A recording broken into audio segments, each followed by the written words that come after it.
A powerful beam of energy shoots into the sky, shattering the surroundings. Narration explains that a mysterious gate suddenly appeared and monsters poured out. Various terrifying monsters rampage as the narration says humanity was powerless against them. More feral monsters charge forward menacingly. Armed humans counterattack the monsters with weapons and powers. The story says that over time humans with special abilities began to appear. These empowered humans slice through attacking monsters. People start calling the superpowered humans Awakeners. Awakeners battle huge monsters, including a giant cyclops. A massive explosion rocks the battlefield. After battles, humans harvest valuable drops from slain monsters that can be sold for millions. The profit from monster drops leads people to become obsessed with money. Humanity's struggle for survival turns into a profitable monster hunting business, elevating Awakeners. Hunters continue slaying powerful monsters on the battlefield. These Awakeners eventually come to be known as Hunters. A devastated hunting field shows a lone worker approaching a large monster corpse. Narration introduces those who support hunters from behind the scenes as hunter assistants. A masked young man carrying a chainsaw is shown as one of these assistants. He states that he is one of the hunter assistants. He explains that his specific role is a cleaner who processes monster remains after they are killed. He says he works in the resources collecting department, salvaging useful materials. Sometimes this means working in grim places filled with bones. He psychs himself up, vowing to gain likes and level up everywhere for a reason he has in mind. The cleaner dramatically introduces himself by name as Jichiak Eum. Flashback shows young Jichiak eating ice cream with his grandfather, who warns him to eat slowly and not spill. His grandfather rests a hand on his head, looking at him fondly. The grandfather tells young Jichiak that something good will happen to him tomorrow, which Jichiak questions. Grandfather adds that until then Jichiak must obey the old lady and try to live a good life. Giving a thumbs up, the grandfather promises that tomorrow will be a golden day. He advises Jichiak to always be kind in the future, and the boy agrees. Suddenly Jichiak finds himself alone and confused, wondering what just happened. He realizes his grandfather vanished and starts calling out for him. Panicked, the child runs around frantically shouting for his grandfather. He keeps searching, asking where his grandfather is. As he calls again, he hears his grandfather's distant voice addressing him affectionately. The boy stops, panting and sweating, as he listens. Jichiak desperately screams for his grandfather to come back. Adult Jichiak awakens from the dream of his grandfather reminding him to live kindly, and wonders why he did not get lottery numbers instead. He begins his morning routine by going to the bathroom. Brushing his teeth, he repeats his grandfather's line that tomorrow will surely be a good day. He ponders whether the good day his grandfather mentioned might actually be today. Washing his face, he wonders what exactly the promised good thing will be. He dries his face with a towel. Looking at his eye, he questions whether he has truly lived a good life. A memory shows his grandfather kneeling and apologizing while a stern woman scolds them, with young Jichiak crying. The angry woman is shown shouting at them. The key phrase "live a good life" echoes in Jichiak's memory. He remembers his grandfather crying afterward. Young Jichiak recalls his grandfather telling him this after getting caught stealing yogurt from someone's delivery bag. Adult Jichiak visualizes himself as the crying child in that memory.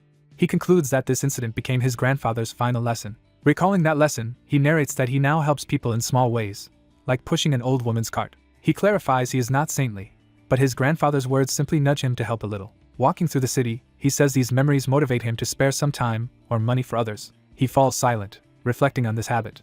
Looking up at the city sky, he compares this habit of kindness to playing the lottery, hoping something good may come. A wide view shows modern Seoul. News narration mentions that parts of the expressway are closed due to damage from a gate that appeared yesterday. The broadcast identifies the time and place as Seoul in the near future and warns highway users to be careful and support fundraising. A city bus passes as the narration says many cities worldwide have been affected. On the bus, Jichiak listens as it is explained that barrier stones now prevent gates from appearing in city centers. The narration adds that people have adapted and resumed their usual lives. A caption marks the third Hunter Assistant team meeting point. At a building entrance, an announcement orders workers to gear up and head to the newly reset dungeons in Area XX. Inside, Jichiak checks in as Hunter Assistant number 20431. The system confirms his identity and authorizes him to start work. Walking down the hall, he notes that dungeon occurrences seem to be increasing lately and wonders if it is just his mood. At a job site strewn with monster corpses, assistants complain about the hunters and rush to finish so they can go drink. Two suited assistants spot their arriving colleague. Jichiak appears in full cleaner gear, chainsaw on his shoulder.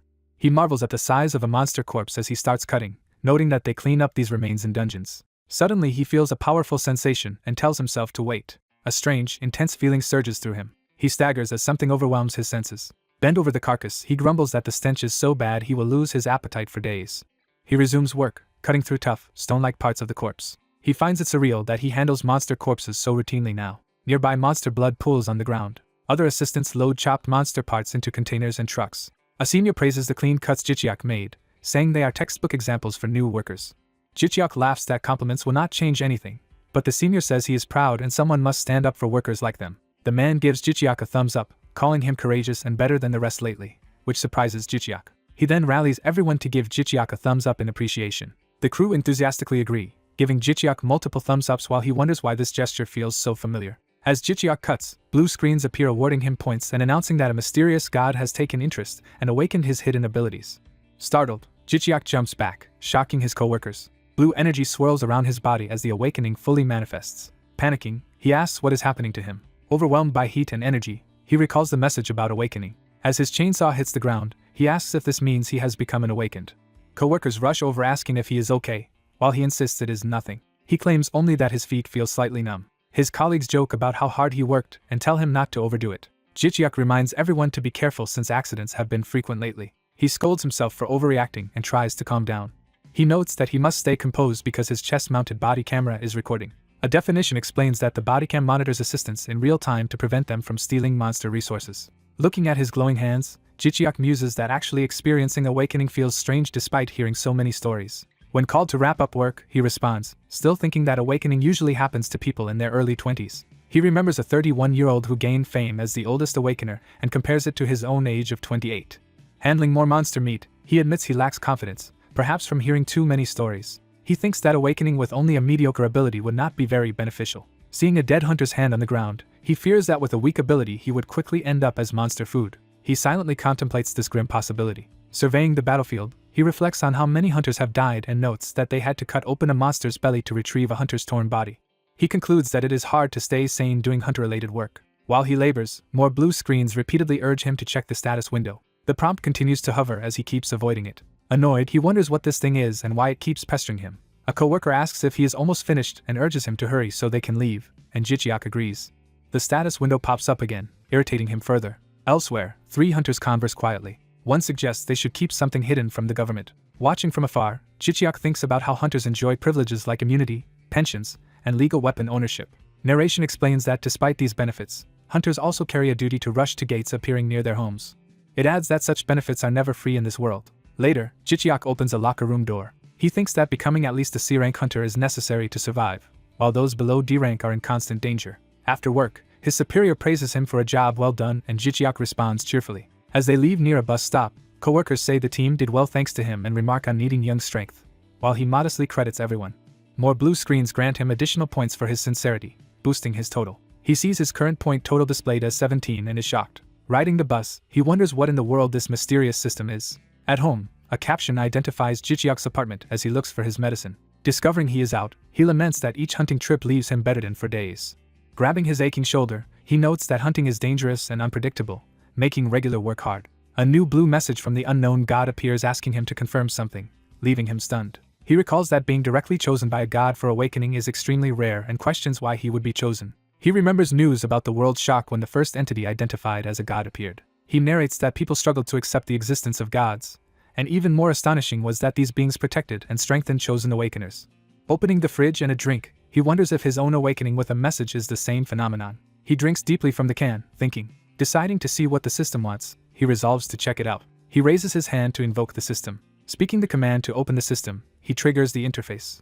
Light envelopes him as the system activates, and he excitedly wonders if he can now view his stats. Smiling, he says he already understands the basics from spending time with hunters. He expects the usual status display showing his name, job, level, and other information. Instead, a screen greets him with "Welcome to GodTube," confusing him because it is not the status window he anticipated. Another message states that he has been chosen as a GodTube social star due to a god's interest, and tells him to click help for instructions.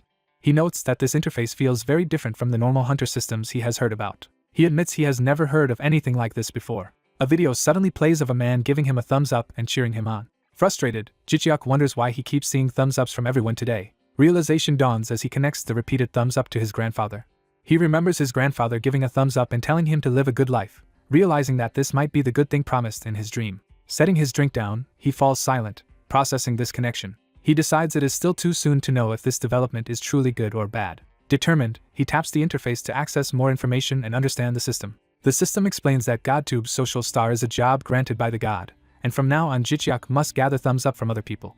People cheerfully give thumbs up, introducing the idea that this gesture is important. A system explains that received thumbs ups become points that can be used to increase one's strength. The protagonist sees a massive number of likes appearing and is shocked. He wonders what it means to earn points from thumbs ups and questions if this is crazy. The explanation recalls that, for normal hunters, points are usually obtained by killing monsters. The interface adds that points can also buy rare items or skills and unlock an auction house at higher levels, making him wonder why his case is different. It further says that more points directly grant more power, leaving him speechless. Suspicious about this thumbs-up mechanic, he decides to open his status window. His status shows him as a low-ranked GodTube social star whose goal is to gather likes to grow strong and famous. Seeing this evaluation, he panics and exclaims in disbelief. He fixates on being called an undeveloped chick and an unknown GodTuber, feeling insulted. He questions what this strange occupation of GodTuber social star even is. Disappointed, he laments that instead of cool powers like shooting lightning, he only became a GodTube social star. He rubs his face in frustration and wonders what to do next. Remembering his grandfather's advice, he considers simply continuing to do good deeds. The system clarifies that likes can be used to raise his stats. He accepts that he has awakened but is still confused about what this GodTube social star role entails. He complains internally that he expected thunder powers from his hands, not this. Looking at an image of his grandfather's thumbs up, he asks if this path is truly a good one. He hesitates, then prepares to speak his decision. Resolving himself, he decides to give this new system a try since his awakening is already done. He taps the interface to adjust his stats. Reviewing his low attributes, he thinks it is smartest to invest in health and strength. He imagines needing physical power to fight any monster that appears before him. He pauses and reconsiders that plan. Recalling battles he has seen, he realizes that magic seemed to be the decisive factor among hunters. He remembers many hunters losing despite skills because they lacked sufficient magic power. Concluding from this, he decides he should raise his magic stat first. The system asks if he wants to spend 15 likes to upgrade magic from F to F+, leaving him momentarily confused. He questions how the cost is calculated and why that upgrade needs 15 likes. He decides he should not waste points carelessly even though he obtained them easily. He finally confirms the upgrade. The system deducts 15 likes and explains that F+ magic allows him to store and use mana. Mana surges into his body and he reacts in alarm. He senses swirling energy and marvels that this must be mana. The mana spirals violently within him. His chest burns as if mana is concentrating in his heart, and he wonders what he should do. He steels his resolve to control this power. He experiments by focusing mana into his fingertips and is excited to feel energy gathering there. The system states that his understanding of magic has deepened. A description appears explaining that magic can temporarily enhance the body or be used more effectively with skills, and he concludes his awakening is real. Noticing he still lacks any skills, he wonders if he should collect more likes to purchase one. After seeing he has only 2 likes left, the system asks if he wants a skill and begins opening a skills shop. Panels of options slide by in front of him. Surrounded by countless skill windows, he asks if all of these are skill choices. Excited, he exclaims that there are an enormous number of skills available. He reads an advanced sword skill capable of dimensional slashes but requiring extremely high swordsmanship, admiring how cool the options look. He then sees a legendary healing song skill said to cure all ailments, and even revive the dead, startling him. Shocked by this resurrection possibility, he reacts intensely. He checks the cost and realizes it demands an absurd price of essentially endless 9s in likes. Frustrated, he complains that the number of required likes for that skill is practically infinite and unobtainable.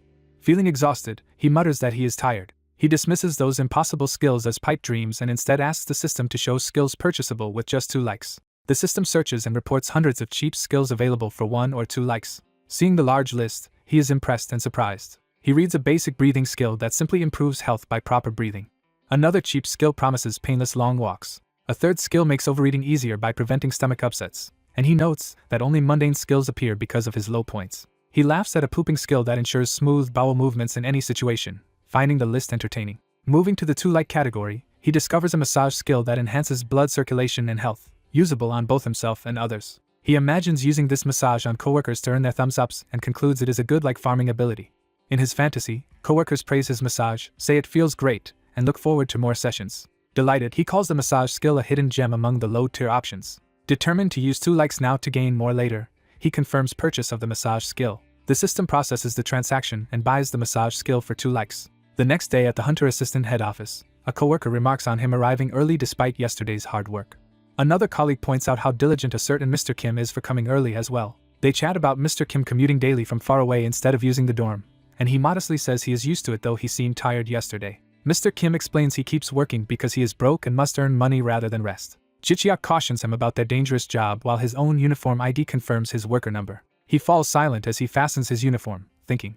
He realizes the bodycam he wears must contain many interesting recordings. He asks Mr. Kim whether they can upload their bodycam footage online, mentioning how hunters post their own recordings. He says he would like to upload too, but Mr. Kim replies he thinks it is not allowed. Mr. Kim reminds him that their contracts included strict confidentiality clauses, which Jicheok recalls. Mr. Kim adds that even if they uploaded, No one would want to watch boring corpse cleanup videos. He concludes that only flashy videos of hunters using cool skills get interest, and Jicheok acknowledges that. Mr. Kim still offers to accompany Jicheok to ask their superiors about it. Jokingly, Mr. Kim says they will probably just be scolded, but it is better to be scolded together. As they head toward headquarters, Jicheok notes it is tough for contract workers to make requests but agrees to go. Jicheok thanks him, and Mr. Kim replies that he trusts Jicheok has a good reason for his plan, even giving a thumbs up. Jicheok receives a system notice of a new thumbs up, and he happily resolves to create more chances to massage coworkers today. At 12:30 lunch break, workers gather around the cafeteria area. After eating, coworkers talk about how full and satisfied they are with the meal. Jicheok hints that overeating might cause trouble, while his friend marvels at his ability to eat after handling monster corpses. Another worker asks Jicheok if he is really going to request private bodycam broadcasting permission from head office, and Jicheok complains how fast rumors spread. The coworker says whoever heard the idea does not matter and suggests they all go together to make the request. The group encourages him, saying they should unite and speak up together, and that getting scolded as a group is less scary. Jicheok is touched, thinking all the older men are supporting him like family. Seizing the moment, he announces that he recently learned massage techniques and offers to demonstrate them. Other workers discuss how effective his massages already felt and contemplate getting one during lunch. The scene shifts to lunch break where the crowd gathers indoors. Inside the lounge, Jicheok invites Mr. Kim to sit so he can start massaging him. Jicheok seats him and gets ready while others watch with interest. He briefly worries that giving massages in front of everyone might be embarrassing. Activating the massage skill, he nervously moves his hands toward Mr. Kim. Someone volunteers confidently to go first. Jicheok begins with a gentle massage, and Mr. Kim happily boasts about getting special treatment. Jicheok reassures another coworker not to worry as he prepares to keep massaging even though there is no going back now. His gloved hands knead deeply into tense back muscles, applying the skill. Jicheok breaks into a sweat as he concentrates seriously on his work. He is startled when his hands start moving on their own under the influence of the activated skill and wonders if skills can act autonomously. The vigorous massage surprises Mr. Kim, who admits it feels quite good. Jicheok senses something odd in the massage sensation and questions it. His hands drift a bit low toward the waist, intensifying the pressure. Mr. Kim yells as a sharp shock hits his waist. Worried, Jicheok apologizes and offers to stop, but Mr. Kim laughs that it felt so good he did not notice the moment of pain. Examining him, Jicheok observes his back now appears straight, prompting further amazement from the others. The onlookers are impressed, likening his hands to a massage machine and asking where he learned such technique. Mr. Kim joyfully reports that his back pain is gone, praising Jicheok with a thumbs up. Jicheok smiles as the system notifies him that he has earned 1 point. Other coworkers excitedly clamor for their turn, and Jicheok agrees to massage all of them. He begins massaging another worker's shoulders and back. His hands move rapidly like a powered machine, pounding another coworker's back. Afterward, a satisfied coworker gives a thumbs up, and the system awards Jicheok another point. Yet another coworker receives a head and neck massage, and Jicheok gains an additional point. Surrounded by coworkers giving thumbs ups as points accumulate, Jicheok is pleased that at this rate he will quickly recover the likes he spent. He realizes that the calm massage skill is passive and does not consume mana, which surprises him. He then wonders what will happen if he channels magic power into his hands while massaging, recalling that magic enhances skill effects. Closing his eyes, he concentrates to control his mana. He focuses intensely as blue magical energy swirls around his hands in preparation. A coworker reacts explosively to the magically enhanced massage, feeling intense stimulation. Another coworker is overwhelmed by a powerful new sensation coursing through his body. When asked where he learned this, Jicheok avoids explaining, thinking he must hide the truth from the hunters who would covet such luxury. The system congratulates him for significantly improving the condition of patients, granting bonus experience, and raising his massage skill to rank E with stronger effects, which he finds astonishing. Jicheok looks at his glowing hands in awe of the upgrade. Bystanders whisper about whether he is really that good, while he wonders if less fit people gain faster proficiency. A coworker defends the massage, calling it the best thing he has ever experienced. Others agree that even after medical treatments their remaining stress only vanished thanks to Jicheok's massage, and scold him jokingly for hiding such a skill. A montage shows multiple coworkers happily giving thumbs ups as he massages them with blue energy, receiving many points and further increasing his massage rank and healing power to D. Jicheok happily notes he now has 34 points earned purely from massage, and says he is glad if his work makes them feel good. Later that day at the Hunter Assistant Team headquarters, the group prepares to ask for bodycam access. They walk through the building's interior toward the meeting room. Inside, a superior questions whether they really came just to make such a request. Jicheok and his coworkers stand nervously before the management, unsure how their plea will be received. The stern team leader folds his hands and, after a pause, asks why they are approaching him instead of other managers. Introducing himself as the resource collecting department team leader, he says he does not understand why they are making this request to him. Jicheok internally admires the elite office atmosphere and notices a casually placed bag of rare monster leather that is hard to obtain. He recalls gossip that this team leader is the chairman's grandson who quickly became leader through nepotism, explaining the elite's attitude toward him. The team leader asks Jichiak to confirm that his contract renewal is next month, and Jichiak replies yes. Jichiak panics internally, fearing he might be dismissed when the contract ends and worrying he still lacks combat-related gear while needing to earn money with uncertain abilities. The leader then asks everyone else to leave the room for a moment, clearly wanting to speak with Jichiak alone. Jichiak and his coworkers file out, leaving him standing outside the office door. Jichiak waits anxiously as the office door closes behind the others. Inside, the leader admits he did not expect Hunter assistants to make such a request. He comments that it is bold for contract workers to unite and bring this request together. The leader and Jichiak lock eyes, tension rising between them. The leader states that he supports Jichiak's idea but has a favor to ask in return, which surprises Jichiak. He explains that any profits from the venture will belong entirely to Jichiak, emphasizing the offer. Revealing himself as the president's grandson who wants to debut like his siblings, he asks Jichiak to film him in a way that will skyrocket view counts, which Jichiak acknowledges internally. When Jichiak suggests using an expert, the leader says he actually wants the roughest possible setting, believing a harsher environment will be better for the broadcast's impact. The mysterious client explains they cannot give him advance payment without leaving money traces, but promises a big reward once he reaches the next level. Company staff proudly discuss their good reputation for skipping empty speeches and focusing only on work. Leaving the meeting, they remark that the company was unexpectedly open-minded about professions and thank Mr. Yoem for making it easy for everyone to come. As people rush toward a waiting bus, someone urges the others to hurry aboard so they can get home. Evening settles over the city skyline.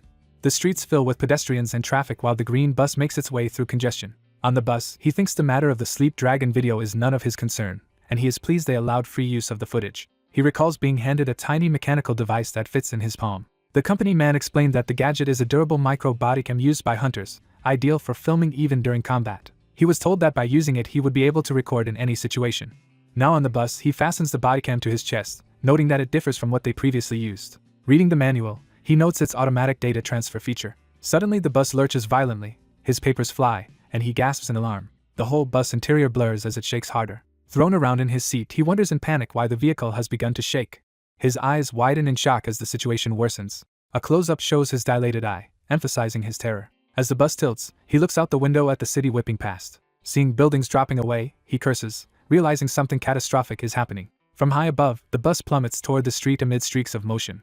The bus hurtles sideways, completely out of control. It slams and skids, everything outside a chaotic blur. The bus crashes amid flying debris and shattered glass. Inside, passengers and seats whirl violently as the vehicle rolls. He is flung through the air, tumbling helplessly. His eye again fills the frame, stunned and overwhelmed mid-crash. The wrecked interior shows him and others smashed against the front, hanging amid twisted metal. Outside, rubble and a hazy cityscape reveal the aftermath of the crash. The intersection around the bus is devastated, with streets cracked and buildings damaged. A reddish aura or smoke pillar rises over the ruined district. Injured people cry out around the shattered, leaning bus. Inside, bloodied passengers lie on the floor, one groaning weakly. Another wounded passenger gasps in pain and chokes. His own hand lies on the bloody floor, scratched and throbbing as he groans. He pushes himself up from the wrecked floor, struggling to move.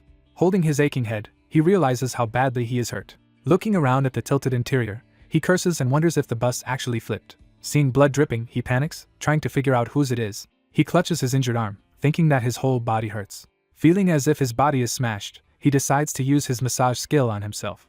As healing light surrounds his arm, a god tube prompt confirms the massage skill is being used on himself. A wounded man points weakly, saying someone over there seems seriously injured. Shocked, the protagonist turns in the indicated direction. He finds a man on the floor, badly hurt and groaning. Kneeling beside him, he tells the man to calm down.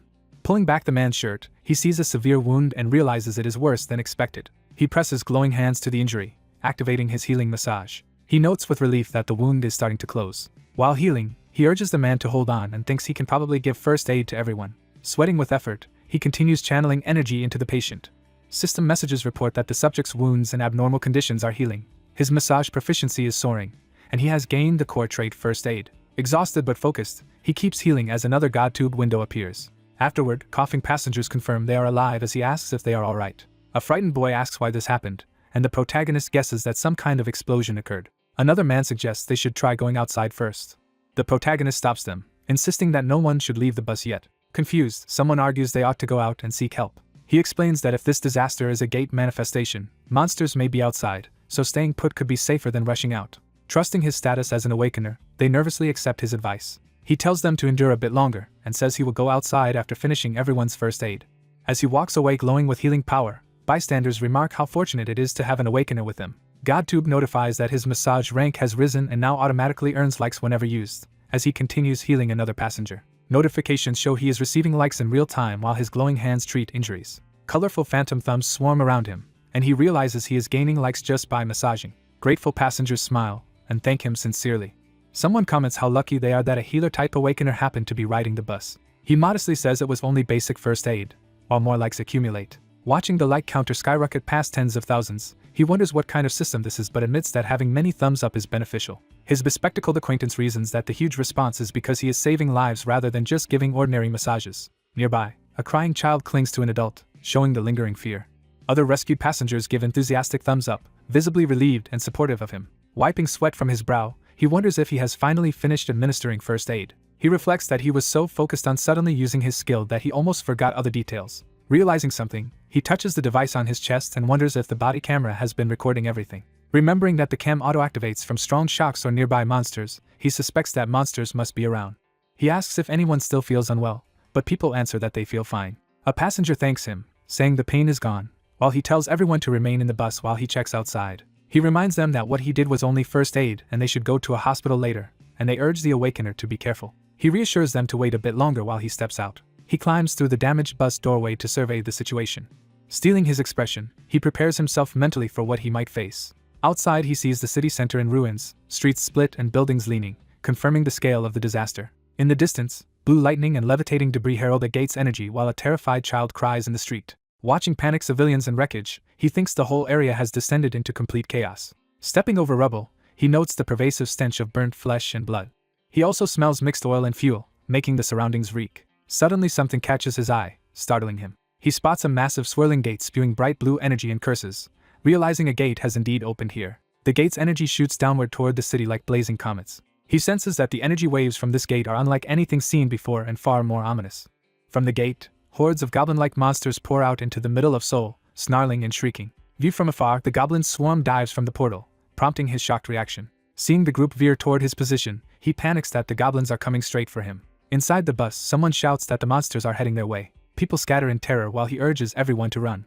Amid the stampede, he hesitates, anxiously asking himself what he should do. He reminds himself that his expertise is dealing with corpses. He grimly notes that these monsters, unfortunately, are still very much alive. Hearing or seeing something near the overturned bus, he startles again. He remembers the still vulnerable passengers and worries about their safety. Forcing himself to focus, he recalls his training and recognizes that the first goblins approaching are just scouting units. Determined, he sprints back toward the bus. He thinks that if these scouts return to the gate, much stronger main forces will follow. Entering the ruined bus again, he reasons that since this is Central Seoul, skilled hunters should arrive soon. Facing the remaining passengers, he decides that until reinforcements come he must do everything in his power to help. The shaken survivors silently watch him, depending on his lead. He resolves to do his best, then yells for everyone to flee as far as possible and find shelters or government buildings. Watching them escape, he is relieved that they all managed to get out safely. A sudden ominous rumble makes him look up in alarm. He sees goblins leaping across the ruins toward him. Forcing himself to calm down, he reminds himself that there is still time, and he must think clearly about what he needs. He calls out to open the system shop, triggering a God-tubed shop interface that advertises likes as power and wealth. Knowing the urgency, he orders the system to immediately open the beginner's package he had reviewed earlier. He taps the glowing interface to confirm the purchase. His eyes flare as the package activation begins. Energy swirls around him while a message announces the beginner's package is opening, and he reacts in astonishment. The system states that during the beginner period he can use 2 skills, and a sword materializes in his hand. It also grants him a basic equipment set, including a shield that appears in his other hand. Further prompts say an item drop booster is active and his skills proficiency is rising, granting him the beginner skill Firm Mind for mental stability. Another prompt explains the sword and shield beginner skill that boosts defense when blocking and power when attacking multiple foes. A final notice confirms the beginner package has been fully applied. A glowing sprout symbol appears above his head, and he wonders in confusion what it is. The sprout hovers brightly as he repeats his baffled question. Looking up, he realizes the icon openly marks him as a rookie. Standing with sword and shield while the sprout floats overhead, he complains about this embarrassing effect. Accepting it, he focuses and asks himself if he is at least adequately prepared for now. Checking his like balance at 127, he notes he lacks area of effect skills and must plan accordingly. Deciding that raw strength matters most, he orders all remaining points to be assigned to strength. Power surges through him, the system confirming his D-rank strength has increased by 1 level. Feeling immediate physical empowerment, he marvels at the strength coursing through his body. Confident, he concludes this power should be enough to smash goblin skulls. As he moves through the ruined streets, he hears distress ahead and realizes some people still have not evacuated. He dashes toward the sound without hesitation. He plants himself on elevated rubble, sword and shield ready in a defensive stance. With fierce resolve, he prepares to leap into combat. He spots 3 goblins menacing a man protecting someone on the ground and curses the odds. The crouching man clutches his companion, recognizing how dangerous the situation is. One goblin lunges, baring its fangs. The protagonist shouts to draw the goblin's attention toward himself, successfully taunting them. Grinning with determination, he reminds himself that he now has the beginner package on his side. His eyes sharpen as he braces for incoming attacks. A goblin blade slams into his shield with a clang, but he withstands the blow. He holds the dented shield firm, absorbing the force. More jagged blades whistle through the air toward him. Startled, he realizes he is under a coordinated surprise attack. One goblin leaps straight at him as he raises his shield to block. The snarling creature closes in, claws outstretched. He charges forward with shield leading, launching his own counterattack. A goblin screams as the clash begins. One goblin's slashing strike meets his shield with a burst of sparks while it screeches, marking the start of their close-quarters battle. The protagonist is shocked that despite it being his first real fight, he is performing unusually well. While clashing with a goblin, he wonders if blocking its surprise attack was no coincidence, since combat feels strangely natural to his body. Noticing his enhanced strength, he suspects his increased strength stat is responsible. He tightens his grip on his weapon, ready to continue fighting. A goblin charges at him, roaring aggressively. Both he and the goblin are hurled backward by the impact of their clash. He leans forward with determination, pushing the offensive. A goblin speeds in with its weapon, preparing a powerful strike. A blue arc of energy slices across the battlefield. Using his sword and shield, he sweeps through, severing the attacking goblin. The goblin's body parts hit the ground as he stands on a high ledge with sword raised. From above, we see the goblin's corpse scattered on the street far below where the protagonist stands. Nearby goblins are startled and cry out in fear at what just happened. A frightened couple watches, realizing what is occurring. The protagonist stands with sword and shield, processing the outcome. Calmly, he confirms his attack worked and reasons that his composure must come from the firm mind skill. Looking at his reflection in the sword, he notes that his mind feels unexpectedly calm. He concludes that hunters must possess skills like his beginner's package, which he now finds extremely useful. A goblin dashes toward him to attack. A man yells to him to be careful as goblins rush at the lone hunter. He briefly freezes as the warning sinks in. He focuses his eyes, regaining concentration. He hurls his shield toward an oncoming goblin. The spinning shield slams into the goblin, striking it hard. As one goblin screams, he retrieves the shield and prepares for more incoming enemies. A goblin charges straight into his shield, shrieking. He blocks a massive overhead strike, straining against the goblin's weapon. A goblin unleashes a furious flurry of blows at him. He counters with his own rapid series of sword swings. While they trade blows, he notes that though the goblins are fast, that is their only advantage. He observes that, at least compared with these scout goblins, his strength is not inferior. With that confidence, he overpowers a goblin in a direct clash and wounds it. One of the goblins realizes in terror how strong he is. The protagonist charges again with shield raised, pressing the attack. He releases a wide, electrified slash that collides with the goblin's weapon. He follows up with another sweeping strike, shouting as goblins growl in response. One battered goblin growls, trying to rise while clutching the fallen shield. Seeing this, he realizes something is wrong and grows alarmed. A goblin suddenly notices a new threat rushing toward it. After another powerful slash, both he and the goblin are flung apart, one tumbling toward a swirling, purple vortex. The goblin's body crashes near the couple, splattering blood and startling them. Breathing out, he declares that this finishes off the 3 goblins. He stands over a slain goblin under the night sky, his sword stuck in its body. System messages inform him that his sword and shield proficiency has increased. Another message shows his firm mind skill has also leveled up. He reflects that, overall, this went well for his first battle. GodTube notifications pop up, telling him he has received multiple likes from observers. Surprised, he understands skill growth but wonders where these likes are coming from. Nearby civilians thank him sincerely for saving them. The system explains that the citizens he saved are expressing gratitude, granting him likes. Realizing this, he concludes that the likes he is receiving are generated by people's gratitude. Additional notifications show he is gaining small batches of likes one after another. As ghostly thumbs-up icons appear, he wonders what this new phenomenon is. He realizes that even bystanders who simply watch the fight are also sending him likes from everywhere. As he battles more goblins, he thinks he now understands how the system of likes and power works. He deduces that killing goblins alone will not raise his levels, regardless of how many he defeats. He concludes that he does not gain experience from slaying monsters. Only likes can increase his power. He firmly resolves that likes are the sole source of his growth. Watching cheering crowds, he notes that people are currently filling his thumbs-up points with their encouragement, but wonders what happens if someone dies. He rejects that grim thought, deciding he does not even want to imagine such a scenario. Reflecting on tragedies he has witnessed, he recalls how quickly hope can turn into fear. Looking over the corpses he has left, he decides he must act before the goblins spread further through the city. Seeing goblins scattered in the distance, he realizes he needs to move quickly. He summons the GodTube shop interface, calling for the shop window. He orders the system to search for an aggro skill that has the widest area of effect and can be used immediately. The system optimizes results for his current stats and suggests a single skill book called Scream of the Wild. He decides to buy Scream of the Wild at once and then search for an immediately usable ranged skill with his remaining likes. The system begins searching, returning many results, and he asks it to narrow them to fast, equipment-free skills. It filters down to one ranged skill book named Telekinesis Arrow. He urgently confirms the purchase of Telekinesis Arrow.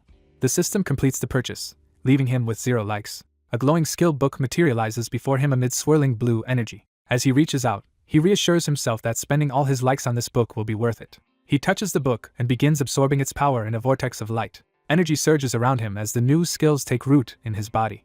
Steeling himself, he considers whether to lure every remaining enemy to his position. He inhales deeply to ready his new aggro skill. He unleashes Scream of the Wild, roaring as waves of sound and power expand outward. The shockwave tears through the ruined buildings. The scream rolls down the empty streets, shaking the entire area. Across the district, goblins on the roads hear the call. All the surrounding goblins react, crying out as they turn toward the source. Enraged, large groups of goblins surge forward to hunt him down. From his vantage point, he watches the horde rushing toward him. Seeing the size of the approaching swarm, he laughs nervously, admitting there are far more than he expected. Bracing his shield, he decides it is time to test his next newly acquired skill. He closes his eyes, concentrating his remaining mana. He invokes Telekinesis Arrow, summoning numerous glowing arrows of light. He swings his arms to direct the volley toward the oncoming foes. The energy arrows stream past his hands like a rain of projectiles. The barrage streaks through the sky toward the charging goblins. The goblins keep advancing, unaware of the impending attack overhead. One goblin finally notices an alarm as the arrows descend. The rain of glowing arrows engulfs the goblin ranks, piercing them from above. Goblins are struck mid-air and begin falling under the storm of arrows. The protagonist watches as the battlefield fills with dust and the aftermath of the attack. Impressed by his own magic, he remarks that the Telekinesis Arrow spell is incredibly destructive. Suddenly blue lightning racks his body, indicating a heavy strain on his mind. Overwhelmed by pain, he clutches his head and screams. He yells that his head feels like it is about to explode from the intense strain. A system alert explains that his mana has been greatly depleted, leaving him with very little, and he realizes this happens when he uses too much mana at once. Meanwhile, citizens who were just saved give him grateful thumbs up, sending him more likes. A notification highlights one man hugging his partner in tears and rewards the protagonist with a large bonus of 100 gratitude likes. The system notes that people around him are deeply inspired by his actions, granting even more likes. Dizzy but relieved, he thinks that by accumulating likes he has managed to avoid collapse. He decides to invest half of his newly gained likes into raising his magic stat. As he does so, energy swirls around his head again. A message shows his magic rank increasing, and he happily notes that his headache is quickly fading. Elsewhere in the city, helicopters carrying A and B teams head toward the gate, while others focus on rescuing nearby civilians. The pilots report that the scout teams are turning back toward the gate. One aircraft continues to approach as its crew prepares to deploy. They confirm over the radio that they will reach the gate area in about 5 minutes. The coordinator states that once the hunters mark their target, they may disembark. The operation commander declares that the annihilation mission against the monsters will now begin. Back at the battle, a goblin slashes ferociously toward the protagonist. Another goblin swings a heavy blade, following up its ally's attack. The protagonist blocks and counters, but grunts from the effort. Exhausted and in the dark, he curses the delay and wonders when the official hunters, who are funded by taxes, will finally arrive to do their job. More goblins close in on him, snarling. He admits to himself that handling everything alone any longer is becoming too difficult. The goblins leap at him again, surrounding him from multiple directions. The ground shakes as an enormous foot lands nearby, revealing a larger foe in the chaos. Startled by the thunderous step, he briefly hopes the arriving figure is a hunter come to help. Seeing its huge green form, he realizes instead that a much larger monster has appeared. He identifies the towering brute as an orc and is shocked to face such a powerful enemy. The orc roars, and he anxiously wonders why the main hunter unit still has not shown up. He panics, thinking that until now he had only seen dead orcs and never realized how intimidating they would look alive. Watching their movements, he concludes that orcs appear far stronger in real life than he imagined. One orc slams down with its massive weapon, escalating the threat. Several orcs and goblins converge from all sides while he realizes the enemies have completely surrounded him. His legs tremble under the pressure, reflecting his fear. He despairs that with the citizens already evacuated there is no way to earn more likes right now and wonders desperately what to do. Suddenly numerous hunter transports and figures drop from the sky toward the battlefield. Looking up, he brightens, realizing help has finally arrived. Hunters descend like meteors around him, and he thinks with relief that he is now saved.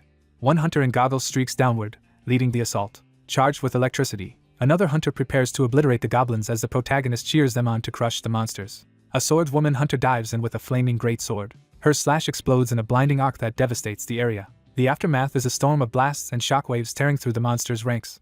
Orcs are engulfed in the explosions, hurled away amid smoke and light. The protagonist shelters behind his shield, admiring how strong the hunters are and reaffirming his feeling of safety. Plumes of monster smoke and spirit-like wisps rise toward the starry sky as the battle ends. The ground is littered with dismembered goblin and orc corpses, proving the hunters' overwhelming victory. The monster bodies begin to dissolve into smoke, fading from the streets. Amid ambulance sirens, a rescued woman thanks him, saying she and her husband are alive because of him, and asking how they can repay him. At the ambulance, someone offers him something in gratitude, addressing him respectfully as Mr. Hunter. He modestly refuses payment, but the man insists, explaining that the protagonist saved his pregnant wife and he wants him to accept a small token. Embarrassed by their insistence, the protagonist smiles and tells them to focus on their own safety and get checked at the hospital. The system reports that the couple is deeply impressed by his integrity and awards him 100 points for his selfless refusal. A civil servant notes that people have been thanking Jichiak repeatedly. A system message says viewers admire his quick responses while he modestly claims he only did his duty. The system adds 30 more points to his total. The civil servant recalls that his mother survived because someone delayed the monsters until evacuation. He admits he feared hunters would arrive too late and everyone might die, asking if the situation is under control. He explains that incidents like this occur, but this time there were unusually many casualties. Jichiak agrees with him. The official reads Jichiak's profile, remarking that he awakened recently. The assessment shows Jichiak possesses balanced abilities of an all-rounder. The man comments that multi-class people are rare, and Jichiak reacts sheepishly. The official tells Jichiak to rest while they process monster loot and praises his work. A system message states that a public official is grateful to Jichiak and awards him 101 points. Jichiak notes that he has just received 101 points. Feeling recognized by the authorities, he starts to feel like a genuine hunter. The scene shifts to Jichiak's apartment building.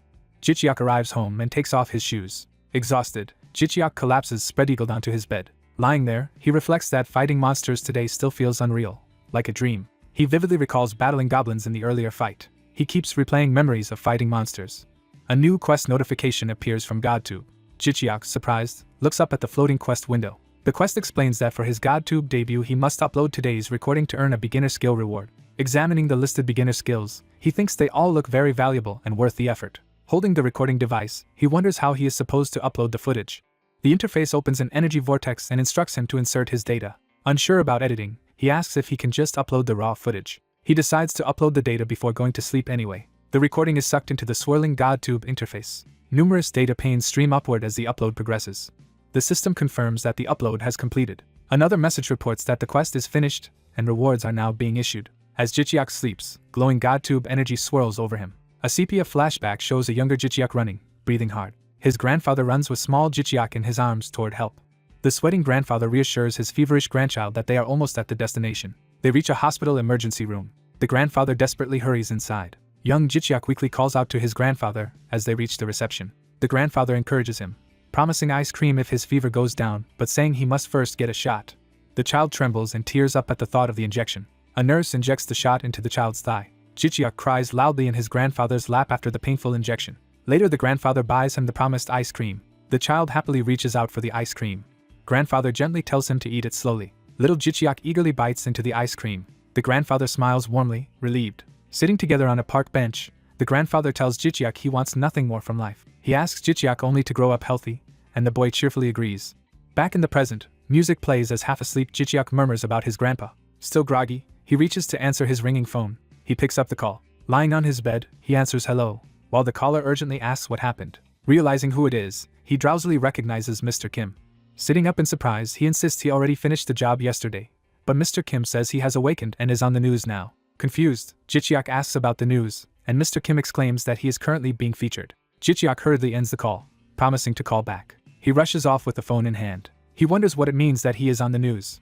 Noise and screams from a broadcasted battle echo from his TV. The screen shows a devastated cityscape from the report. The footage displays swirling blue energy tearing through the ruined streets. Viewers see waves of monsters being hurled by that energy blast. The camera shows Jichiak himself standing on rubble wielding sword and shield.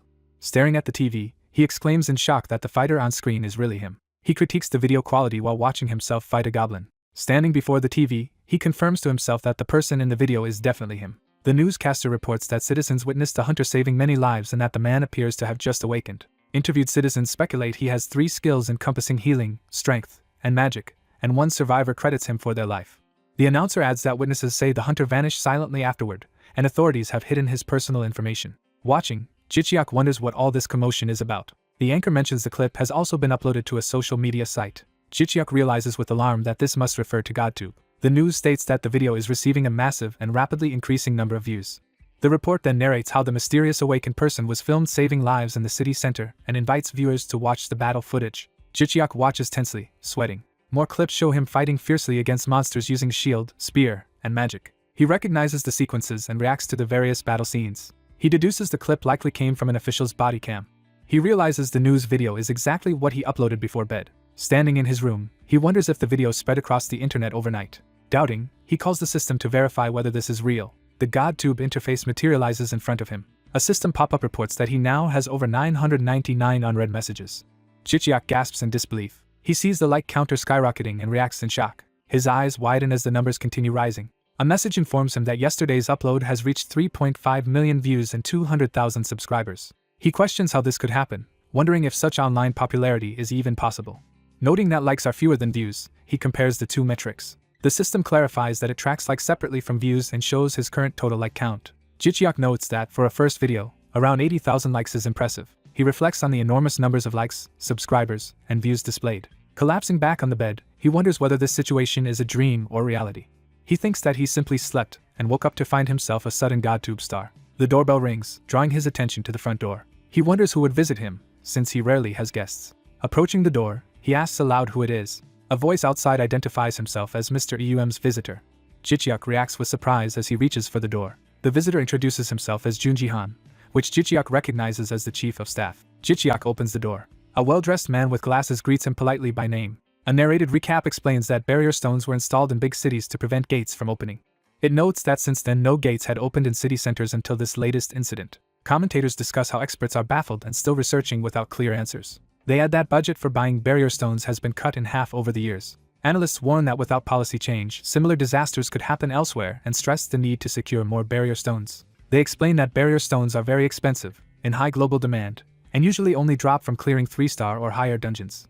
Another panel notes that higher dungeon levels increase the chance of obtaining such stones. The experts point out that only about 30 guilds can clear 3-star dungeons and fewer than 5 can handle 4-star ones. The broadcaster concludes that 5-star dungeons are currently impossible domestically, making barrier stones vital for survival and requiring government support. Back at Jicheok's apartment, the doorbell rings again and he asks who is there. He opens the door to find his team leader Junji standing there, surprised and asking how he came. Flustered, Jicheok asks him to wait a moment. He hurriedly grabs a towel to tidy up. He kicks his laundry basket into place while straightening the room. Embarrassed by the mess, he apologizes for his bachelor pad, while Junji says it was rude to arrive unannounced. Junji hands over a small gift bag, saying he bought it in a rush. Jicheok accepts it, remarking that it seems too generous. Junji surveys Jicheok's neat room. He comments that he already knew Jicheok was tidy but is still impressed, and a system notification says Junji is astonished by Jicheok's character, granting a like. The interface records that Jicheok has gained 1 additional like. Jicheok laughs, surprised that even something like cleanliness can earn likes. He nervously offers Junji a seat on the sofa.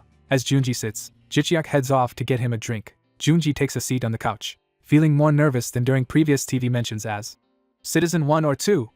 Jicheok now realizes he is meeting a known awakener. Outside, reporters question an awakener about clearing the dangerous dungeon.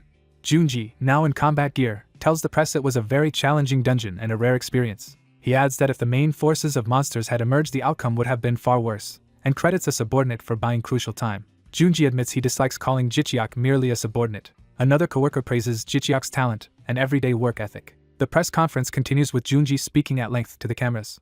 Back at home, Jicheok silently watches this broadcast of his team leader. A narration bubble explains that Junji only learned of Jicheok's awakening from this broadcast. Jicheok confirms that his own awakening was kept secret outside the company. Handing Junji water, he responds as Junji continues the discussion. Junji admits he had not known Jicheok was an awakener and says yesterday's dedication inspired him. Jicheok downplays it, saying he only survived because the hunters arrived. Junji hesitates, then says he came suddenly because he has a proposal for Jicheok. Jicheok, seated opposite, asks what kind of offer it is. Junji points out that Jicheok is only a non-regular hunter assistant and suggests that, as an awakener, he should actually be working as a hunter. Jicheok repeats the idea of becoming a hunter, startled. Junji straightforwardly asks Jicheok to sign a contract with him. Shocked that someone from the powerful Jianga company wants him, Jicheok internally exclaims about the contract. Clenching his fist, he realizes a major corporation is trying to scout him. He reflects that such offers usually go to top rookie talents, and never thought it would happen to him. Overwhelmed, he says the proposal is so sudden that he does not know how to respond. The recruiter calmly acknowledges how sudden his proposal was and tells Jicheok to take his time deciding. Jicheok panics internally at his racing heart, but reminds himself he should be confident since they are the ones making him an offer. Mustering courage, Jicheok thanks the man for the offer and says he wants to review the contract terms first, leaving the recruiter momentarily silent. After a pause, the recruiter accepts Jicheok's request. He suggests they now discuss the specific details of the contract. The recruiter activates a powerful skill through his glasses. System windows inform Jicheok that Jihan Jong is using a high-ranking skill to test the sincerity of his words. Jicheok realizes a skill is being used on him. He worries that the man might be trying to read his mind with a truth-checking ability. Jicheok notes that the recruiter likes him but is still cautious, while Jicheok resists using his beginner skill Firm Mind. He wonders how he can even know what skill the recruiter is using. He suspects his own special system that senses people's moods and states might be giving him this insight. The system announces that his resistance failed due to low rank, and Jicheok concludes he must never lie. The recruiter, understanding Jicheok's concern, sets his cup down and acknowledges his worries. He says he really wants to recruit Jicheok and plans to match the best conditions any top company could offer, which surprises Jicheok. Jicheok decides he must speak honestly and aim for what he truly wants. He braces himself, sweating slightly. The recruiter points out that hybrid-type awakeners are extremely valuable. He says he intends to pay Jicheok what he deserves and asks what conditions Jicheok wants. Jicheok frankly answers that he wants to gain as much as his abilities allow, though he is unsure how strong he can become. The system reports that awakened Jihan Jong is again using a skill to judge the sincerity of Jicheok's words. The skill confirms that Jicheok is not lying. Jicheok is surrounded by light as his honest intent is recognized. A notification states that what he said is true. The recruiter remarks that with Jicheok's close, long range, and healing potential, his role could cover multiple positions. Jicheok is startled that the recruiter senses there is even more to his abilities than he himself knows. Jicheok realizes this man is a formidable negotiator, while the recruiter adds that Jicheok need not reveal everything if he wishes to keep secrets. Jicheok laughs and internally notes that life taught him always to keep at least one hidden card. The system again verifies that his statement about keeping a hidden card is truthful. The recruiter smiles, saying Jicheok's mindset is well suited for a hunter. He then moves the negotiation forward, saying it is time to get to the main point. Smiling confidently, he reveals the terms he had in mind, starting with a down payment of $2 million. Jicheok, stunned, repeats the amount in disbelief. The figure sinks in, and he exclaims in shock. His shout of $2 million echoes over the building. Reviewing the digital contract, he reads that $2 million is only the upfront payment for a 5-year term. The contract further requires him to join company-assigned battles twice a month with a 9:1 loot split. The recruiter clarifies that Jicheok would receive 9 parts of the spoils and asks what he thinks of the summarized conditions. Overwhelmed, Jicheok sweats in silence as he processes everything. A close-up shows his anxious eye, emphasizing his tension.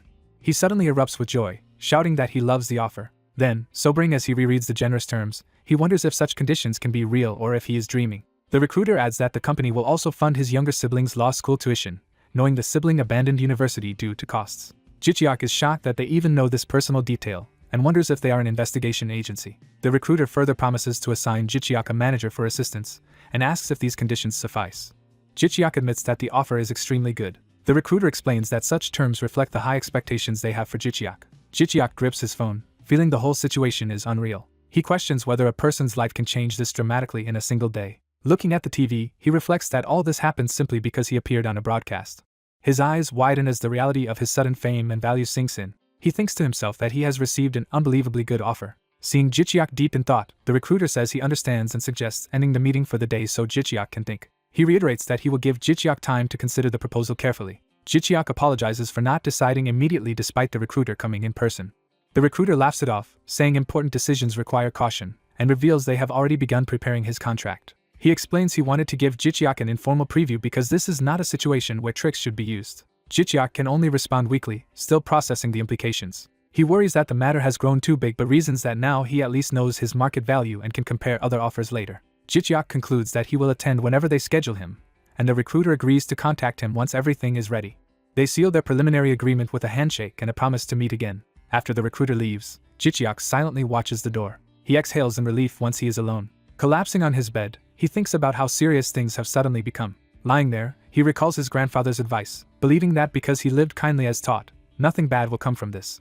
A few days later, crowds gather around the dormitory building where the next meeting will take place. Security stands before the auditorium doors, which have been chosen as the venue for the recruitment event. Inside, Jicheok and Jihan sit on stage before many company scouts, and Jicheok is described as the hottest topic in the firm. The narration highlights Jicheok as a hybrid type capable of melee, range combat, and healing. The audience of recruiters focuses intently on him. It is explained that without prior training he awakened, fought goblins immediately, and became a flawless rookie whose story captured public attention. At a laptop, a manager notes that about 30 minutes remain before bids must be finalized. Manager Hyunjin Choi of Daehyun Company, watching the stream, reacts with a low whistle. Director Ji Young-jon comments that Jianga Company's bold move suggests strong confidence. Managing Director Han Sol-kim worries that Jianga's tactics lack manners and could damage both sides. He adds that he is very concerned, attributing Jianga's behavior to youthful hot blood.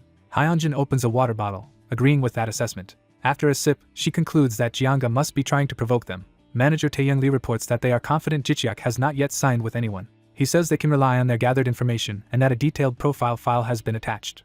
Managing Director Ji-young replies that he read the profile and notes how hard things get when hardworking rookies appear. He feels this particular rookie will make things even more challenging than usual. Han Sol points out that because Jicheok is an older awakener with social experience and strong online interest, he carries significant influence. That influence could greatly impact whichever company's image he joins. Ji-young then pressures Hyunjin, calling her the company's treasure and saying he trusts her to secure Jicheok. Annoyed, Hyunjin mutters that they are basically telling her to die if she fails to recruit him. She steels herself, resolving not to be intimidated by an auction-like negotiation and determined not to lose. Ji-hun, at the podium, reflects that he has a decade of experience and internally asserts that here he is the boss, not the other recruiters. He announces there are only 10 minutes left and asks the headhunters to finalize their offers. Among the scouts, 2 employees discuss that their director ordered them to secure Jicheok at any cost.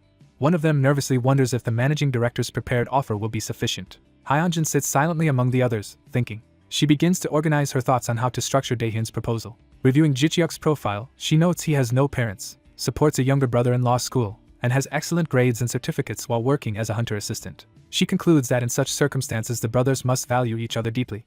Seeing that the brother attends a law school connected to Daehyun, she decides this can be leveraged and chooses that proposal. Reading that Jicheok has never dated and only focused on his brother, she reacts with surprise. She laments that his good looks were never used for dating and wonders if she should improve the revenue share instead of increasing the upfront payment. Ji-hun declares that the 30-minute deadline is over and assumes all companies have finalized their offers. He says they will begin by hearing Daehyun Company's proposal.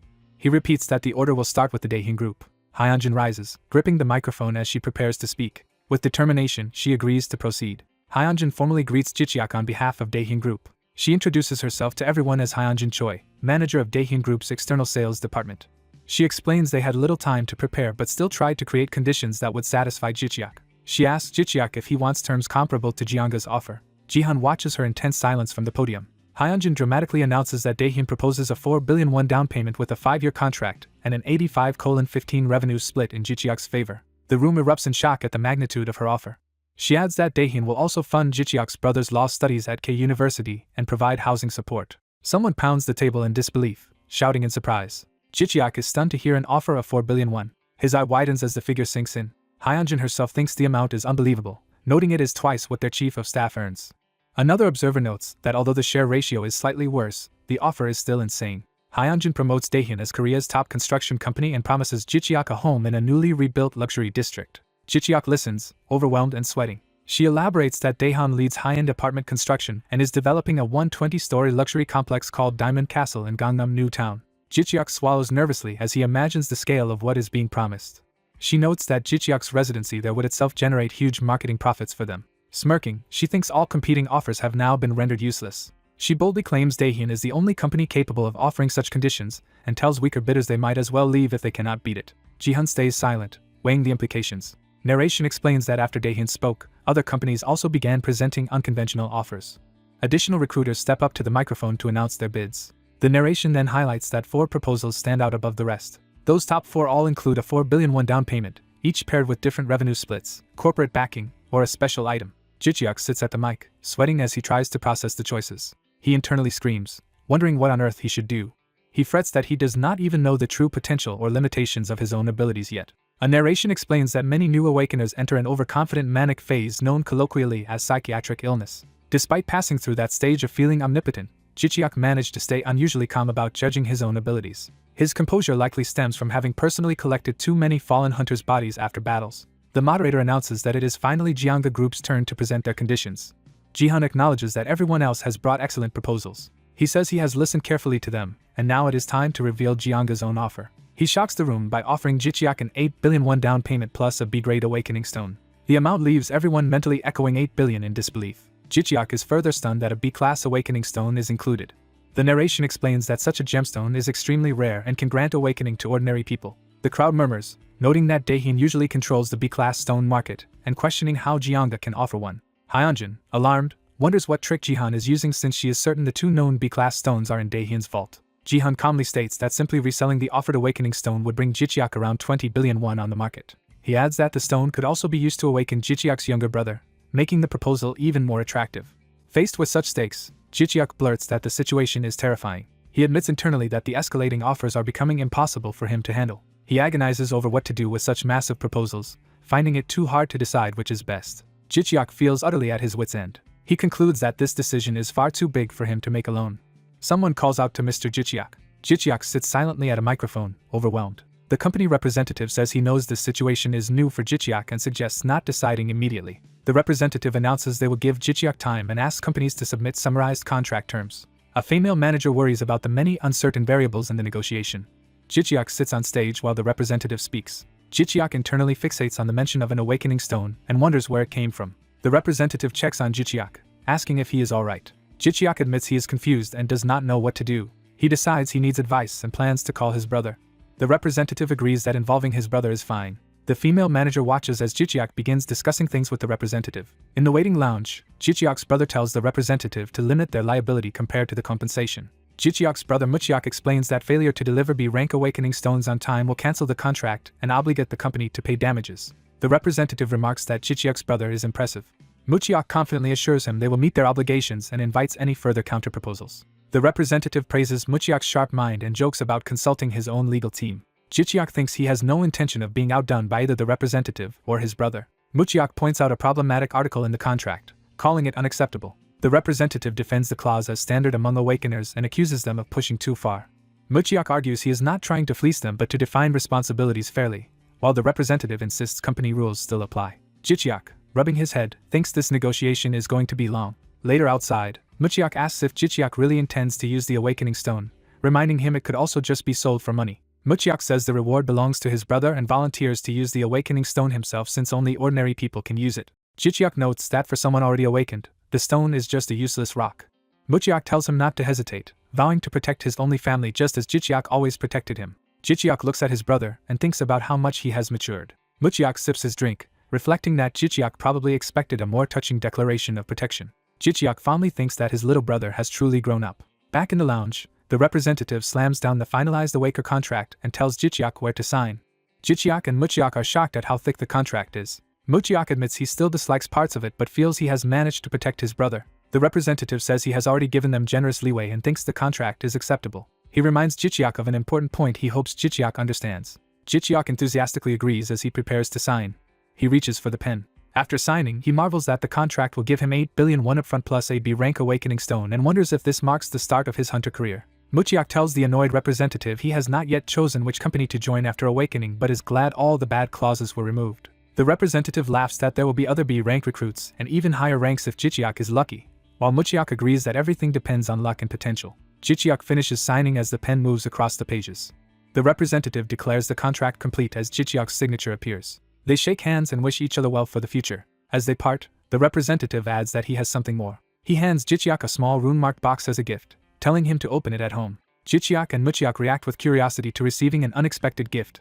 Outside the building, the female manager approaches, saying she waited to tell Jicheok something, while he mentions he has already signed with Junga Group.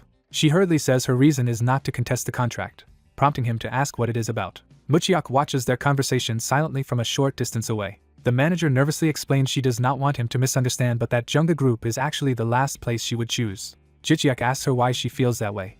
She hesitates, unsure how to answer. She finally warns that the company is in turmoil and fears he will suffer because of internal conflicts. He confirms he has heard rumors about infighting. She further explains that Young Jihan, the man who recruited him, was once known as Junga Group's maniac and is the chairman's discarded grandson. Jicheok, who already sensed something was off, grows more suspicious. She notes he probably knows of the other heirs from work but not much about Young Jihan. He admits this is his first time hearing such details. She says it is strange that someone like Jihan suddenly joined the company. She recounts that after lying low for years, Young Jihan suddenly reappeared in the corporate world. She adds that if his old bad temper remains, Jicheok will have a very hard time. She concludes that unless Jihan has truly changed, dealing with him will be dangerous. Jicheok grips the contract envelope uneasily.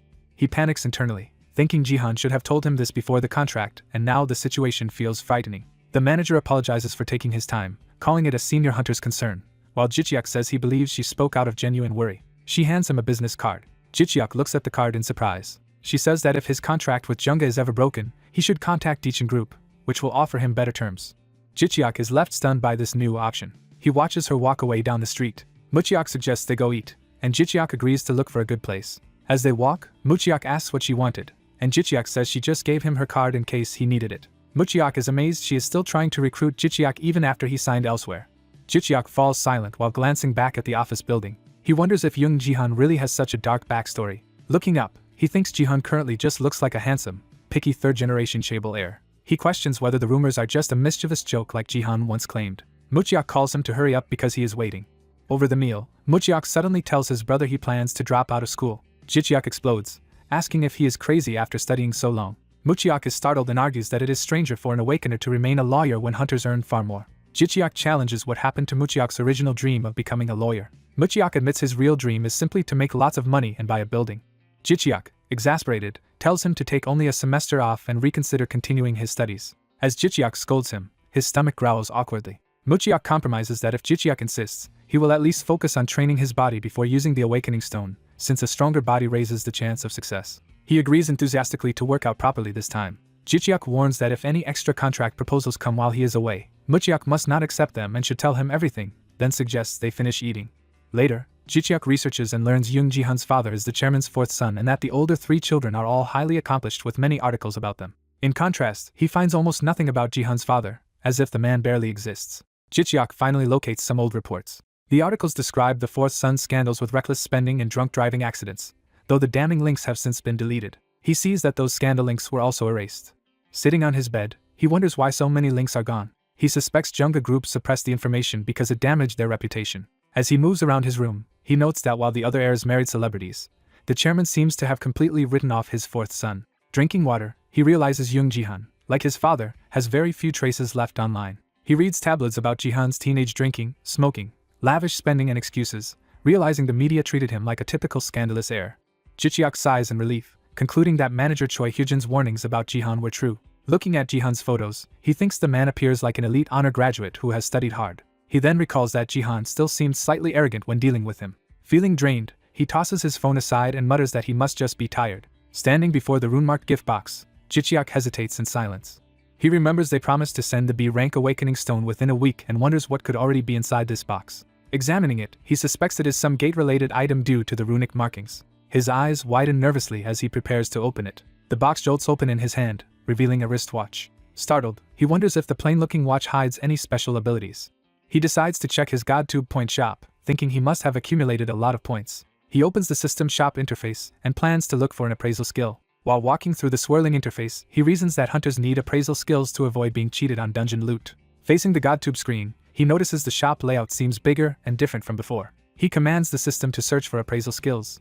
The GodTube screen begins searching for appraisal skills. He estimates the casting time and believes his current power should be enough to learn such skills as the system continues searching. The loading circle reflects on his face as he waits. The system reports over 1.2 million appraisal skills found. Jicheok realizes finding the right one among so many options will be difficult.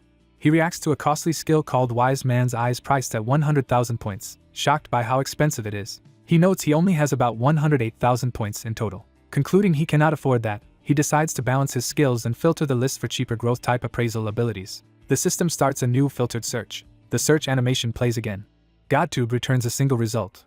The growth-type F-rank skill Eye of Observation, which can evolve to Eye of Insight and costs 1,580 points. Excited, Jicheok says this inexpensive evolving skill is exactly what he needs. He purchases Eye of Observation and watches the glowing skill book materialize, wondering how to activate it. The purchased skill manifests as a radiant book in the swirling space. The book bursts into light, signaling the skill's activation. Jicheok learns that using the skill is simple, requiring only that he think about what he wants to appraise to gain insight. He then wonders what object he should test the new appraisal power on. His gaze falls on the mysterious watch resting on his desk. He picks up the watch, ready to test the skill. Holding it up, he prepares to observe it carefully. He focuses his new ability on the watch. A status window reveals it as an artifact called an accurate watch, a durable extra-dimensional timepiece with no combat rank that is perfectly waterproof and reliable. Jicheok exclaims that he can see its information but is disappointed there are no attack or defense stats like in games. He sighs, feeling let down. He concludes the watch only tells time but decides to wear it anyway since it is still an artifact. Looking at it on his wrist, he thinks it is still a decent interdimensional gift. Suddenly a blue rabbit-like symbol flickers on the watch face, making him wonder what it is. Tired, he stretches and decides to open his status window to test a hypothesis about his skills. When he checks the Eye of Observation, the system grants him extra mastery and a beginner bonus, which delights him. As the glowing eye icon appears, he notes the skill's effect was small at first but should evolve significantly with continuous use. He notices that even when experience and discounts apply, his character level remains fixed. He realizes only the skill experience itself is progressing. Imagining himself fighting at level 1 forever but endlessly upgrading his skills with the novice bonuses, he sees huge long-term potential. He opens the point shop menu again. Narration explains that this point shop, fueled by likes, works very differently from ordinary stores. Items labeled exclusive cannot normally be bought, so he understands he cannot grow stronger just by monster hunting. He concludes he needs people's attention and likes in order to power up. Encouraged, he thinks it may take time but believes he can succeed with the right array of skills. He starts purchasing abilities that top GodTube hunters are known to have. The display shows his remaining likes dropping to 80,000 after these purchases. A glowing book and cube appear amid swirling magical energy. Jichiak gains the Mana Heart of Archdragon, using a dragon heart to absorb mana. He learns an arcane circle that greatly boosts mana recovery when he stands inside it. He receives Sylph's blessing to raise his attack and agility, and repeatedly practices his new skills. The scene shifts to Jichiak's apartment building. At home, Jichiak checks his phone and reacts in shock. He confirms he has received 8 billion in his account. His phone rings and he sees it is his team leader calling. On the call, he confirms the large deposit has arrived and thanks the caller. The team leader says the payment was processed quickly and offers to assign him a manager. Jichiak explains he must discuss matters with his brother first and will respond once their schedule is set. He ends the call. Calming down, he remarks he briefly lost his senses. The doorbell rings and someone outside calls to him, prompting him to say they arrived quickly. Jichiak opens the door and welcomes the visitor. His brother, in an excited mood, asks if the down payment has been received. They look at the bank app together, amazed at the game-like amount and number of zeros. His brother asks about living in the new house, and they decide to search together for a sturdy home suitable for Jichiak's hunter work. The brother, having already found candidate places, drags Jichiak out to start viewing them. He urges Jichiak to hurry because they have many properties to see.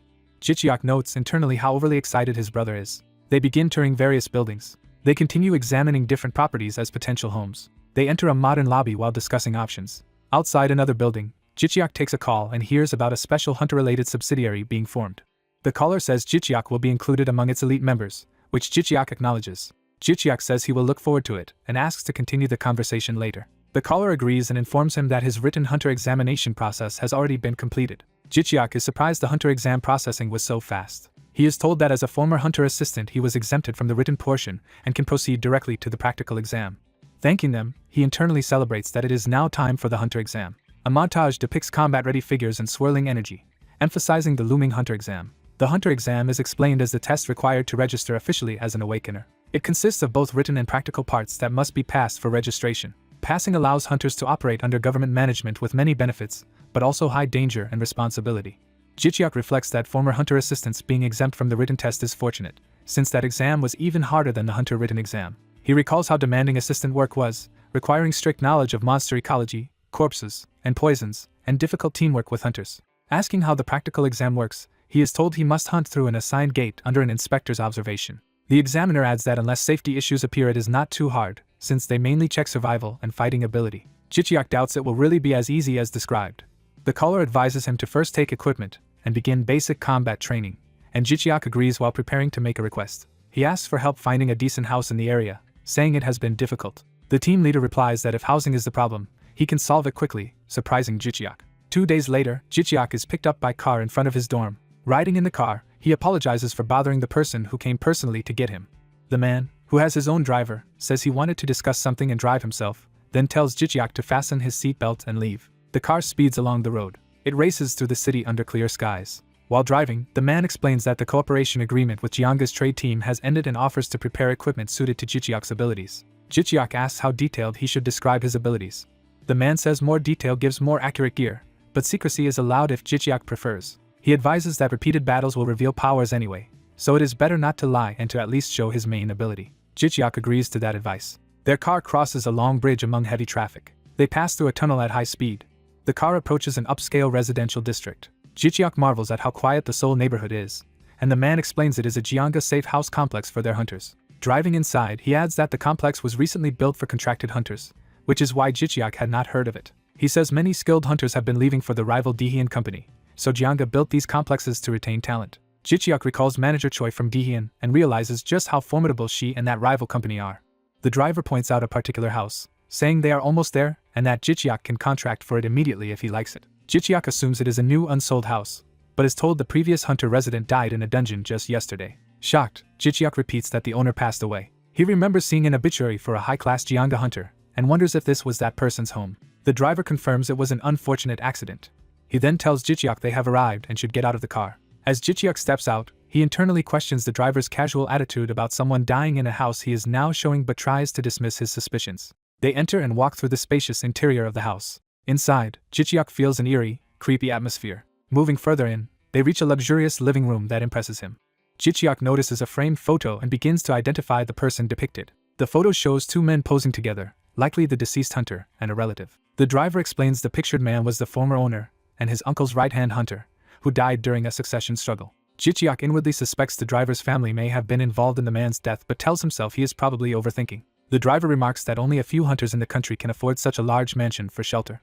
He calls it a top-class shelter that protects hunters' lives, while Jichiak muses that living here might force him into early retirement. The driver offers a price discount and notes that hunter-to-hunter sales are tax-free, asking if Jichiak will move in. Jichiak recalls Manager Choi's prior warning that Jianga is not a company she recommends joining. He silently weighs her warning and his misgivings. He thinks that something about Jianga and this situation feels off and that Manager Choi's words still bother him.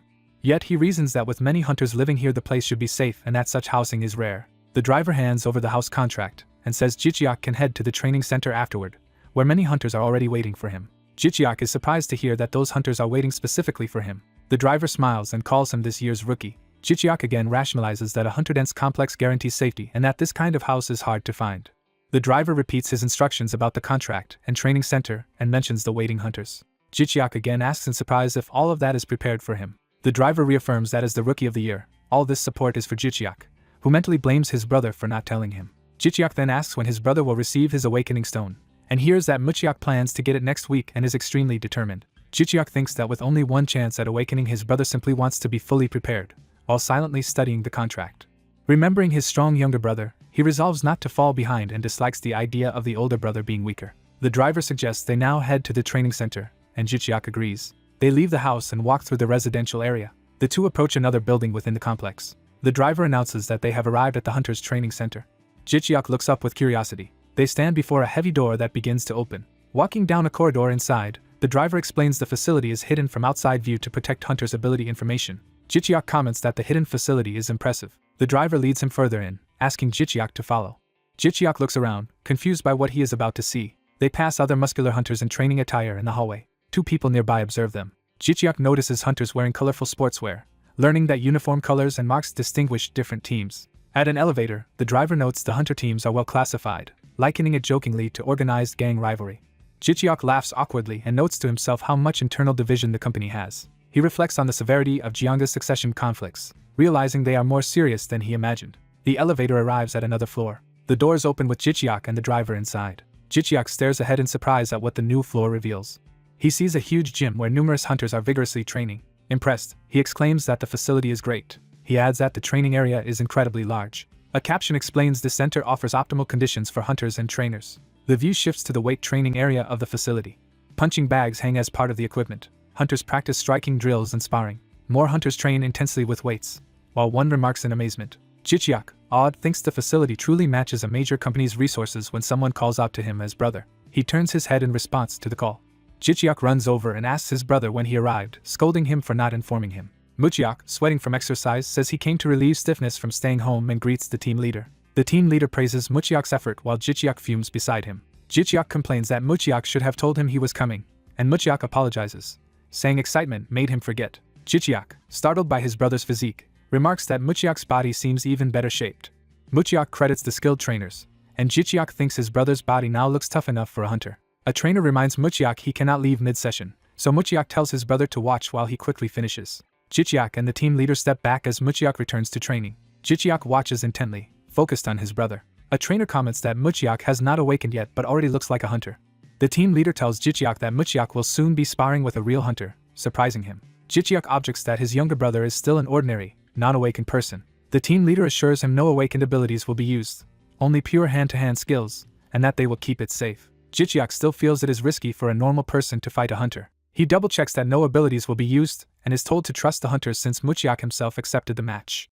In the ring, Muchiak and a muscular opponent prepare to box while other hunters gather to watch. Jichiak and the team leader stand ringside with puzzled expressions. The foreign hunter tightens his blue glove, readying his fist. That hunter launches a powerful punch, showcasing his strength. Jichiak notices in alarm that Muchiak's opponent is a foreign mercenary. The team leader explains the man recently joined as a mercenary and was chosen because Muchiak's physical abilities require a strong opponent. Watching the two in the ring, Jichiak still feels the arrangement looks dangerous. Muchiak happily bounces in place with his red gloves, while Jichiak wonders why his brother looks so cheerful. The two fighters touch gloves as the match formally begins. Close-up faces show both Muchiak and the mercenary focusing intensely on each other. Jichiak calls out for Muchiak to be careful and not get hurt. The mercenary quickly steps in with sharp movements as the bout starts. He swings a heavy punch at Muchiak. Muchiak raises his guard, reacting to the incoming attack. The mercenary's extended punch slams into Muchiak's defense, signaling the fight is fully underway.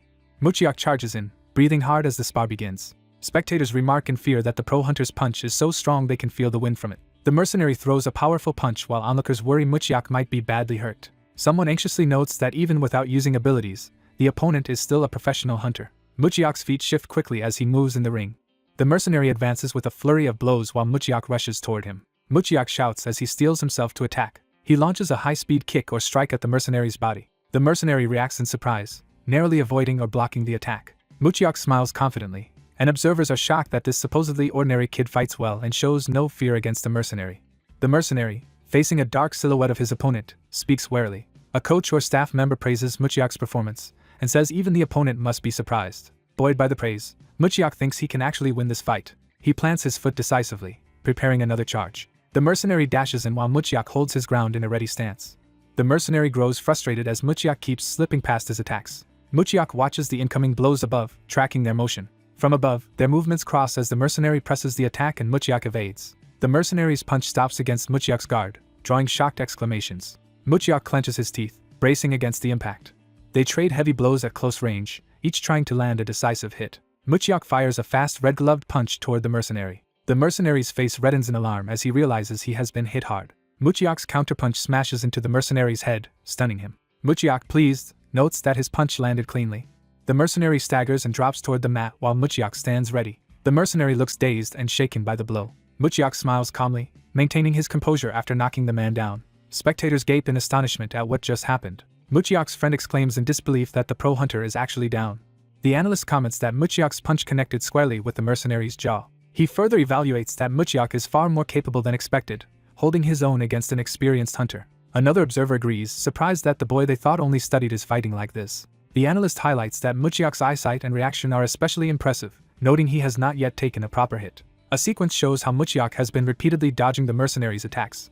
His friend reflects that Muchiak has avoided every strike, revealing unexpected talent that eases his earlier worries. The mercenary, angry, mutters and resets his stance. He charges with a barrage of punches while speaking, but Muchiak continues to evade at close range. Frustrated, the mercenary thinks he cannot even land a single successful attack. He recalls being told Muchiak was just an ordinary beginner, and wonders why he is struggling so much.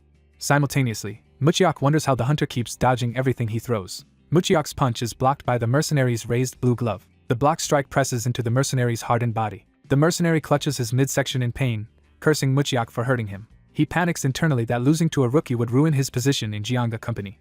Determined not to lose, he activates his ability, power flaring around his blue-gloved fist. The spectators recognize this surge of power and react in alarm. The mercenary launches a glowing, buff punch toward Muchiak. Muchiak's friend shouts for him to wait and stop, sensing danger. The mercenary's empowered fist races toward Muchiak's unprotected body. Muchiak tries to respond but is still mid-motion. His eye widens as he registers the incoming blow too late. The mercenary's enhanced punch slams into Muchiak's torso with devastating force. Jichiak and the analyst cry out Muchiak's name in shock. Muchiak is blasted backward, his body folding around the impact. His feet skid violently across the ring as he is thrown. The impact sends a shockwave through the ring, hurling Muchiak away. Muchiak's body goes limp, arms flung wide as he begins to lose consciousness. He falls backward, eyes rolling up as he blacks out. Muchiak crashes hard onto the mat.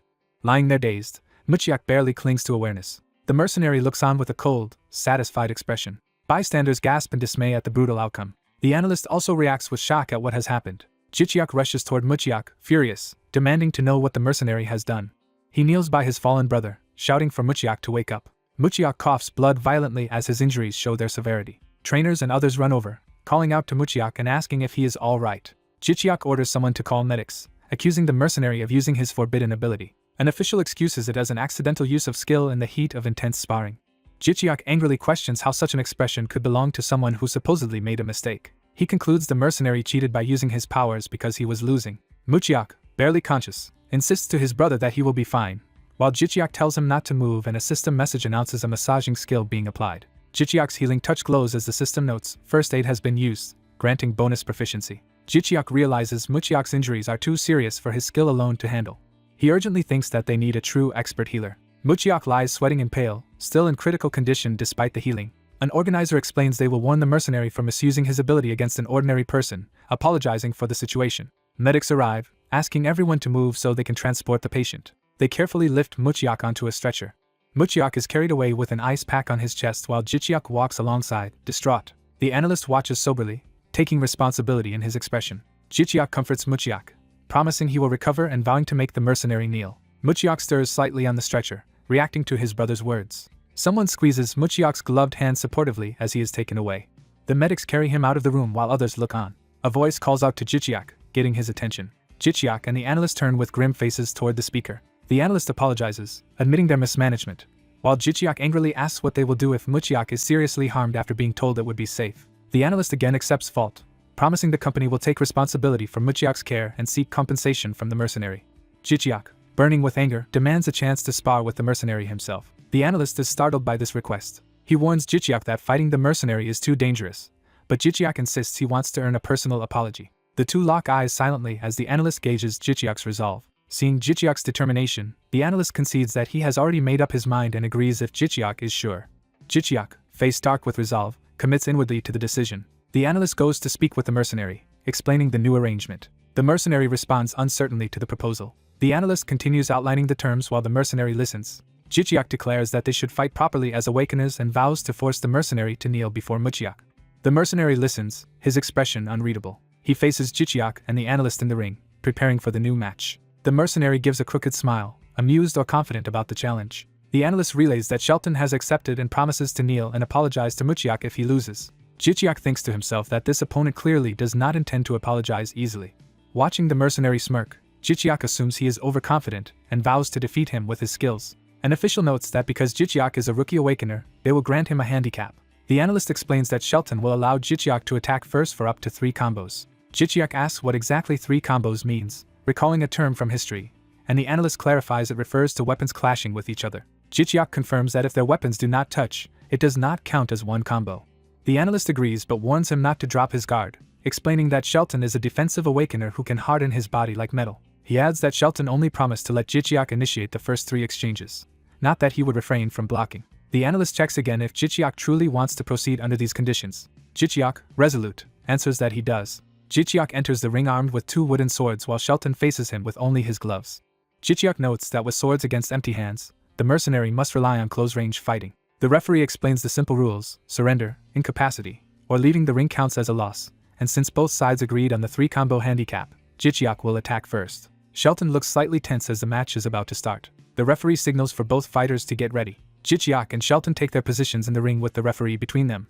The analyst watches intently from outside the ring. Shelton crosses his arms confidently, appearing unconcerned as the wooden swords point his way. He thinks Jichiak is just a newly awakened rookie and decides to observe him carefully at first. Shelton activates his defensive skill, energy swirling as his body begins to transform. His limb darkens and hardens as the iron-like change spreads.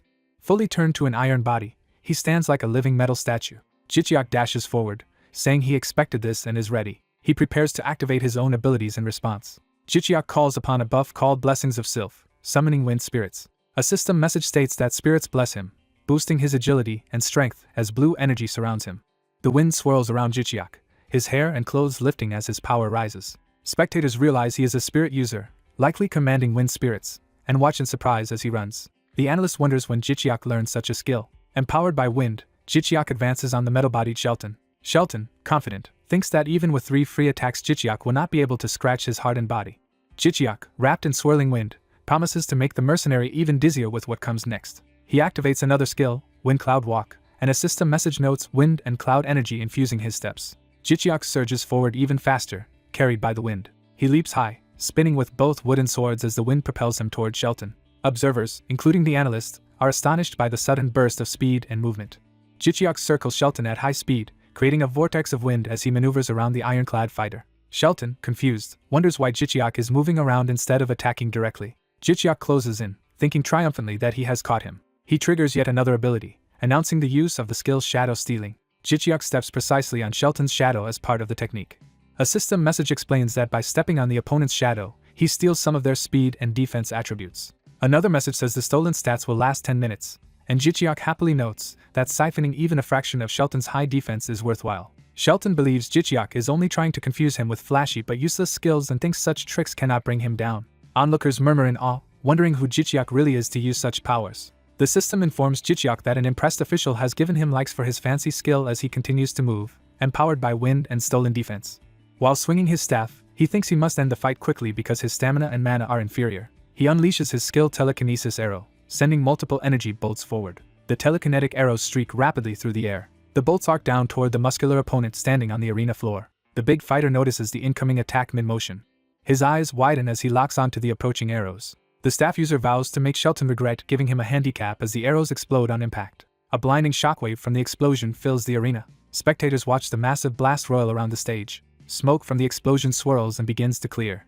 Through the fading smoke, a foot steps forward from within the blast zone. The protagonist sees the bulky fighter lunging at high speed and thinks his speed is impressive for his size. The iron-bodied fighter charges straight in with a powerful punch. The protagonist notes that speed alone is not enough and activates the skill Dodging Shadow to evade. Using Dodging Shadow, he leaves after images and slips around the enemy's attack.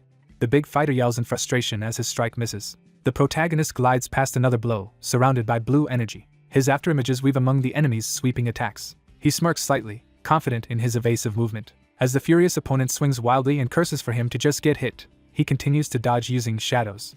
Now composed, the protagonist says it is too early to be surprised by his performance. He prepares a new technique called Shadowless Swords. He infuses both staffs with powers named White Blaze and Dark Blaze. Crossing the empowered staffs before him, he warns his opponent to be ready to apologize. Overhead lights shake and the crowd murmurs in reaction to the escalating battle. The onlookers continue buzzing, stunned by what they are witnessing. A bespectacled man in the audience stares in disbelief at the spectacle. Watching the protagonist's afterimages and slashes surround the bruiser, the man wonders what exactly he is seeing. The iron-bodied fighter is bewildered as cutting energy passes right in front of him. Mid-punch, the big man questions what these attacks even are. The protagonist closes in again, launching more swift strikes. The fighter wonders if such refined techniques can really belong to a beginner. The protagonist focuses intensely, eyes tracking every opening. Their close quarters clash intensifies until the big man exclaims in denial that this can't be happening. The protagonist strains as he blocks a punch with crossed staffs, grunting from the impact. The bespectacled observer notes that in raw strength the protagonist should be losing. The big fighter, confused, wonders why his weaker foe is still holding out. He questions why the protagonist insists on close combat despite having no strength advantage. The protagonist braces with his staff, continuing a controlled defensive stance against heavy blows. Realizing his defensive technique is working better than expected, he thinks this style is actually quite good for blocking. Surprised he can withstand such powerful punches, he decides he only needs to finish the fight now. The iron-bodied man pants heavily, clearly starting to tire. The protagonist confirms where the earlier attacks left glowing wounds on the iron body and decides the flying arrows will exploit these weaknesses. He finishes analyzing the enemy's patterns and prepares to act. Determined, he charges in with swirling energy around him. He resolves to end the match with one final decisive blow. He slips inside the opponent's guard, closing the distance. The larger man commits to a full-force punch as the protagonist darts toward him. Multiple slashes from the twin staffs cut across the bruiser's torso, shocking him. The big man tries a wide counterattack as the protagonist passes by his flank. The protagonist presses the assault, swinging his staff with full momentum. A flurry of strikes rake across the opponent's back and sides. The targeted weak points on the iron body open into glowing cuts. The iron-bodied man reels, realizing his supposedly invincible body is being damaged. He looks up in shock as the protagonist leaps overhead for a finishing strike. In disbelief, he wonders if he has truly lost to someone he considered a weakling. The protagonist's eyes burn with resolve as he brings his power down. Energy converges from all directions as his ultimate attack lands squarely on the opponent. The bespectacled man and the crowd stare in stunned silence at the overwhelming finish. The iron-bodied fighter is blasted away, chest glowing with the cross-shaped wound. The protagonist lowers his staff after completing the technique. The defeated bruiser staggers, clutching his glowing chest wound. The protagonist pins him flat on the mat, clearly having won the bout. From above, we see the unconscious giant spread-eagled on the floor with the victor astride him. Breathing hard, the protagonist bends over, exhausted after the intense fight. Sound effects emphasize his heavy breathing as he recovers. The fallen iron-bodied man lies dazed, also gasping for air. The protagonist shouts that the fight is not over yet. He raises his staff and declares he will not stop until the bruiser apologizes. As he lifts the staff for another blow, trainers rush over, begging him to stop before he kills the man. One staff member pleads with the bespectacled representative to calm the protagonist down. The representative adjusts his glasses, preparing to intervene. He tells Jichiak he can stop because the opponent will apologize once he wakes up. The staff clatters to the mat, showing that Jichiak has relented. Still panting, Jichiak mutters that they will see about that. System messages appear stating that Hunter Jung Jihan admires Jichiak's potential and awards him 3 points, then reconsiders his judgment. Jichiak looks up, confused, as the notification about earning 3 points flashes before him. More notifications show multiple trainers reacting positively and awarding him additional points. Another message informs him he has received 7 more points. The scene cuts back to the scuffed training floor and dropped staff after the duel. Other trainees gather around and carry the unconscious iron-bodied man away to an infirmary bed. Jung Jihan begins addressing the onlookers about what just happened. Nearby, staff discuss that the supposedly ordinary rookie fought like an unstoppable opponent. More trainees watch from a distance while the medic treats Jichiak. Observers remark that even if Jichiak had strong skills, his movement and blocking were amazingly precise. They add that such tactical timing of skills shows considerable experience. Jichiak listens silently, his expression complicated. The medic beside him admits he cannot figure Jihan out. Other trainees excitedly recap how Jichiak chain buffs, debuffs, movement, and evasion skills all at once, wondering if a god supports him. They note that someone under a single god should only use one skill set, yet Jichiak used both spirit and shadow skills simultaneously. A blue-haired woman walks down the hall, discussing that the Hunter Store trainees do not deserve any reward since they did not hunt anything. She claps her hands as she approaches, drawing attention. Entering the gym, she praises the match she just watched. Jung Jihan startles when he recognizes who has arrived. He blurts out in shock that it is his older sister. Jihan hurries over to her, asking when she came. She smiles and says it has been a while since she saw him. He thanks her for watching and asks if she saw the entire fight. She replies that she watched everything and found it very entertaining. She repeats that it was a great battle. She flicks her lollipop away with a casual motion. A small drone suddenly catches the candy in its mechanical claw as it flies in. Jihan reacts with interest, asking if this is a new stealth-equipped drone. His sister explains she made the drone herself during some spare time. Onlookers whisper in awe, identifying her as the famed mechanic master. Others clarify that she has perfected mechanical magic, and that it is frightening someone usually unseen like her is roaming nearby. Smiling, she confirms that Jichiak Eom is the fighter's name, and says he is very tempting as a prospect. The medic protests to her brother that she must still follow the rules. She acknowledges their grandfather's rules but hints that making a private deal should still be allowed. Jihan firmly refuses any deal regarding Jichiak, regardless of the price. She gives up for now and suggests discussing it later. As they walk, she confirms that the patient she should treat is Jichiak's younger brother, Muchiak Eom. In her tech room, she jokes about the brothers' odd names while Jihan notices tiny flying devices and asks if they are bug-sized spy drones. She studies data on her holographic screens as the micro-drones float around. She detects that Jichiak owns a Class B Awakening Stone and proposes using it now with her support to maximize its effect. When Jihan hesitates, she tells him she is actually asking Jichiak, not him. She calls Jichiak over, referring to him as idol-level handsome, which puzzles him. Jichiak points to himself, confirming she is addressing him. She tells him she will help and to consider it her payment for the entertaining fight. She smiles confidently, clearly intending to proceed. Jihan, Jichiak, and Baiga walk down a bright hallway toward the medical room. Jichiak thinks about her, recognizing her as the country's only mechanic master. Narration explains that she is an illegitimate child of the Jianga Company's second son, known as Baiga Zhang. Jihan leads her toward the emergency medical center where Muchiak is staying. Jichiak reflects that she can imbue machines with life and has even been rumored to affect living beings similarly. He is awed that he is seeing such a famous person up close. He also marvels at her many drones, wondering if she created them all herself. Narration describes her as a genius who pioneered magic engineering so even non-awakened people could use supernatural abilities. Jichiak has heard that her power grew further after she used an awakening stone herself. A simple thanks is offered, expressing gratitude. In the hospital room, Jichiak thanks her for treating his injured brother lying unconscious on the bed. She tells him to thank her after she is finished and suggests awakening Muchiak right away, asking his opinion. Jichiak is shocked at the idea of awakening his brother immediately. He protests that Muchiak's body might not be ready for such a procedure. Baiga counters that his physique is already sufficient. More training will not change the outcome, and his strong emotions make this the perfect time. Jichiak asks what she means by emotional energy. She explains that intense feelings like happiness or sadness help awaken latent power, and that awakening stones respond better to more desperate individuals. She concludes that this moment, when Muchiak is angry and miserable, is ideal for awakening. Jichiak hesitates but questions if that is really true. Baiga addresses Muchiak directly, saying she knows he is conscious and asking his opinion on awakening. Muchiak lies still on the pillow, eyes half closed. He finally opens one eye and admits she noticed his consciousness. Baiga and Jichiak react, with Baiga noting he can already talk. She taunts him about how humiliating it must feel to lose badly in front of his brother and now lie helpless. Muchiak remains silent but clearly sees inside. Baiga comments that his facial expression shows strong emotion and remarks that both brothers are quite handsome, making Jichiak awkwardly laugh. Jichiak leans in, asking if his brother is truly okay and insisting he does not need to push himself yet. Muchiak tilts his head slightly, signaling his decision. Jichiak realizes from his brother's eyes that Muchiak has already made up his mind. Muchiak's hand is grasped, sealing his choice to proceed with the awakening. Someone agrees to a plan because a genius will handle things for them. The blue-haired woman asks the man to take good care of her patient. She offers a reward for helping and he warns the price might be high before hinting at a request. He says he only wants 2 favors. The first favor is for the brother to tell Jihan to keep his promise. She explains he just needs to repeat that phrase himself, stressing that him saying it is important. The injured boy silently listens from the bed. The brother is confused but agrees to pass on the message. She moves on to explain there is a second favor. The second favor is that the 2 brothers must start a mukbang cooking channel together on GodTube. The brother shouts back in surprise at the strange mukbang request. He thinks over how he already planned to use GodTube and that mukbang is trendy, though the idea feels abrupt. The woman laughs and promises to finance the channel and give them a favorable contract. She tells them just to eat in front of the camera since even simple food will draw viewers. The brother suspects she also has her own motives for this offer. He imagines the 2 of them happily eating together on camera for mukbang. Later he waits anxiously in the hall. He worries aloud about whether Muchiak will be alright. Inside, drones fill the room and the woman questions whether so many are needed. She reassures him that the drones surpass doctors and then asks Muchiak how strong he wants to be. Muchiak's body tenses as he prepares to answer. He states he wants to become as strong as possible, even if the process is dangerous. When she asks if he accepts the risks, he firmly agrees. She warns that because the procedure is unapproved there will be no insurance, and asks if he still wants to proceed. Muchiak hesitates in silence.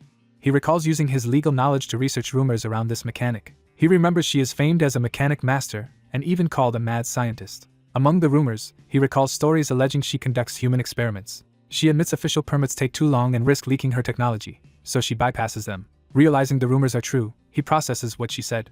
He asks what will actually happen to him once he becomes a human experiment. She answers that she will monitor him regularly and collect data samples. She adds that, compared with other professionals, she considers herself more ethical. Muchiak convinces himself she is not trying to harm him and that her vast experience makes her reliable. Resolving himself, he says they should proceed exactly as first planned. He then gives full consent to be her human test subject. She smiles, pleased at how easy it is to work with someone smart. Activating the drones, she casually asks if they should begin and pops a lollipop into her mouth. Just before starting, she notes she never mentioned how painful the procedure would be, shocking him. Even so, Muchiak steels himself and says he is ready. He remembers his little brother once happily asking him for ham. Young Muchiak turns toward him, repeating the request. The older brother proudly reveals a can of ham for them to eat. The 2 boys excitedly decide the ham looks delicious and plan to share it. The younger brother suddenly realizes he can no longer hear his own voice while his brother prepares the food. The older boy cuts the ham on a board in the kitchen. The younger calls impatiently for his brother to hurry. The elder feeds him a bite, and the boy enjoys the taste. Then his eyes widen as something feels terribly wrong. He becomes aware of strange distortions as he wonders what is happening and where his brother went. He panics as the ham itself warps into something bizarre. Calling for his brother, he runs toward the disturbance. The world tilts and he falls, screaming for his Hyung. Darkness coils around him as he tries to shout again. Black swirling shapes close in while he lies terrified on the ground. His face fills with fear at the overwhelming phenomenon. He sprints outside begging someone to help him. Still running, he yells that some weird thing is chasing him. He looks back in shock while his bare foot hammers the floor. He suddenly faces a massive, writhing mass of dark patterns. The ground and surroundings transform completely into black script-like waves. He finds himself standing atop the living pattern, stunned. Noticing the shapes resemble letters, he exclaims that everything is turning into characters. The boy stares around in horror as the characters surround him. Overwhelmed, he admits he is terrified. The strange flowing letters continue to spread everywhere. He calls out desperately, asking where his brother is. A robed figure appears, praising the child's ability to enter the Akashic records. The boy looks at the stranger, bewildered. The hooded man muses that the child is useful to them. The 2 stand facing each other amid towering characters. Hearing the figure's voice, the boy suddenly recognizes it from somewhere. The robed man confirms that the power the boy sensed indeed comes from him. He describes Muchiak as the child who kept trying to cross the river of rightness, and notes they have been observing him. The man grows annoyed, saying the tower is becoming troublesome. He praises the boy's awareness of language's power and his great potential. The boy complains internally that the man is ignoring his questions. The robed figure explains that anyone reaching this land of rightness is entitled to a gift and asks what he wants. Muchiak clenches his fist, thinking about what he most needs. He decides he wants anything that will help him find his missing brother. The man asks if he intends to protect his family. Calling the wish simple but admirable, he notes helping an ink-born child with the singularity will be difficult. Muchiak is startled and repeats the unfamiliar term singularity. The man gathers light in his hand, preparing to bestow something. He tells the boy to accept this and leave, while Muchiak wonders about the promised gift. The robed figure explains that this place is the world's end, the sea of deep meditation, and warns that staying longer would cause chaos as he tries to send the child back. Light washes over the man as the transition begins. Muchiak is engulfed by the light, reaching toward him. The man bids farewell to the child from the perished world. Muchiak tumbles away through the void. Falling through emptiness, he repeats the phrase world that perished in confusion. He continues to drop in a blank white space. Still falling, he questions what that expression truly means. Muchiak jolts awake on the hospital bed. He sits up, gasping and disoriented. His brother and the mechanic rush over, with the brother calling out Muchiak's name. His shout echoes outside the building. Time shifts to him later walking solemnly through the hall. The mechanic watches him with a calm, knowing smile. His brother grips his arm and asks if he is all right now. Muchiak smiles and says he is fine, and his brother expresses relief at what he endured. The mechanic confirms the procedure worked, welcomes him back safely, and asks if he met the old man. The brother, confused, repeats the phrase old man. Remembering, Muchiak realizes his encounter in the Akashic records was real. Visual memories of the robed elder and that strange place confirm it was not a dream. A drone hovers and begins scanning Muchiak. It projects a blue beam over his chest as he lies still. The drone announces the scan's completion and the mechanic asks for the result. She studies the holographic display projected before her. A glowing panel shows an A grade, impressing everyone. She congratulates Muchiak for achieving an A-grade awakening. Both brothers exclaim in disbelief at hearing he is a grade. The mechanic closes her eyes, satisfied. Onlookers murmur among themselves about the result. She laughs excitedly, repeating that he truly obtained an A grade and congratulating him again. Later in the training chamber, someone brings up the word records. The instructor explains that from Akashic records they can draw scripts through the Abyss library. He says these scripts can be used offensively or supportively in battle. Muchiak admits that despite being a grade he has never actually used the skill and is unsure how good it is. The instructor offers to demonstrate how his own ability works, and the others ask to see it.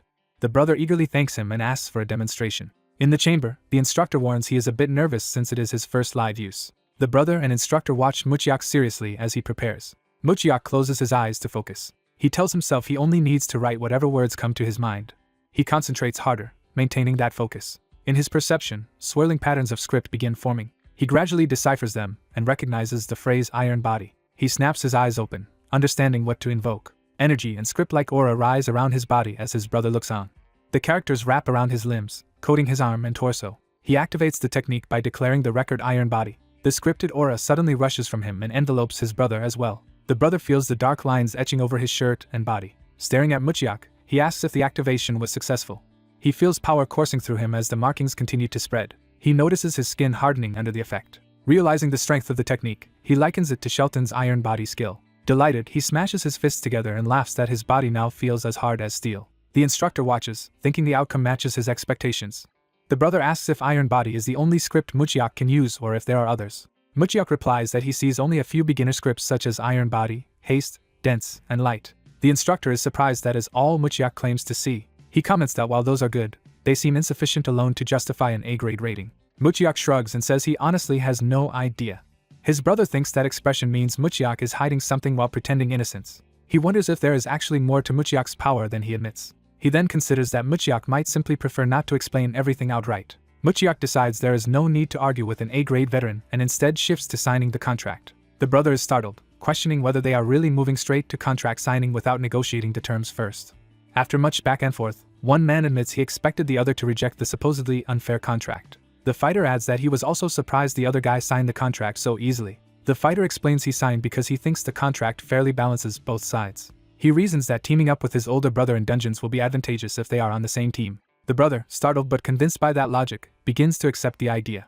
The younger brother repeats that he refuses to let his young enter dangerous places alone, and vows they will face life and death together. He then moves on, emphasizing that he is now an A-grade awakener. The older brother concedes the argument internally, realizing continuing to object would be pointless. The manager agrees to prepare the contract and asks if the brother is ready for the Hunter exam's written test. The younger brother confidently answers that he always scores high on exams. The manager laughs that with the brother's strong academic record and top law school background, there is nothing to worry about. The older brother privately notes that Jichiak looks even happier now than when he defeated Shelton. Jichiak beams, clearly pleased by his brother's success. The younger brother is shocked to hear Jichiak actually crushed Shelton. Jichiak recalls the GodTube notification praising his combat skills and his rising likes, while the brother asks if he is serious. Jichiak downplays the feat, insisting it was nothing special. The manager is surprised at how casually Jichiak speaks about someone his powerful uncle sent. Jichiak laughs awkwardly and confirms what the manager said. The manager checks that neither of them was injured in the fight and is relieved by their answer. He says he will contact them when the contract is ready and excuses himself to handle other work. Jichiak agrees and says goodbye for now. The brothers watch the manager walk away from the training hall. Jichiak pats Muchiak and calls his attention. With the manager gone, Jichiak urges Muchiak to be honest with him. He pointedly asks Muchiak how many gods he has contracted with. Jichiak clarifies the question, asking from how many gods Muchiak has received contact offers. Muchiak hesitantly answers that there have been many. He admits he still does not really understand what the mysterious letter character of chaos he received actually means. Muchiak speculates that this letter is why chaos-related gods keep contacting him. Jichiak then asks if there is also a particular god who has shown interest in Muchiak. Jichiak explains that he initially had several offers, but now only sees a system notice saying it is under maintenance, and he must wait for a patch. Muchiak finds that situation strange. Jichiak says his ability system has always been out anyway and suggests they stop worrying and go eat. Muchiak wonders aloud if the system is actually blocking Jichiak from contacting other gods. When Jichiak questions that idea, Muchiak dismisses it as a random guess and tells him not to worry.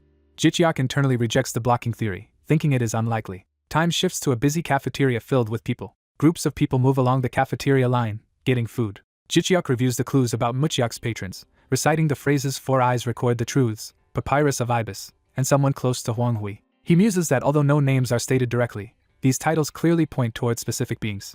Jichiak concludes that all the gods who chose Muchiak are related to those hints and suspects the Four Eyes entity is likely Changjia. Jichiak looks puzzled, prompting him to ask who Changjia is. Muchiak explains over lunch that Changjia is said to have invented Chinese writing. He adds that this figure was considered both emperor and god and must now be a powerful deity. Muchiak says he might gain a skill connected to Chinese characters from that god. Jichiak, impressed, remarks that this means Muchiak's potential as an A-class awakener is huge. Jichiak brings up the obtaining papyrus clue. Muchiak calmly identifies that one is the Egyptian god Thoth. Jichiak recalls Thoth as the god of books, libraries, knowledge, and magic whose symbol includes obtaining. Jichiak guesses Muchiak could even earn ancient magic from such a patron. Muchiak agrees, reasoning that as the discoverer of Egyptian hieroglyphs, Thoth must wield powerful ancient magic. Jichiak wonders what this letter character of chaos actually is. He notes that this mysterious letter has drawn the attention of multiple Asian gods and asks about the final clue. Muchiak answers that the last hint refers to someone close to Huanghui, shocking Jichiak. Jichiak realizes that sounds like the legendary creator of Hangul and recalls that even non-gods can sometimes choose hunters. Surrounded by symbols, he reflects that Muchiak is simultaneously connected to Egyptian hieroglyphs, ancient Chinese characters, and Hangul. Jichiak marvels that he cannot even guess what specific ability Muchiak will receive. When Muchiak asks his opinion, Jichiak admits the choice is too difficult. Jichiak thinks about the one human among script legends. He says he has heard that ordinary humans cannot compete with divine power. Still, he argues that if forced to choose they should favor King Sejong. Muchiak notes that because their current writing system comes from Sejong, following him should give them general bonuses. Jichiak agrees that choosing a patron from their own culture should boost stats and feels instinctively drawn to Sejong despite worrying about losing things like vacations. Jichiak steels himself, pondering the cost of that path. Muchiak says he has a good feeling that things will work out and asks Jichiak which patron he prefers. The scene shifts to a city skyline. Time skips ahead a few weeks. It is now the day of the Hunter practical exam at a venue somewhere in Seoul. Officials shout at the gathered crowd not to cut in line and to follow the rules. Large groups of people and reporters are clustered outside the test building.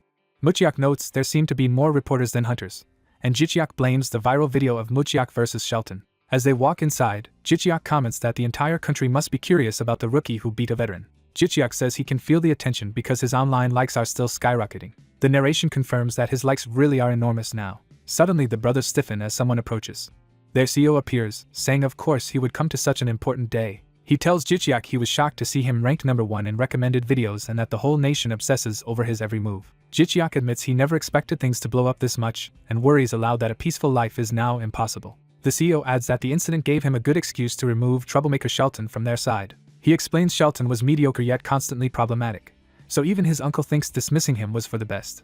Muchiak awkwardly says he feels a little sorry for Shelton. The CEO mentions he saw many Jichiak fans outside calling themselves Index Finger, and that he even took photos with them. He thanks the Shelton affair for drawing public focus to Jichiak and asks if he can raise his expectations. Jichiak nervously agrees.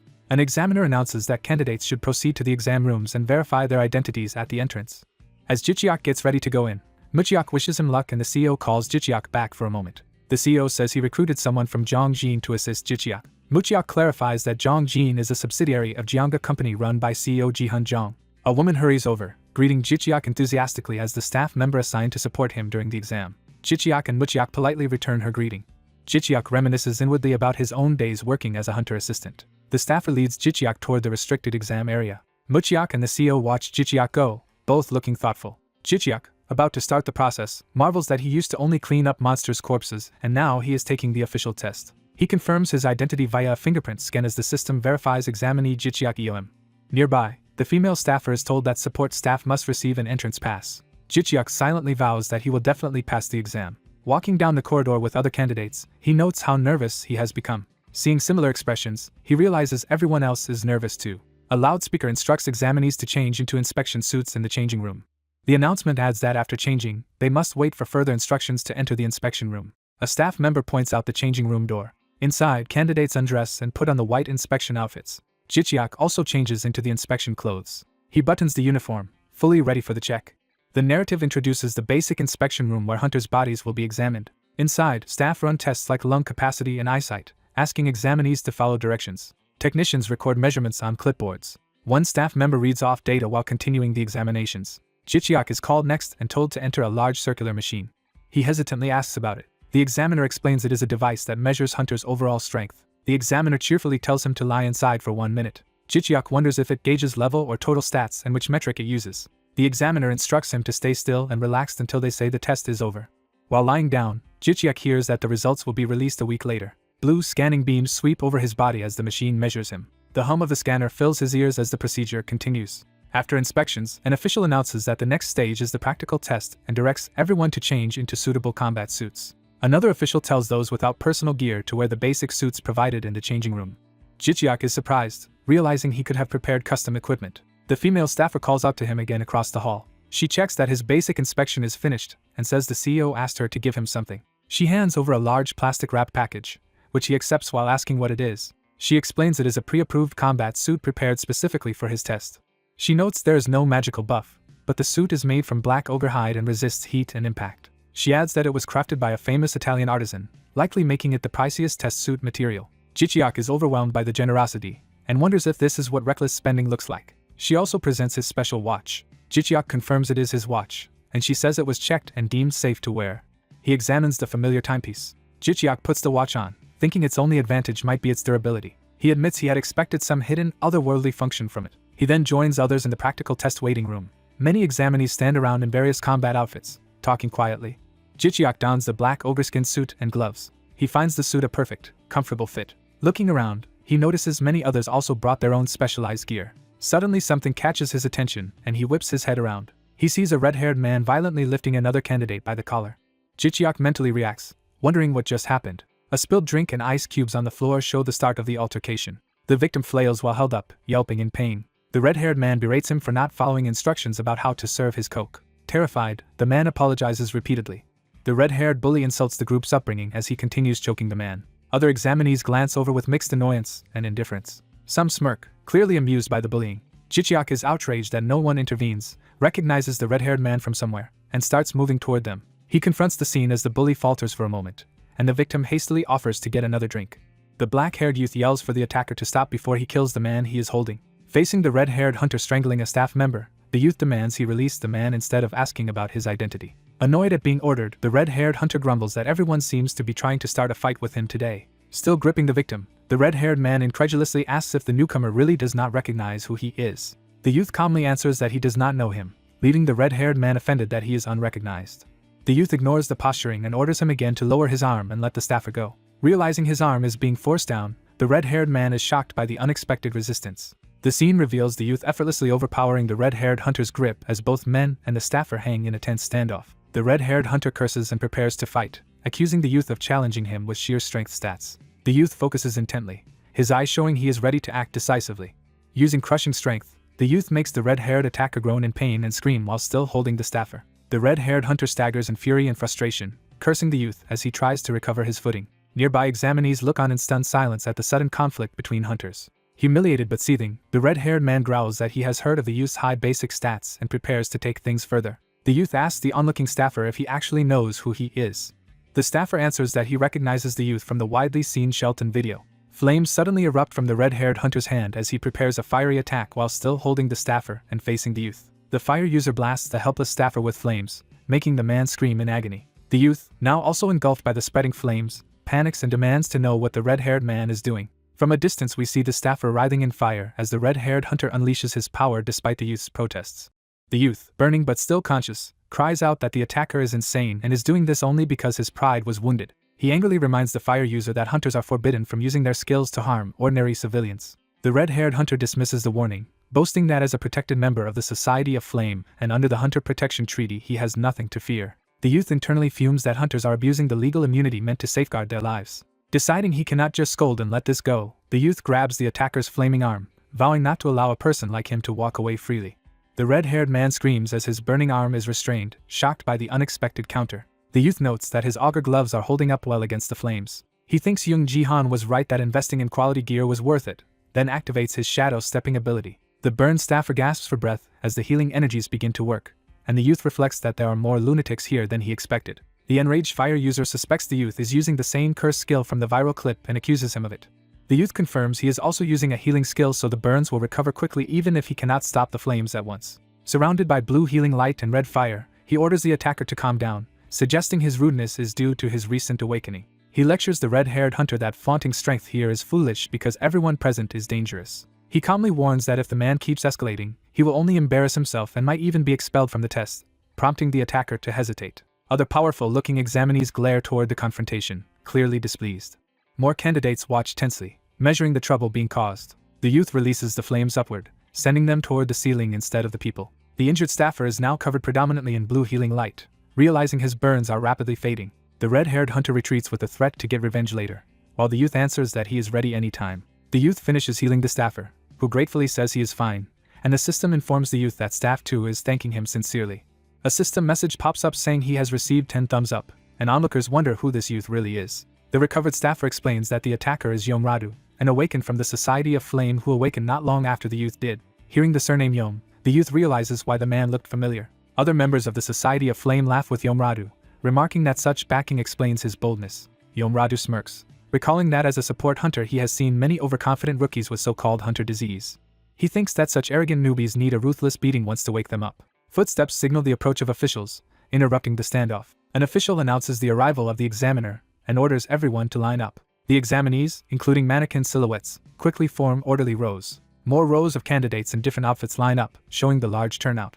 A short woman in a suit, flanked by staff, greets the energetic rookies and notes how lively this group is. She introduces herself as Yunrumi from the Politics and Military Division, explaining most of them would not know her. Her escorts move with her as she steps among the gathered hunters. The youth realizes that someone from the Politics and Military Division is usually part of the president's personal force, notorious for killing or torturing rogue awakened. Yunrumi states that even her name and face are aliases and hints that today's exam is special compared to the usual ones. She complains that acting like a servant for rookies is tiring but implies she is here because of orders from above. She adds that the higher-ups are very interested because 2 super rookies are participating in this test. Both the youth and Yom Radu realize with surprise that she must be referring to them. Another official instructs everyone to sign the documents being distributed. The paperwork states that the government will bear no responsibility if they die during the test. Yunrumi explains that signing means they stop being regular citizens and are instead treated as soldiers, giving this as their last chance to turn back. The youth looks at the form with a nervous expression. While thinking the warning sounds terrifying, he signs the waiver anyway. Others sign as well, internally remarking that such grim terms are not something one normally declares with a smile. Staff circulate to collect the completed documents from each examinee. When all forms are gathered, Yunrumi and her assistants stand before the door to proceed. She notes that everyone agreed and that it would be strange to quit after coming so far, then says she will explain the basic rules. She orders them to listen carefully and remember what she is about to say. She outlines the exam. They will enter a dungeon, hunt, be graded according to rules, and everything they do will be recorded. She adds that they may still use their own recording devices if they have them.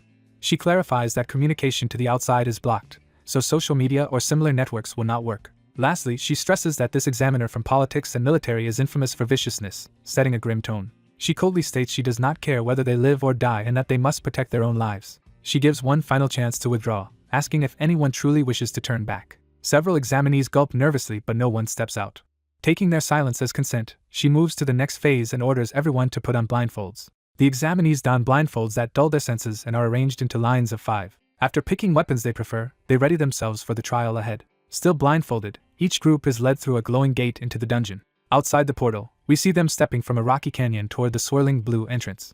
Narrative explains that inside the dungeon, examinees will be separated into small stone chambers all around the map in random groups of 5. The final objective is to fight monsters on their way to a central crystal ball. The test concludes the moment that crystal ball is destroyed. Inside one such chamber, Blindfolded candidates are told to remove their coverings as the exam officially begins. As the blindfolds come off, they see a massive ornate door before them. The youth removes his blindfold calmly, taking in the surroundings. Outside the dungeon, alarms blare as operators panic, saying the supposedly safe dungeon is behaving abnormally. Monitors report that the gate is turning into an irregular dungeon and that it has now been sealed. Back inside, the youth sits in his chamber, oblivious to the growing outside crisis. He wonders aloud if modern exams always feature such elaborate dungeon scenarios. Strange glowing runes and devices on the door hint that interacting with it will trigger the exam's start. He concludes the test will fully begin once he opens the great door in front of him. Nearby, someone angrily throws their blindfold to the ground, complaining about how frustrating the situation is. Radu vents that the exam setup is excessively harsh, as he stands in the same chamber as the youth. The youth looks alarmed as he realizes who is in his group. Radu also recognizes the youth and curses his luck at being grouped with him. He stammers in shock that he has to be in the same party as the youth he despises. The youth retorts that he feels the same and internally thinks he is doomed to be with a lunatic. Another teammate nervously steps forward, apologizing while asking a question he does not understand. The ponytailed woman asks if the emergency announcement about an irregular dungeon means this apparent dungeon explosion is part of the exam. Radu speculates that it might be, saying he heard of a similar twist in previous tests. He convinces himself that the higher-ups arranged this special exam because of his own strength. The youth notes that Radu is wearing heavy metal gloves and internally scoffs at his bragging. Two blue-clad siblings introduce themselves as Bang Jin-ah and Bang Jin-woo, explaining they are twins. The youth starts to ask about the silent man in the back of their group. Radu calls to his relative Ma, introducing the stern man as his distant cousin. The youth despairs, thinking having two relatives from the same dangerous family in his party means they are in trouble. The youth introduces himself as Jichiak Eum, but Radu immediately tells Ma to follow him so they can take the lead. Jichiak yells at them not to act alone and asks if they even know what is behind the stone chamber's door. Radu snaps back that anything is better than staying in the same room as the others, pushing ahead anyway. Jichiak sighs that they were doomed from the outset with teammates like this. Ma presses his gloved hand against the huge stone door to push it open. He strains as the door slowly begins to separate, revealing a dark gap. The creaking of the door continues ominously as it opens wider. Suddenly there is a jarring impact as something on the other side slams against the widening entrance, startling Ma. He tries to warn his cousin that something is behind the door. Someone's eye widens in horror as they realize what is emerging. A grotesque clawed arm bursts out through the opening, nearly crushing Ma. Radu yanks his cousin away from the gap just in time as the monstrous limb lashes out. The creature steps fully into view, revealed as a towering lizard man. Jichiak and the twins panic, explaining that lizard men are foes even veteran hunters struggle with, being far stronger and faster than goblins. Jichiak adds that because lizard men sense with their skin, they are even deadlier in dark caves, and he curses the government for throwing such monsters at rookies. Radu, however, laughs confidently that it is only a lizard man and invites the monster to come at him. He and Ma ignite their fists with flame and charge, vowing to roast the creature. Radu calls out a coordinated attack with his cousin as they advance with blazing fists. He powers up further, screaming as his flames surge around him for a full-force strike. Jichiak realizes in alarm that the madman intends to unleash a big skill at close range in the cramped stone room. Jichiak draws his sword, incredulous that anyone would use such a wide-area skill in such a narrow space. He orders everyone to hit the ground and shouts the activation of Sylph's Blessing and Wild Roar as blue wind power swirls around him. He then calls out another ability, Telekinesis Arrow, channeling additional power into his sword. Jichiak's eyes glow with concentration as his skills activate simultaneously. Radu's face is wreathed in raging flames as he prepares to collide with the lizard man. Outside and within the dungeon, magical energies and projectiles streak through the dark blue space as the clash begins. At the monitoring station outside the dungeon, the screens glitch and static appears as the situation deteriorates. An operator realizes the dungeon is undergoing uncontrolled growth and expanding faster than expected. He concludes that because the gate has closed there is no way to enter or halt the now growing dungeon from outside, meaning the exam cannot be stopped. On the monitors he silently watches Jichiak's party in mid-battle inside the chamber. He reflects that the examinees now either have to keep running until the dungeon stops growing or destroy its core if they want to survive. The narration explains the dungeon growing phenomenon, where dungeons evolve and strengthen just as hunters themselves grow. As a dungeon grows, existing monsters are replaced by stronger ones and the internal map becomes increasingly complex. In exchange, such dungeons offer greater rewards, luring many adventurers despite the danger. Officials in the control room buzz with concern, still unaware of the deeper implications. The narration notes that people of this era do not truly understand this phenomenon. Only Jung Jihan, the spectacled man watching the monitors, grasps what is happening. It specifies that Zhang Jihan alone possesses this knowledge. Jihan recalls that Jichiak Eum never revealed his abilities and outwardly seemed like someone protected by his troublesome brother. He now recognizes that Jichiak is actually fully capable and is a singularity destined to change the future. Jihan believes the dungeon growing incident proves Jichiak's importance and silently urges him to survive. Clenching his fists as he watches Jichiak on the screen, Jihan struggles with what to do. The narration concludes that Zhang Jihan is now forced to make a crucial choice. A man clenches his lips in tense silence, sweating as he steels his resolve. Narration likens his situation to watching a distant chaotic game, questioning whether he should see it through or retreat. It explains that until he finds the answer he seeks, he will remain stuck in place, frozen despite the world moving on. He endures all this in pursuit of the sole path where humanity survives. In the dungeon, a massive fire blast erupts ahead, shocking the team.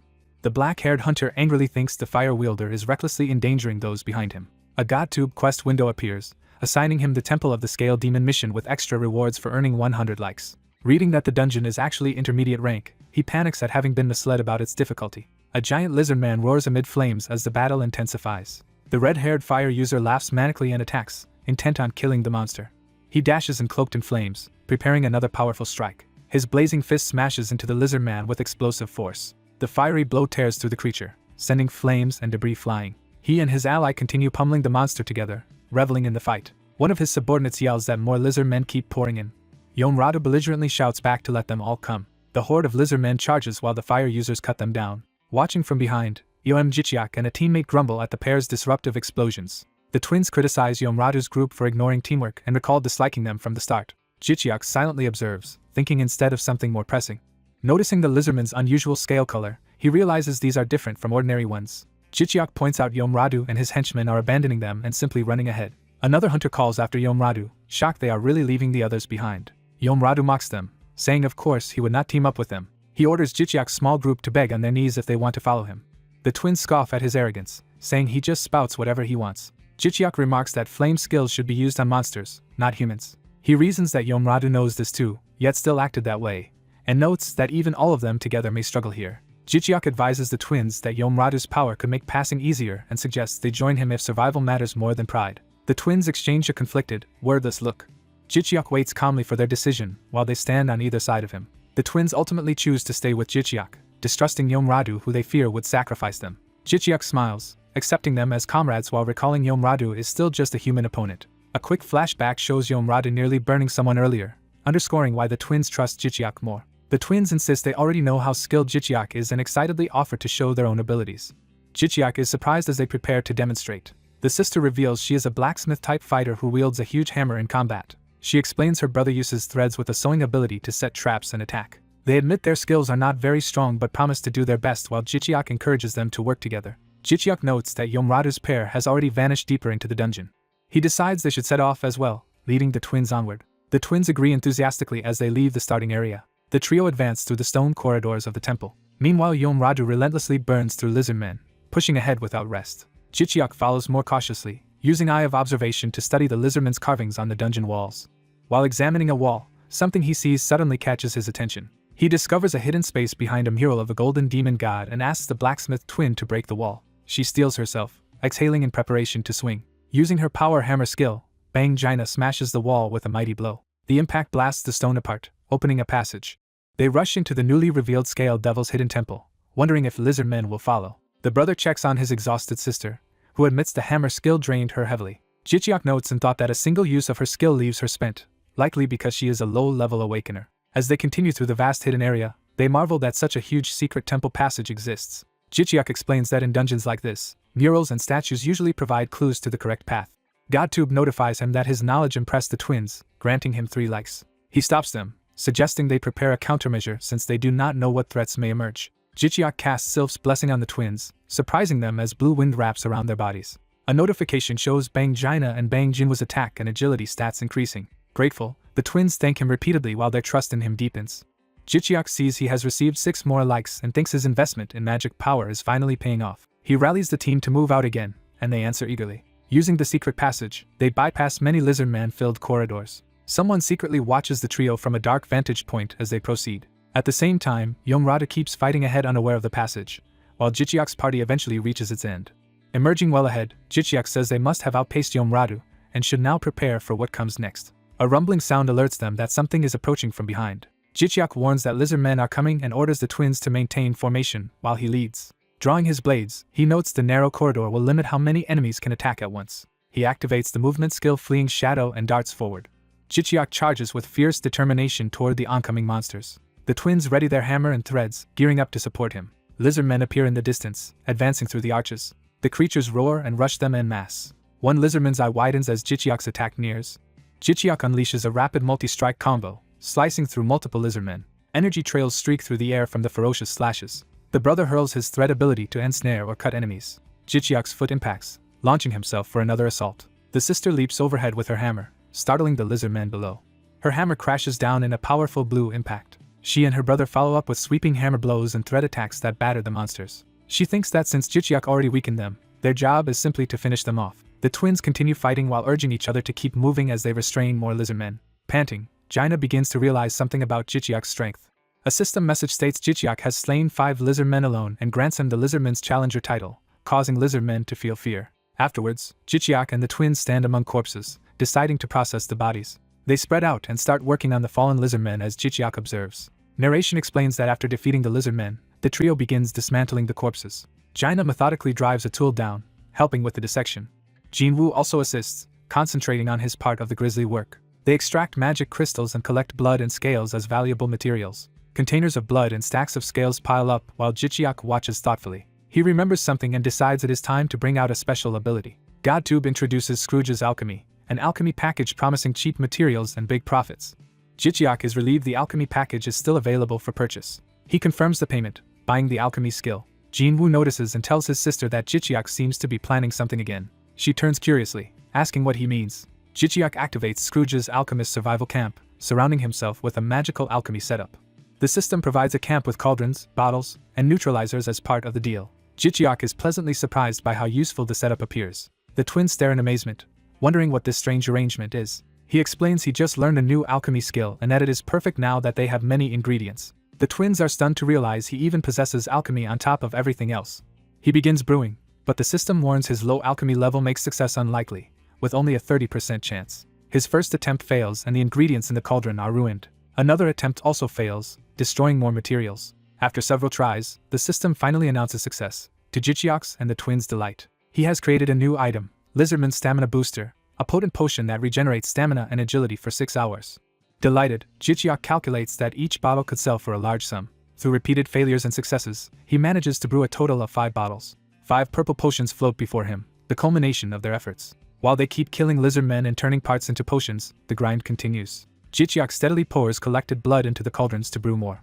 Notifications show likes pouring in from viewers as his Godtube-like count rises dramatically. He continues to carve through lizardmen with efficient sword strikes. The system informs him he has accumulated 100 likes and completed the bonus quest. Surprised to have hit 100 already, he receives a prompt asking if he wants his bonus reward now. Jichiak notes he has not even cleared the main quest yet but is eligible to receive the bonus.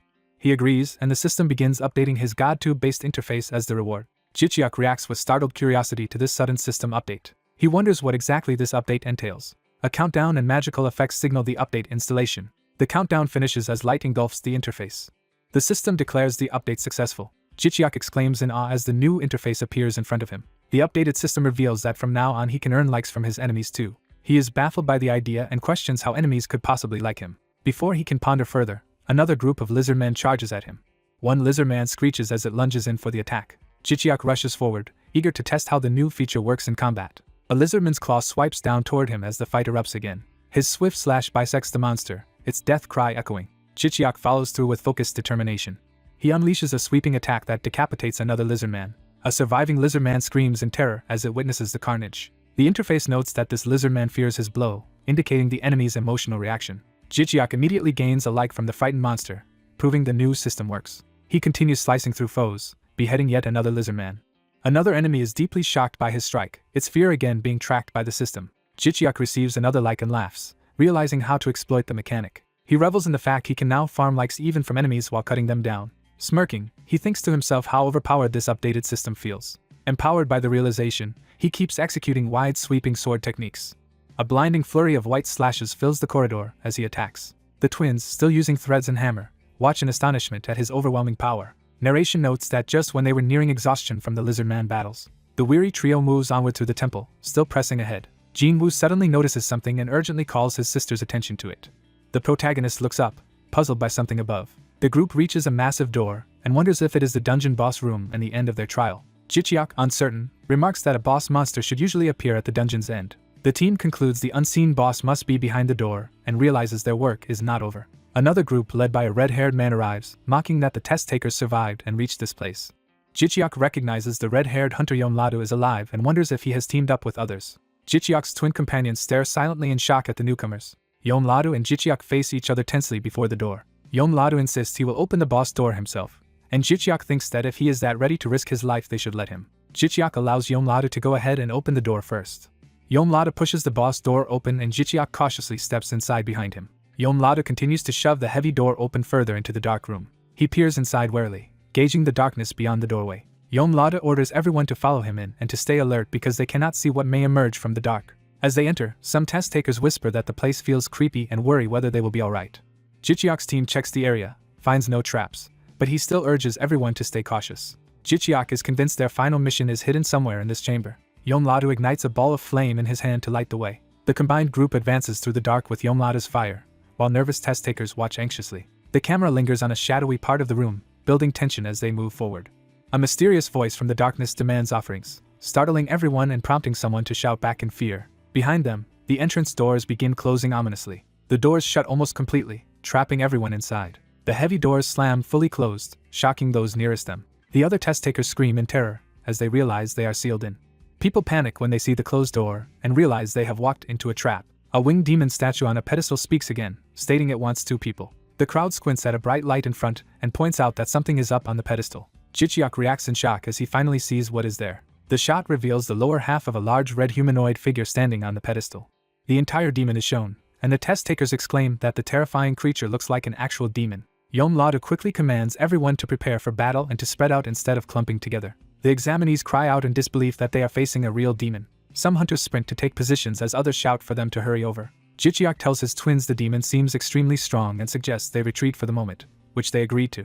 Jicheok internally notes he cannot sense any killing intent from the demon and wonders what is happening. He also notices the demon only keeps repeating strange lines and seems focused on something else. The demon's glowing eyes fixate on the crowd as it repeats its demand for 2 people. The demon stands motionless on the pedestal while the examinees circle the large magic formation around it. Yeonladu's ally points out the demon will not move and just keeps asking for offerings, and Yeon wonders if there is some trick or a way to avoid fighting it. Jicheok offers to go closer and check things out himself. As Jicheok calmly walks toward the demon, Yeonladu watches in uneasy admiration at his fearlessness. From up close the demon keeps monotonously demanding offerings of 2 people while towering over Jicheok. Jicheok silently studies the demon and wonders why it does not move. He realizes the demon simply repeats the same request and questions whether it intends to attack at all. Observing the pikes around the pedestal, Jicheok deduces their design would channel blood, implying they are meant for impalement. Jicheok suspects the final mission might be horrifying and tells the others he does not think the demon will move for now. He then explains the real problem. The demon seems to be asking them to impale 2 people as sacrifices on the pikes. The crowd erupts in disbelief, calling the requirement nonsense and questioning how the government could assign such a dungeon. Jicheok argues that such an exam would be unprecedentedly cruel in difficulty. He further points out the dungeon is effectively demanding human sacrifices. He reminds everyone that hunters are ordinary humans and not expendable tools. Some examinees reason that while accidental deaths in a dungeon test might be one thing, intentionally impaling candidates as sacrifices is completely different. They conclude that no sane person would willingly accept such a condition. Yeonladu pounds on the door in frustration, trying to force it open.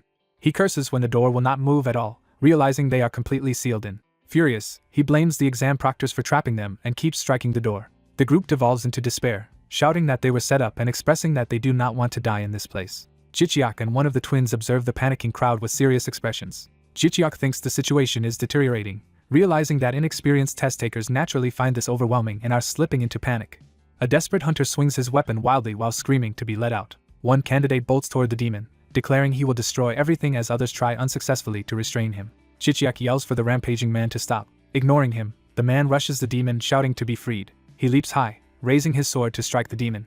The attacker's furious face is shown as he brings his weapon down. His sword hits the demon but only cracks the pedestal, unleashing an ominous red energy. Shocked, the man realizes his sword has been destroyed. The demon coolly stares ahead after being attacked. Its eyes suddenly blaze brighter as it activates a power. A close-up shows one of its eyes flaring red as the attack is unleashed. The demon fires twin beams of energy from its eyes straight at the attacker. The beams tear through him, engulfing his upper body. His vision blurs in a flash of white as death approaches. The attack punches a bloody tunnel through his torso and hurls his body away. The onlookers stare in horror at what just happened. Yeonladu grimly reacts, tightening his jaw. Jicheok and the twins watch, shaken, as Jicheok's eye fills with fear and determination. Blood splatters across the floor from the slain man. Others recoil and shout that the situation is insane. People begin racing back to the sealed door, crying that they will all die if they remain. As they slam against the door, many yell that they cannot possibly fight a monster that killed someone with a single beam of light. One twin collapses from shock as the other supports her and anxiously checks her condition. Jicheok reflects that this terror is unlike seeing people eaten by lizard men. It feels more absolute. He reasons that the dread of an unknowable, seemingly unbeatable foe is far worse than fear of a difficult but winnable fight, while the demon continues to demand offerings. The demon's glowing eyes stare unblinking as it repeats its demand. Once again the voice insists it needs 2 people. Someone in the crowd snaps and suggests they just provide the demanded offerings to end this ordeal. Other examinees argue over who could possibly be chosen, insisting no one would volunteer to die. The crowd falls into uneasy silence, no one willing to step forward. Panic escalates as someone is grabbed and begs frantically to be saved. Jicheok notes that people are beginning to lose their sanity and fears everyone will go mad at this rate. A man proposes that sacrificing just 2 people could be acceptable if the choice is made fairly. Others challenge how fairness can be determined, debating metrics like contribution points versus the fact that they are all human, not numbers. The discussion turns into accusations, with some asking if they are supposed to just wait around until all of them die. The crowd fragments into arguing and jostling groups across the hall. Amid the turmoil, Yahello keeps pounding the door, shouting for everyone to stop. Losing patience, he yells that they should simply select the 2 weakest among them as sacrifices. He further suggests deciding by fighting and impaling the losers, reasoning that stronger hunters are more valuable for survival. Another candidate claims production-type hunters are the weakest and would also have the lowest contribution points. People latch onto this idea and demand to know which among them are production-type hunters. Someone calls out to those hiding in the crowd and another begs everyone not to go through with this and to regain their senses. A man points at Jicheok's twin companions, identifying them as weak, useless production-type hunters. The brother twin urgently moves to shield his sister behind him. Jicheok grimly realizes the mob is trying to corner the twins as chosen sacrifices. A thought bubble notes they are in serious trouble because the group is targeting the twins. The twins exchange looks, one anxious and the other clenching his teeth in anger. Murmurs and whispers ripple through the gathered examinees, building pressure. One man openly argues they should pick the twins, saying someone must die for the greater good, and they conveniently number 2.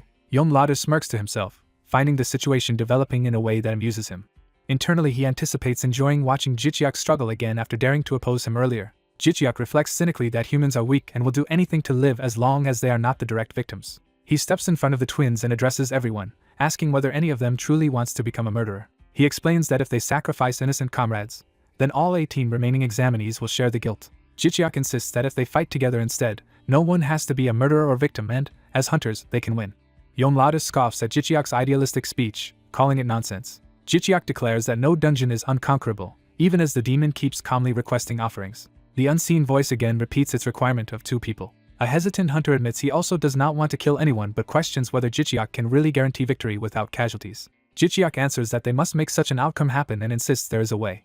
The crowd, still doubtful, asks what this supposed way out is and why they should trust him. Jicheok vows to take the lead and tells them that if things go wrong they can sacrifice him instead, asking if that promise is enough to gain their trust. Yahello and his ally react in surprise as the other examinees begin murmuring among themselves. Jicheok resolves to stabilize everyone's emotions first and then, no matter what, to find a real escape from this situation. Yahello dismisses Jicheok's efforts, thinking the other candidates are cowards who will not follow such talk anyway. A GodTube notification informs Jicheok that Hunter Kim Samsik, affected by his words, has given him 1 like. Jicheok's eye sharpens as he notices the system response to his speech. Another notification states that Hunter Kim Jizian has been encouraged by his resolve and has given him 2 likes. A further message says Hunter Lee Miri is impressed and has also granted him likes. And Jicheok realizes some people have begun to agree with him and look toward the future. One twin remarks in surprise that the crowd's attitude feels different now and praises Jicheok for dissipating the hostility directed at them. Jicheok answers that while things have improved, this is only the beginning. The scene shifts back to the closed boss room doors, emphasizing the unresolved threat. Narration explains that seeing Jicheok's confidence helps the examinees regain their composure and begin preparing to face the crisis instead of sacrificing each other. A system window reports that Jicheok has fully mastered the Eyes of Observation skill, which has now evolved into Eyes of Insight. The upgraded skill description states he can now analyze objects in more detail, and even see some monster statuses.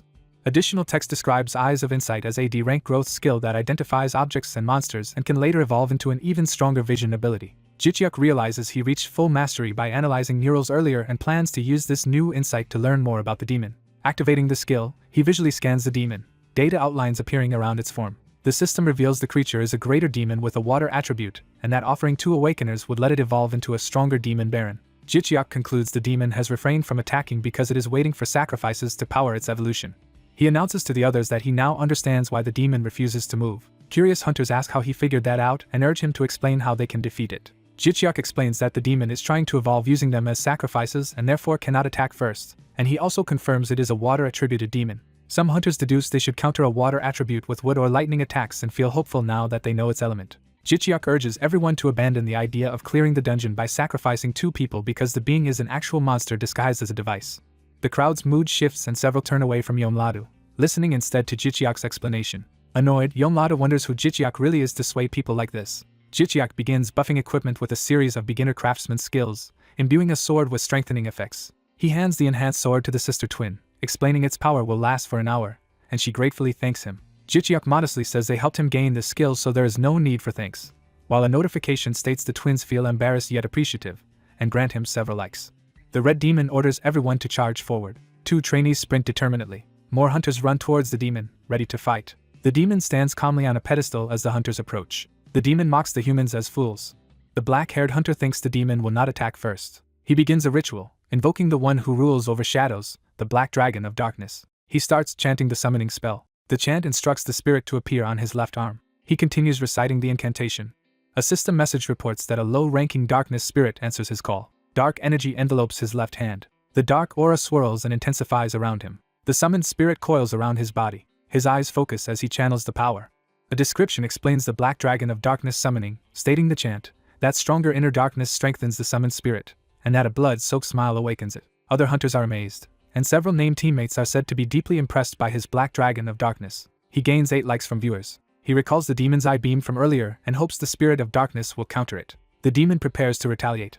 The demon threatens to show the human true horror. The hunter resolves to unleash all the darkness he accumulated during secondary school. He lunges, declaring that abyssal darkness will erode the demon's eyes. The system confirms the darkness spirit is quickly cursing the demon's eyes. The demon is confused as the curse takes hold. The demon reacts in shock as his vision is affected. Now blindfolded by darkness, the demon demands to know what was done to him. He screams in pain as the curse seals his sight. The agony continues as the blinding darkness tightens. Hunters exclaim that the demon's eyes are sealed, but they warn each other he is about to move. The black-haired hunter notes, with relief, that the demon's magic resistance is low. He deduced from the blocked greatsword that the demon has strong physical resistance and powerful magic attacks. He reflects that dungeons are balanced. He reasons that every boss monster must have some kind of weakness. The demon lands heavily on the floor. The hunter orders everyone to attack the grounded demon with wood or lightning attributes. Several hunters rush in with their powers flaring. He thinks that dungeon level can be judged from its monsters. He recalls that experts believe dungeon administrators manually balance these artificial dungeons. A massive light blast erupts, knocking nearby hunters back. The enraged demon sends out a powerful shockwave, scoffing at the attempt to defeat him by blinding him. He vows to kill all of them. One trainee panics in fear. The terrified trainee realizes the danger approaching. The demon and the main hunter clash in midair as another trainee is nearly hit. The hunter comments that he misjudged, realizing the demon is far faster than expected and his balance theory failed. The demon identifies him as the one who cast the dark curse. The hunter taunts that the demon is upset he could not kill him with the eye beam and decides to keep its attention so others can attack from behind. He sprints rapidly to draw aggro. The demon chases him, while a notification announces activation of aggro's skill Scream of the Wild.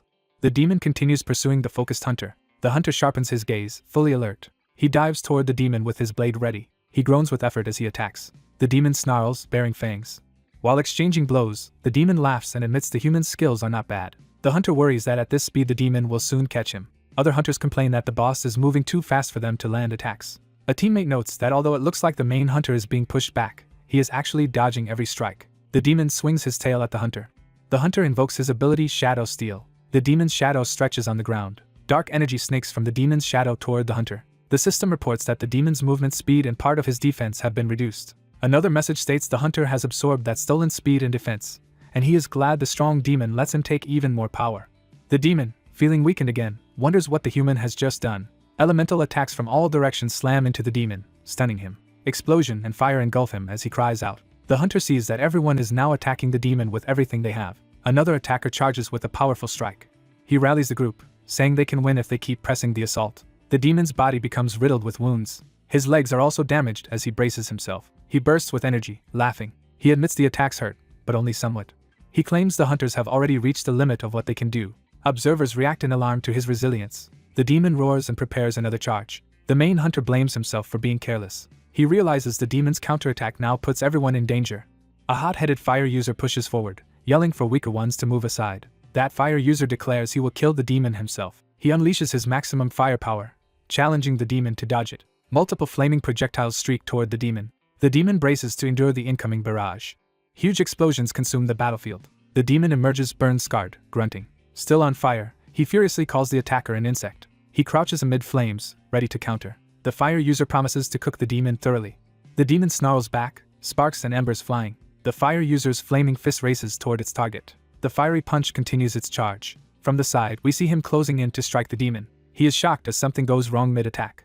The demon suddenly appears behind him, questioning why he cannot reach it. The fire user screams and pours out fire, shouting for the demon to die. His eyes burn with murderous resolve. He screams for the demon to go to hell. The demon, avoiding the attack, criticizes that despite the man's skills his combat ability is lacking, leaving the fire user stunned at its sudden movement. The demon laughs ominously. A devastating attack slams down from above. The fire user is smashed into the ground. Blood sprays from his mouth as he is struck. His body falls, smoking, toward the floor. A cloud of smoke and dust rises from his impact. Teammates cry out in shock and call to their fallen senior. One runs to his side begging for help while others look on helplessly. The main hunter sees that the injured man is still alive and waking. He wonders if the fire user charged in without any evasive skill.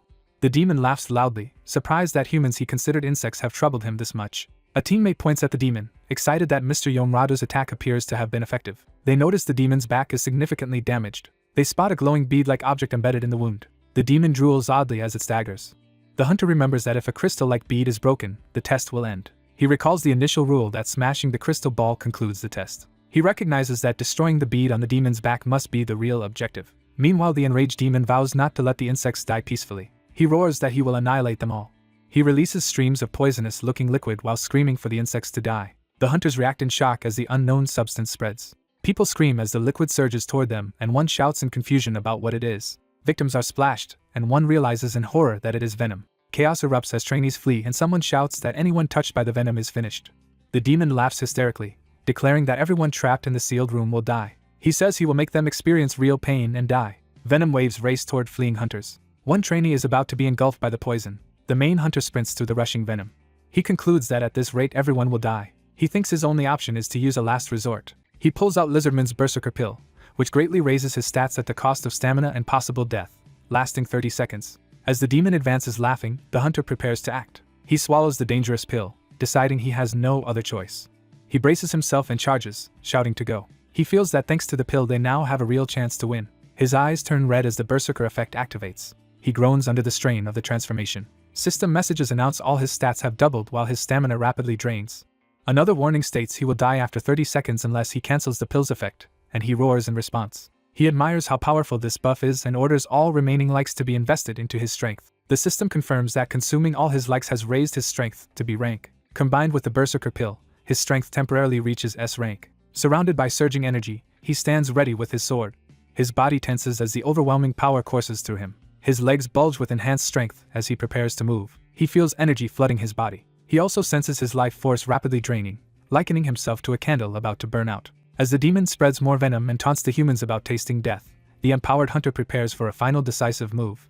A blindfolded red demon senses something approaching. The demon confidently answers that they have enough, then reacts in shock.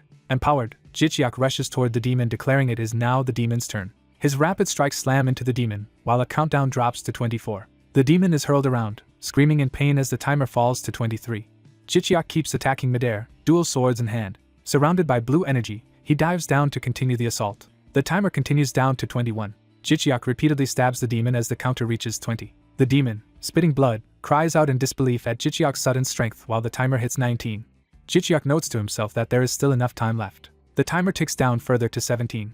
With 13 seconds remaining, Jichiak decides it is time to finish the demon. He brings his sword down toward the blue core in the demon's chest. The demon writhes and spews blood in agony.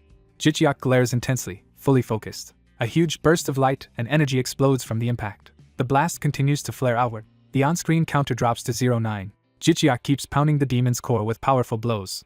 Panting, he realizes he is exhausting himself. He curses under his breath at the situation. Debris flies as the timer reaches 08. Seeing the barely cracked core, he wonders why it is so hard. His sword chips and breaks from the impact, and he groans. Frustrated that even his weapon is broken, he screams while charging again. The counter shows only 6 seconds left. He desperately prays that he can break the core in time, cracks spiderweb through the core as he begs for it to shatter. His eye reflects the glint of the breaking core. Seeing the damage spreading, he thinks in relief that it is finally working. With 5 then 4 seconds remaining, he drives the broken blade down again. Straining and shouting, he resolves to end the fight immediately. Energy erupts from the core while the timer hits 03. The countdown continues to 02 amid blinding light. With only 1 second left, the explosion reaches its peak. The counter hits 00 as the effect ends. The system announces that time is up. Messages inform him that his temporary buff ends and that he has spent a huge amount of stamina while he stabs into the shattered core. Hearing the core finally crush, he thinks in disbelief that he actually did it. Jichiak looks up, stunned, as residual energy crackles. A system window warns that he will lose consciousness in 10 seconds. As he plummets, he realizes with joy that he has finally defeated the demon. The light from the explosion engulfs everything. A massive purple-white blast floods the dungeon. Outside, examinees and rescuers are buffeted by the shockwave of energy. One of the silhouettes in the blast is blown away by the force. Jichiak reflects that the enhancement pill he took was incredibly powerful. He acknowledges that despite the pill's danger, it allowed them all to survive. His eyes flutter as he lies unconscious. He recalls that the pill was meant strictly for emergencies like this one. The battlefield fades into drifting debris as the explosion subsides. Collapsed on the cracked ground, he realizes he is finally blacking out. A notification declares that the dungeon has been cleared. The system begins calculating contribution points, announcing Jichiak in first place for clearing the hidden quest and preparing his reward. Outside the gate, officials look at new notifications appearing in the air. Others also stare at the green screens in surprise. The surviving examinees cheer that they have won and that Jichiak saved them. People call for help for Jichiak and the other wounded, wondering if everyone has passed. Jichiak, half conscious, hears the crowd shouting. His eye opens slightly in response. He wonders how well the recording of this battle turned out, and how many views it might earn. His eyelids finally close again. The system finishes updating itself to version 2.0. As he drifts, he wonders in confusion what is now happening. A vision shows radiant godlike figures with a message that the gods have taken notice of him. Outside, a dark purple gate suddenly reappears before the waiting crowd. An onlooker asks if that means the dungeon was cleared, then remembers it was only supposed to be a test dungeon. Another worries aloud whether anything bad happened to the participants. Someone points out that the rescue team's behavior seems unusual. A superior tells others to move out first. A suited woman sighs about the persistent reporters gathered nearby. Her subordinate reports that the rescue team is ready. The dungeon now reads as B rank, and the gate will open again soon. Shocked, she can hardly believe the reading. She recalls that this gate was chosen for testing because it was considered extremely easy. She thinks that failures sometimes occur here but that no one has ever died inside. She reassures herself that she arranged safety measures as best she could. Looking at the now B rank gate, she realizes that if the dungeon has truly evolved, many examinees might not survive. A blue-haired woman taps her, and jokingly asks why she looks so serious. The blue-haired official arrives, calling her senior with casual familiarity. She pulls a lollipop from her mouth and offers her superior some candy. Overhead, numerous circular drones hover while the two women talk, one remarking on how many there are. The drones spread out through the canyon near the gate. The blue-haired woman says that with this number of drones, they can handle the situation properly. She explains that although she only requested medical drones, these ones also have additional functions.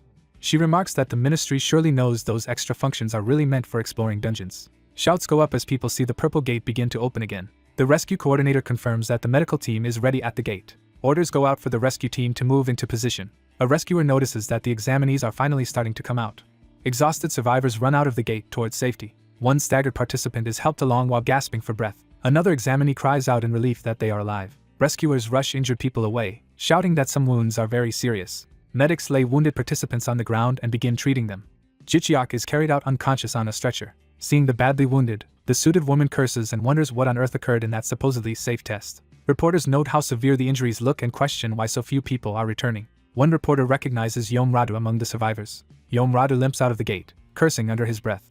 He angrily pushes helpers away, saying he is fine. The blue-haired official speculates that Radu, with his flame powers, would normally be expected to be the standout of the test. Reporters swarm and shout questions at Radu, asking if he ranked first. Furious and humiliated, he yells at them to go away. In front of the crowd he shouts that he is already angry because someone else took first place. A confused person in the crowd asks whom he is talking about. Two teammates emerge from the gate, supporting the limp Jichiak between them. They shout for medical help, emphasizing the urgency. They insist that Jichiak saved everyone and beg the medics to save his life. Ambulances and groups of people begin moving out from the site. The ambulances drive off with sirens toward the hospital. Two reporters hurry to leave as well, planning to chase the story. One explains that Jichiak is a super rookie who conquered a B-rank dungeon and that this news will be huge internationally. His colleague asks what they should do about covering Radu. The first reporter says Radu can be secondary because the main headline must focus on Jichiak. Inside an ambulance, Jichiak groans weakly on the stretcher. Muchiak, beside him, excitedly asks if his older brother is conscious. Jichiak weakly calls Muchiak's name. Muchiak reassures him that he is there and that they will arrive at the hospital soon. Jichiak, still barely awake, asks anxiously about his USB. Muchiak is astonished that his first concern after waking is for a USB drive. He produces the USB, proudly saying he bought the largest capacity one. Jichiak takes the drive and grips it with relief. He quietly notes that it contains omnidirectional video. The system begins transmitting the recorded data from the USB to GodTube. Jichiak entrusts the footage to Muchiak to handle. Muchiak promises he will upload everything. Jichiak's hand relaxes as consciousness slips away again. He lies motionless on the stretcher, finally succumbing to sleep. A close-up shows his peaceful, exhausted face. Muchiak, off-screen, remarks that Jichiak is truly amazing. The system notifies him that his reward is currently being considered. Further messages state that a new system application is being prepared as his reward. Time skips to Seoul Hospital, where Jichiak has been taken. Inside the hospital lobby, people go about their business. A door plaque reveals the room assigned to Yoem Jichiak. Someone in a white shirt opens the door to his room. Footsteps are shown entering the room. The visitor stands silently by Jichiak's bedside as he sleeps. The man, Jong Jihan, apologizes earnestly to the unconscious Jichiak. Jichiak, still drowsy from medication, wonders who is speaking. Recognizing the voice, he suspects it is Jong Jihan. Jong Jihan's serious eyes are shown as he looks at him. Jichiak recalls Jihan once saying he had forgotten what kind of person Jichiak truly was. Jihan remembers watching Jichiak risk his life to fight injustice inside the dungeon. Jichiak thinks to himself that he is no hero and is confused by the praise. Weakly, he asks out loud what Jihan is talking about. His eyes open partway as he speaks. Jihan notices him waking and says in surprise that he is awake. Jihan smiles and tells him not to worry, claiming he was only talking to himself, while Jichiak lies silently, still processing everything. The doctor explains that venom combined with the devil's curse caused the patient's hallucinations. He injects an antidote into the fore and says the patient will soon recover. He adds that the antidote is a unique elixir that will also raise the patient's stats. The patient lies dazed, barely conscious. A protesting inner voice tells the doctor not to mix the substances so carelessly. System messages declare that the patient has been injected with greater demon serum and his curse is removed. Another message states that his physical strength has permanently increased, as he smiles weakly. The patient briefly sees a glowing, otherworldly figure as his perception distorts. He blinks awake, confused, lying on the bed. He wonders in shock what he has just experienced. He notices his pain rapidly fading away. As he drifts off, the doctor advises him to beware of curses when hunting demigods in the future. Half asleep, he barely registers the advice as the doctor suggests letting someone else land the killing blow. The doctor remarks that he knows the patient would never dodge responsibility that way. Before leaving, the doctor hopes the patient will take better care of his body next time. After discharge, the protagonist marvels at how huge his private hospital room is. He assumes Jong Jihan arranged this luxurious hospital stay for him. Walking in the hallway, he notices a long line of congratulatory wreaths and wonders about them. He is puzzled by the sheer number of wreaths. He walks along the flowers, examining them curiously. Reading the ribbons, he realizes a fan club has formed, wishing Yoem Jichiak a quick recovery and calling him their hero. He notes that the stylized logo on the ribbons looks like a thumbs-up symbol. This realization makes him smile with quiet satisfaction. He recalls, with pride, having become a hunter important enough to receive tributes like these. Remembering the test, he thinks he only cleared it, yet wonders how he should repay everyone's support.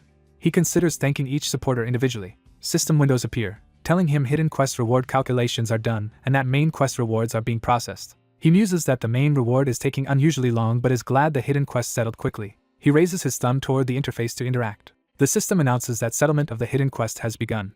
It confirms that he cleared Condition 1 by hunting the demon in his first dungeon without retreating. It confirms Condition 2, attacking the demon without sacrificing allies. It confirms Condition 3, that no one died after the battle with the demon began. As a result, he is granted an item called Demon's Essence. Seeing the orb appear, he stares and reacts in disbelief. He recognizes it as the demon bead he had smashed earlier, now restored. The bead lands in his hand. He notices the bead has shrunk in size compared to before. While looking at the info screen, he wonders how to use this great item and asks for an information window. Instead, the system prompts him to confirm an upgrade to version 2.0. A new notice says he has received a message from the gods. Shocked, he repeats that a message from the gods has arrived. Another notice explains that the update now lets him communicate with the gods. Messages arrive from a god titled Dog who devours the sun, asking him to offer the demon's essence. More gods, including the man who swallows the moon and an agent of the wind, also request the demon's essence. Additional silent notifications continue to appear. Overwhelmed by the flood of offers, he wonders why the divine messages are like this. Studying the bead, he compares the gods' requests to beggars and wonders why they all want it. Realizing even gods covet the bead, he contemplates its value. He reasons that if he offers it, he deserves a fitting reward, but hesitates since he does not know the bead's effect or which god to choose. He decides to take his time and think carefully before using or offering the item. His younger brother Muchiak bursts into the room, announcing his arrival. Muchiak says he brought clothes and explains how hard it was to slip past reporters staking out their home and the hospital. Setting down the bag, He comments that Jicheok must be feeling better now that he can walk around. Mucheok urges him to turn on the TV, saying the recent test has been all over the news. Jicheok responds with mild curiosity. On TV, an anchor asks an expert what a growing dungeon is. The expert explains that it literally means a dungeon that grows stronger, and says he published a hypothesis on it 3 years ago with evidence still mounting. The anchor notes the problem that hunters cannot recognize a growing dungeon until they have already entered it. The expert confirms this and cites the recent Payu incident as one such example. The brothers watch as the program focuses heavily on the Payu test. The report mentions that Mucheok's edited dungeon video has been uploaded to GodTube. A montage shows Jicheok's stretcher scene intercut with his battle, a dramatic edit that rapidly boosted views and likes. The like counter skyrockets into the millions. The host asks if this phenomenon started in Korea and appeared worldwide. The expert confirms similar events in the US, Russia, the Middle East, and Europe. A map shows that both single clear and regenerative dungeons across the globe are exhibiting the same growing behavior. The program defines single clear dungeons that vanish after clearing and regenerative dungeons that reappear repeatedly. The expert states that Korea is the only country that avoided total annihilation in these incidents. Footage shows devastated city areas worldwide, underscoring the destruction. Watching, Mucheok is stunned by the chaos. While Jicheok notes it is no coincidence this all began just as they became hunters. They remark that if the expert is right, hunters can no longer trust official dungeon difficulty ratings. Mucheok says he accepted the risk of dying as a hunter but never imagined things would become this distorted. Jicheok resolves that he must prepare for the new reality and obtain stronger skills. Mucheok proudly tells him he edited Jicheok's appearances in the news. Jicheok confirms in surprise. Handing over his phone, Mucheok says public interest in Jicheok's channel is explosive. Jicheok looks at the screen, impressed and slightly awed. He sees a flashy video titled to hype Jicheok as the strongest and the first to clear a growing B-rank dungeon. Mucheok enthuses that both the summary and full versions of the video turned out amazing. On the channel page, Jicheok sees that Jicheok TV has already reached about 350,000 subscribers. Mucheok admits he polished the footage but praises Jicheok's self-sacrifice and victory over the demon as truly incredible. He adds that compared to another hunter, Yomradu, Jicheok stood out so much they even received a silver play button, which Jicheok laughs about in disbelief. Looking at the individual videos and their massive view counts, Jicheok begins mentally adding up the numbers. He thinks about the total likes he must have earned. His fingers tremble with excitement as he taps on the screen. He continues tapping to open the detailed analytics. He stares intently, anticipating the result. The dashboard shows over 351,000 subscribers, 36 million views, and more than 104,000 likes, making him realize he gained 100,000 likes from clearing a single dungeon. Jicheok reacts with delighted shock at the huge reward potential. Mucheok gives him a thumbs up while Jicheok, now lounging on the sofa, happily clutches his phone. Jicheok smiles brightly, clearly pleased with how everything turned out. Meanwhile, a mysterious figure in a lab coat descends a staircase into an underground facility. The figure walks through a high-tech lab lined with large tanks and equipment. Inside the tanks are various monsters, one of which floats unconscious in liquid as the researcher passes. A close view shows a restrained monster glaring within its tank, surrounded by bubbles and tubes. Another researcher enters a control room and greets a colleague sitting before multiple monitors, asking why she is in his lab again. She cheerfully calls him friend. The woman with glasses, identified as biotechnology researcher Kim Young-hee, sternly questions being called his friend. The blue-haired scientist hushes her and says she has detected sounds of the other world's dimensional rifts growing. Smirking, she labels the phenomenon dungeon growing. She explains that as dungeons develop, their dimension rips like a spreading tumor in reality. Kim Young-hee examines a device or sample while processing this troubling comparison. Adjusting her glasses, she focuses seriously on what she has heard.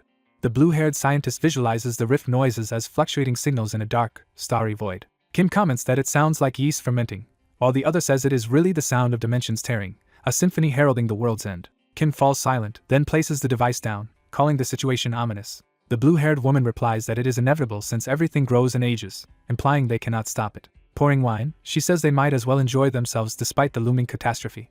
She toasts Kim, raising her glass to the soon-to-fall world. Kim protests drinking at such a time, but the other casually continues sipping. Kim points out that there is still time left and asks whether the scientist intends to save the world. The blue-haired woman stays silent for a moment. She then says she is no hero and plans to use the world's end to achieve her own dream. Kim concedes that such selfishness fits her colleague's personality. Sighing at the thought of the world ending, Kim walks alongside the blue-haired woman. The scientist says she only wants to uncover the world's secrets through living organisms, then remarks that Kim's younger brother recently visited her. She explains that Jihan asked her to obtain demon serum so he could save someone. Kim recalls Jihan's intense question about how she knew so much about him. Frustrated, Kim says she has been living in obscurity without even publishing her thesis, insisting she did not leak any information. She mutters that Jihan and the blue-haired scientist are both strange. The blue-haired woman simply smiles and asks if that is so. Narration notes that as the shadow of the world's end emerged, events elsewhere began unfolding. At the same time, Jichiak and Muchiak filmed an unboxing video for their newly earned silver play button. Back in the present, Muchiak asks his brother how he feels before the shoot. Jichiak admits the situation feels hectic and wonders if they can act naturally before such a large audience. Muchiak scolds him, saying that if he cannot, he must force himself to perform. He then orders the crew to finish preparations so they can start filming immediately. Off-screen dialogue reminds them they also need to perform a tribute during the shoot.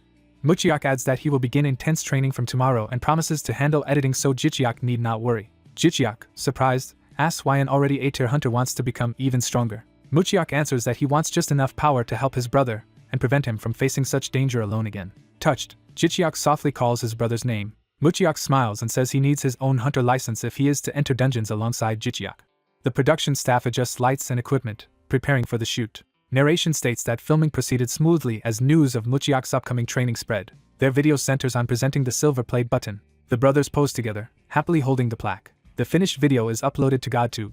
Reports spread that Jichiak has fully recovered, and combined with the video, they generate another surge of likes. The channel gains about 132,000 additional likes from this content. Using the earnings, Jichiak moves into a spacious new house. The interior is revealed to be extremely modern and luxurious. He admires the tall windows and high ceilings.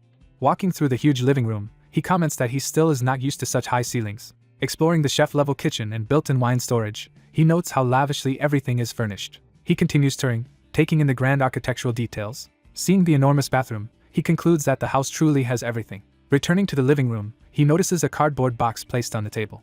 He pauses, sensing something significant about it. A staff member or aide explains that the box contains drop items obtained from the demon's corpse, purchased directly by their CEO at auction. Jichiak wonders why the CEO personally paid for these drops and admits he cannot fathom the man's intentions. His thoughts return to that night, still puzzled why the CEO chose to inject the demon's serum into him himself. Sitting on the sofa, Jichiak broods over how the CEO even managed to acquire such a rare item in the first place. Jichiak thinks about the man helping him, and wonders what is expected of him. He closes his eyes deep in thought. Overwhelmed, he sprawls on the couch, decides to accept the benefits, and even resolve to exploit his benefactor. He reflects that he has completed the hunter exam. He notes that he has accumulated enough likes. He reaches toward the system interface. He commands the system to open the store. The store activates with blue energy around his hand. Seeing the store, he considers searching for new skills. A system message praises his virtues and hints at a greater like-based reward. Another message proclaims the concept of justice through likes. The system announces that his shop has been upgraded, and he marvels at the many options. He reminds himself he still needs to find a particular item. He prepares to search through the upgraded interface. He recalls how his fighting style combines many different skills. Remembering the exam, he worries about facing another overwhelmingly strong opponent. He decides he needs a major power-up to be prepared. He hesitates, wondering if boosting his base stats might be better than buying skills. He reasons that higher base stats would make any skill far more damaging. Frustrated by the choice, he agonizes over which option is more advantageous. Concluding he needs guidance, he looks for someone to advise him. With phone in hand, he wonders who he should ask. He remembers an online superpower community he can consult. He searches for FIG, believing it will have the answer. He selects the FIG community from the search results. He opens FIG, described as the world's largest ability community filled with posts and rankings. He logs in as Jichiak, listed as an A-rank multi-ability user. He browses community pages and SSS rank ability lists, concluding that what he most needs is a new skill. He focuses on Romana Lasif, an SSS rank prophet of level black. He learns this prophet grew stronger by finding dungeon items and a skill book, inspiring Jichiak to seek a similar skill. He discovers a skill named the Twisted Spirit of Heaven, a system-created spirit that guides its master's path. The purchase conditions reveal the buyer must specifically be Jichiak, surprising him. He realizes only he can buy it, and wonders if the system itself is selling the item. He recalls that the system issues quests and handles dungeon settlement for awakened people. He understands the system as an unseen entity that appears in hunters' minds and evaluates their dungeons. Checking the price, he finds the skill costs 1 Devil's Essence plus 10,000 likes, which pains him. He complains that the system also demands the Devil's Essence. He muses on why the Devil's Essence is so coveted by gods, heroes, and the system alike. He remembers failing to get expert opinions on the Devil's Essence at the hospital. Holding the orb, he thinks it is a powerful dark item with no direct use for humans. He silently contemplates it. He considers that selling it would just be doing someone else a favor. He reflects that he refused divine protection because godly contracts had too many unacceptable conditions. He wonders if this is his chance to commit to the system instead. Yet, he notes he has never heard of anyone sponsored by the system and worries about unpredictable consequences. He sighs heavily under the weight of the decision. He focuses on the skill the bookkeeper of the Twisted Spirit. After a moment of thought, he steels himself. Trusting that the skill will aid future battles, he decides to gamble and presses purchase. The system confirms he has bought the bookkeeper of the Twisted Spirit, and deducts the devil's essence, and 10,000 likes as energy storms around him. The devil's essence appears in his palm, reacting to the purchase. He watches, startled, as the essence dissolves into blue flame, power surges, and he reacts in awe to the transformation. Instead of a book, a mystical feathered fan named Baek-Woo-sun, the eighth twisted legal of the heavens, materializes. Seeing the fan, he is confused that this is his purchased skill. A blast of light from the fan rushes toward him. Blue energy whirls around him violently. As the energy takes humanoid shape, he cries out that it looks like a person. A refined spirit in ancient attire appears, introduces himself as a system-created spirit, and asks Jicheok to give him a name. Jicheok is shocked to realize the skill produced a spirit dressed like a strategist from Romance of the Three Kingdoms. The spirit confirms he wants Jicheok to name him, addressing him respectfully as master. Jicheok realizes this is spirit number 8 and infers there were 7 others, thinking this companion will be very useful. Pondering a name, he decides he cannot blatantly copy the famed strategist Jigul Gongmyeong. He mutters thoughtfully as he tries to come up with something. He combines parts of his own name and Jigul Ryang's, proposing the name Cheok Ryang. The spirit smiles and accepts Cheok Ryang as a good name. Cheok Ryang explains he is a development-type spirit formed using the devil's essence, clarifying the essence was part of his creation, not just a price. He says the administrator used causal conversion with the essence to keep certain items out of divine hands. Jicheok realizes this made the devil's essence valuable enough for gods and heroes to fight over. Curious, Jicheok asks who the administrator actually is. Cheok Ryang replies that knowledge of the administrator has been erased from his memory, which astonishes Jicheok. When Jicheok asks what the system is, Cheok Ryang calls it a nurturing device that lets humans surpass the heavens, but admits the detailed explanation is gone from his memory. Smiling, Cheok Ryang repeats that the detailed information has been deleted. Jicheok grumbles that all the crucial information about the system has been wiped. He decides to move on and announces he will give Cheok Ryang his first order. He requests a powerful offensive skill capable of challenging stronger opponents. Cheok Ryang agrees and says he will enter power-saving mode to carry out the search. The spirit's eyes glow as he begins this mode. His body dissolves into energy, shrinking into a smaller form. A burst of light signifies the completion of his transformation. Energy shoots upward as his form changes. Jicheok is stunned to learn that this spectacular transformation is only power-saving mode. The spirit reappears as an adorable, fox-like creature, which Jicheok identifies as a baby fox. Jicheok thinks it is extremely cute and anticipates that viewers will love it. Cheok Ryang, now a fox, says he will start searching for the requested skill, and Jicheok nervously agrees. The fox pads up to the system screen. He dashes rapidly along the interface while searching. Watching, Jicheok laughs about how convenient it is to have a spirit that searches for him. Seeing the fox in action, he wonders if he should film and upload a video of him. He checks his phone, seeing how popular other cute animal videos are. He concludes that cute content performs best on GodTube. Convinced, he decides everyone will love Cheok Ryang. Jicheok asks the fox if he can take pictures of him, and Cheok Ryang confirms it is possible thanks to the devil's essence. Cheok Ryang asks if he should convert, and Jicheok eagerly agrees. The fox activates a convert materialization mode, preparing to be properly captured on camera. His appearance sharpens into a more vivid, charismatic form. Jicheok snaps photos, pleased that Cheok Ryang now shows up clearly on the screen. The fox poses as the camera captures him. Watching the shots come out, Jicheok thinks Cheok Ryang manages to look both dignified and adorable. As Jicheok continues filming, Cheok Ryang warns that the footage might reveal too much about his skills. Jicheok realizes that publicizing his abilities would indeed be troublesome. He marvels that even while cautioning him, the fox speaks so politely. Cheok Ryang explains he is a newly born divine spirit created by a god and that he cannot maintain human form for long. He decides to remain as an animal companion but asks Jicheok not to record him while he is actively accessing skills, since that could leak sensitive information. Jicheok agrees, secretly thinking the fox is cute even while scolding him.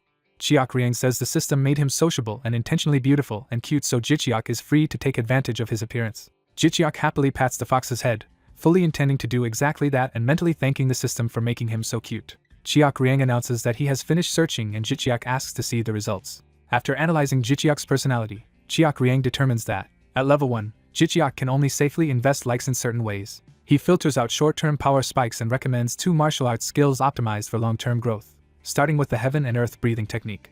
Jicheok studies the recommendation carefully. The second suggestion is auto energy drain, which automatically gathers energy and speeds up mana and internal recovery. Using 90,000 likes and Cheok Ryang's guidance, Jicheok purchases both skill books and feels satisfied with the choices. Impressed, he praises Cheok Ryang's librarian-like expertise. He remarks that these skills seem perfect for letting him experience being a scheming trickster, and Cheok Ryang thanks him for trusting him on their very first day together. Cheok Ryang vows to use any means necessary to make Jicheok the strongest person alive. Jicheok, smitten by his enthusiasm, mentally likens him to the legendary strategist at the Battle of Red Cliff. Cheok Ryang excitedly urges him to take more pictures right now. Jicheok enthusiastically photographs the fox from all angles, eager to rake in likes together. Cheok Ryang poses cutely, even sitting down, for more shots. Jicheok resolves to capture him from every possible angle, no matter what. Once the photo shoot ends, Jicheok plunges into intense training, dedicating almost all his time to mastering the heaven and earth breathing technique. As he trains, system messages report increases in mana, stamina, agility, and strength, and he notes how martial arts boost his body even without leveling. He realizes that every 5 points of mana automatically raise his physical stats, making this technique extremely efficient. Chiak Riang explains the synergy exists because the technique serves as both internal breathing and qigong, and affirms that Jicheok is naturally suited for martial arts. Surrounded by swirling energy, Jicheok confirms that the results match Chiak Riang's predictions. The training aura intensifies around him. Jicheok, feeling the power firsthand, thinks the technique is truly amazing. Some time later, he receives a call asking if he has rested well and inviting him to test his strength in a real battle. He is surprised by the idea of a real-life trial but is told a dungeon list has been prepared for him to choose from. Jicheok asks if he will be going alone and is informed that a team is already assembled, though he expresses a desire to pick his own members. He is advised to at least review the proposed lineup and remove anyone he dislikes. Looking at his phone, Jicheok wonders again why this benefactor is going to such lengths for him. He ends the call by saying he will decide on a time and get back to them. Gazing at the sky, he reflects on the prospect of stepping into an actual battle. Chiak Riang comments that the caller clearly has some plan. The fox adds that, while the man is strange, he senses no ill will from him, which Jicheok finds reassuring. Chiak Riang warns that people who pursue goals without regard for good or evil are very difficult to oppose. Jicheok ponders such goals and the fox asks to accompany him when he meets this man, thinking it will be fun. Jicheok smiles, accepting the idea. He agrees to take Chiak Riang along. 2 days later at the center's office level, Jicheok arrives for the arranged meeting. His sponsor greets him warmly, acknowledging the distance he traveled. After exchanging pleasantries, the sponsor says 2 of the hunters he mentioned earlier have arrived and invites Jicheok to meet them. Jicheok looks over curiously. He sees 2 female hunters, one muscular and one slender, waiting for him. Realizing the recommended teammates are both women, he notes to himself that they are girl hunters. He introduces himself to them, and they politely greet him back. The muscular woman shakes his hand, introducing herself as Young Jibeok, the team's tank and Jihan's cousin. Jicheok, skeptical about their claimed relationship, repeats the word cousins inwardly but outwardly responds that he understands. The muscular woman jokes with Jicheok about not resembling each other as they shake hands, and he awkwardly agrees. Jicheok internally admires her tall, powerful physique, thinking she could pass as a pro wrestler. She asks Jicheok to step back so she can show him something, and he agrees. She bites into a strip of meat, preparing for a demonstration. Jicheok wonders why she suddenly brought out beef jerky while she explains she can lure monsters and raise walls to block attacks. Realizing she is about to demonstrate her power, Jicheok watches intently. She drops into a stance, saying she will show him how it works. Her gloved fist swings powerfully toward the ground. The punch slams into the floor with great force. A shockwave erupts from her strike as power floods through the ground. Stone blocks surge upward from the floor. The rising blocks crash together with a roaring sound. Jicheok and another observer stare in shock at the display. With jerky still in her mouth, she focuses on maintaining the ability. A towering stone wall finishes forming right in front of Jicheok, surprising him. He comments that this kind of wall skill will be very useful in combat. She explains that the wall's performance depends on the ground material. She can enhance her body to attract monsters, and she likes eating what monsters like. Jicheok praises her cool ability and guesses her jerky is monster meat, and she laughs that it is lizardman tendon. He is impressed by both her skill and adventurous taste, and a system message notes that Hunter Young Jibeok has taken a liking to him. Another message informs Jicheok that he has gained 2 thumbs up. The other woman introduces herself as Bile Hannah, a long-range dealer and party guide. Jicheok notes that he did not know the Bile surname existed in Korea. She explains she named herself because she is an orphan, leaving him unsure how to reply. Jicheok recalls hearing that some children in orphanages did not even remember their own names. He tells Bile Hannah her chosen name is really nice, and she smiles and thanks him. Curious, he asks what kind of combat ability she has as a dealer. She explains that her main power is controlling animals to scout dungeons and that she fights with crossbows, daggers, and especially traps. Jicheok is intrigued and repeats the word traps, seeking clarification. Bile Hannah demonstrates by filling the space with nearly invisible trap lines, which Jicheok notes are extremely thin. Jibeok looks up at the glowing grid of traps overhead. Jibeok remarks that many hunters dislike being trapped and wonders why Bile Hannah shows this on first meeting. Jibeok adds that such trapping skills are often abused to capture fellow hunters as well as monsters. Jicheok identifies this as ambushes or team kills in dungeons, and Jibeok confirms many hunters hate that more than direct attacks. Bile Hannah casually says he would have found out anyway as she dismisses the traps. The web of trap lines fades away from the ceiling. She retorts that if people dislike that kind of danger, they should simply avoid getting involved in it, which irritates Jibeok. The mood between the 2 women turns tense, and Jicheok wonders if there is some backstory he does not know. A voice from the doorway apologizes for arriving late. A white-haired boy rushes in, visibly out of breath. The staff member greets him, saying he had been informed the boy would be late. Jicheok, surprised at another arrival, wonders if the newcomer is a student. The staff member introduces the boy Jichiak as someone who will join their party, and the others exchange polite greetings, with Shin Kwan stating he will be the healer. The boy asks them to call him Masung Kwang and explains his unusual appearance comes from the god he serves. Jichiak agrees and says having a healer in the party will be very helpful. Masung Kwang happily says it is an honor to party with them, and a system note states that the devout Sung Kwang sincerely likes Jichiak. Another message reports that Jichiak has received one more thumbs up. The staff member notes that everyone has finished introductions. He tells them these are the people he trusts most and asks what they think of the assembled team. Jichiak replies that he is grateful to work with them because their abilities are impressive. The staffer explains that these three have been selected as the company's next major hunters and are already known as super rookies. He adds that Jichiak's younger brother will be joining later as well. Jichiak reflects that their classes are so rare that even with his support staff experience, he has not seen them before. He considers that while their team may not excel in large-scale battles, they will be outstanding against small groups of elite monsters. The staffer reminds Jichiak that his little brother is finishing hunter training and will join immediately after passing the exam, which Jichiak is confident he will do. The staffer is sure the two brothers will become the strongest rookie duo ever. Jichiak wonders just how much stronger his brother has grown and thinks he will be satisfied as long as the younger one can protect himself. After greetings, the party moves to a meeting room to continue their briefing. There they thoroughly discuss a list of dungeons Yun Jihan prepared, focusing on the most important one, a low-grade dungeon called Luminous Mushroom Forest. They decide to tackle this unresolved dungeon, which no one has ever fully cleared. Hearing this, the rookies react with surprise that they are going to such a notorious place.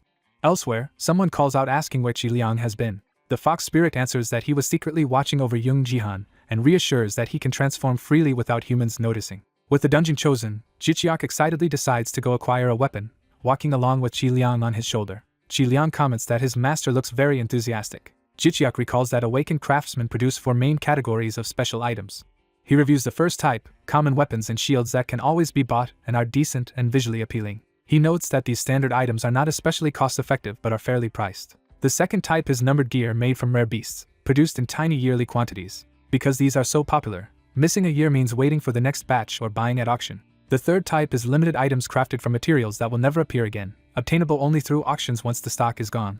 The fourth type is bespoke equipment, made by high-rank awakened craftsmen for a single user, with the makers unconcerned by money. Sometimes such craftsmen personally choose ability users they like and create equipment perfectly tailored to them, at prices far beyond the other categories. Wanting equipment, Jichiak decides to follow Qi Liang's advice on what to buy. He agrees with Qi Liang that he should purchase market weapons and then enhance them via alchemy. He ends up buying a weapon for 500 million won and armor for 300 million won.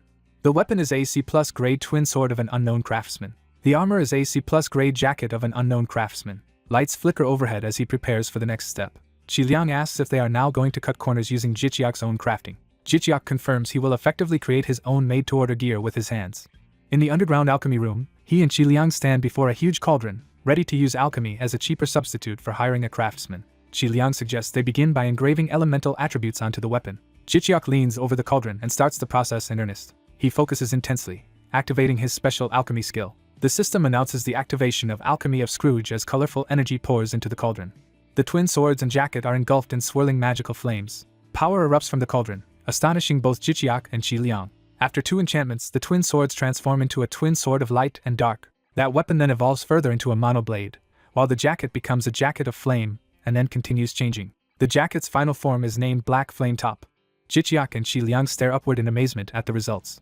A detailed status window describes the mono blade, a grade B dual sword containing light and darkness, with skills unlocked only for users like Jichiak. Another window explains the Black Flame Top, a grade B jacket enhanced by Jichiak that boosts agility and fire and poison resistance, and can only be used by him. Jichiak realizes that although labeled B grade, these items might be valued as A grade or higher if sold. Qi Liang insists the attributes make them too precious to sell and urges Jichiak, as a future world ruler, to invest in himself rather than money.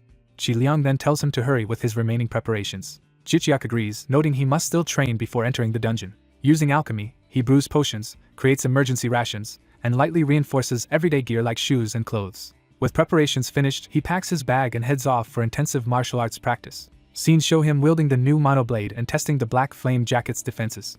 Dressed in full black gear and holding his swords, he decides it is time to put his new strength to proper use. 1 week later, the party gathers at the entrance of the Luminous Mushroom Forest dungeon. The narration explains that among low-level dungeons this one is particularly tough, and remains unconquered because its boss has never been defeated. Inside the forest, Jichiak complains about the dungeon's unpleasant smell as he walks with Qi Liang on his shoulder. Qi Liang points out a nearby camp where their party is stationed. Jichiak nervously hopes he is not the last to arrive. A caption shows his thought about not wanting to be the final one to show up. From above, we see him approaching the camp where someone is already working. Jibyok notices him approaching and turns. She greets him for arriving on time, and he asks if everyone is already there. She says they are waiting in the barracks. Seeing Chi Liang, Jibyok asks who the small creature is. Jichiok introduces Chi Liang as a fox-shaped spirit that accompanies him. Jibyok finds the spirit cute and confirms that since he is not a normal animal he should be safe in battle.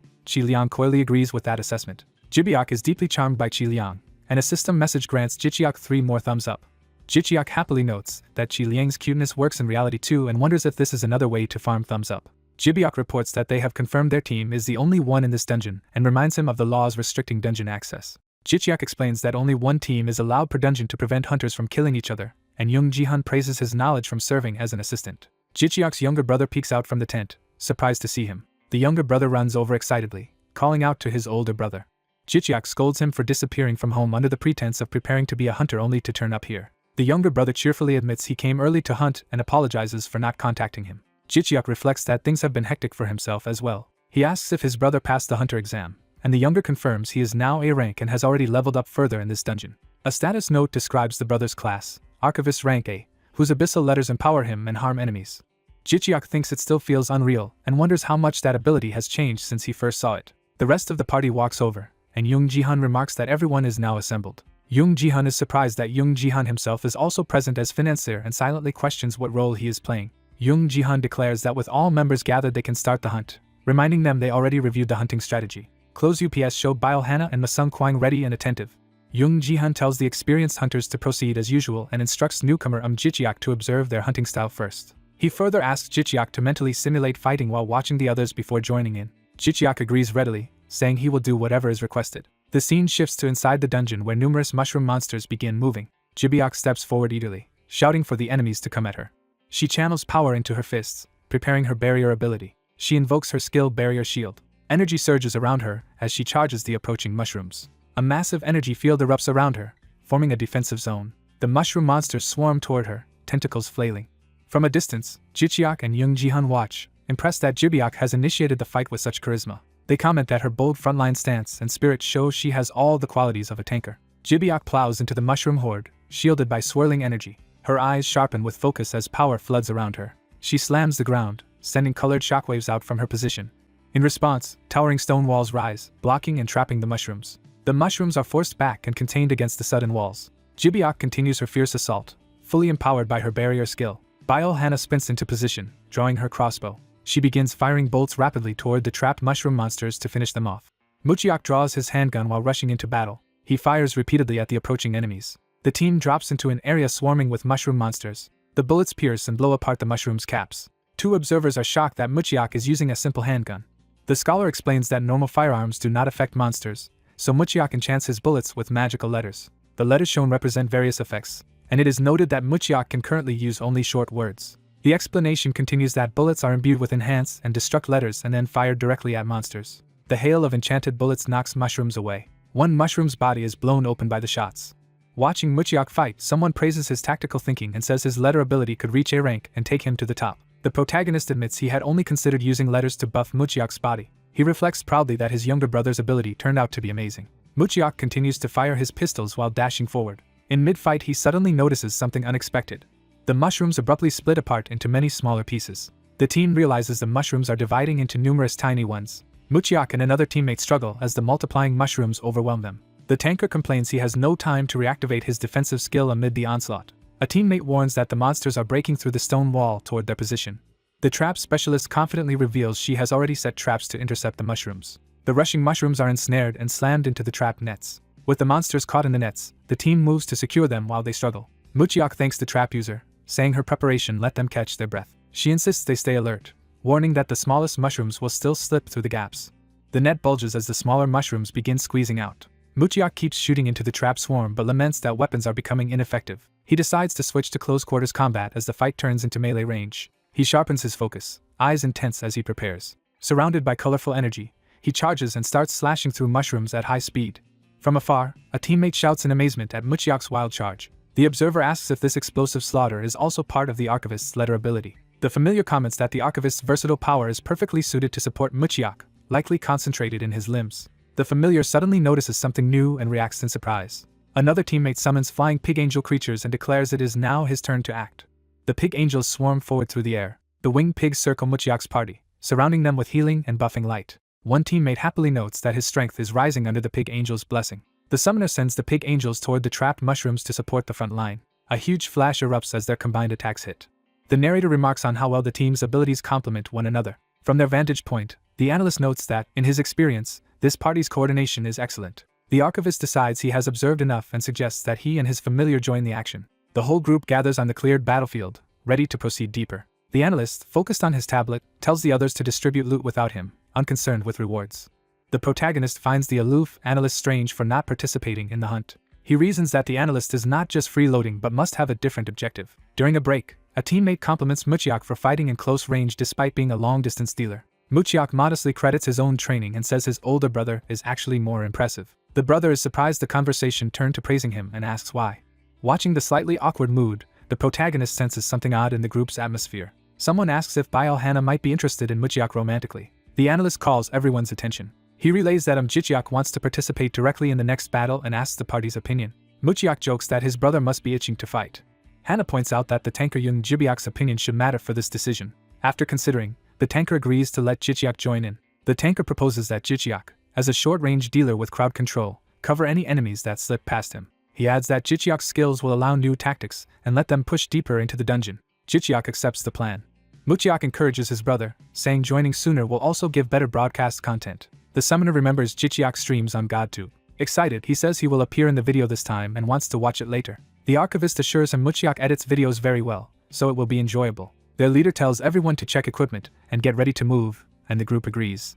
As they prepare, the analyst calls out to Jichiak to wait a moment. He asks Jichiak to make an important promise before they continue. The analyst warns that under no circumstances is Jichiak allowed to touch the dungeon's boss monster. Jichiak repeats the phrase boss monster in surprise. The analyst describes the boss as an enormous tree-like being whose power matches its size.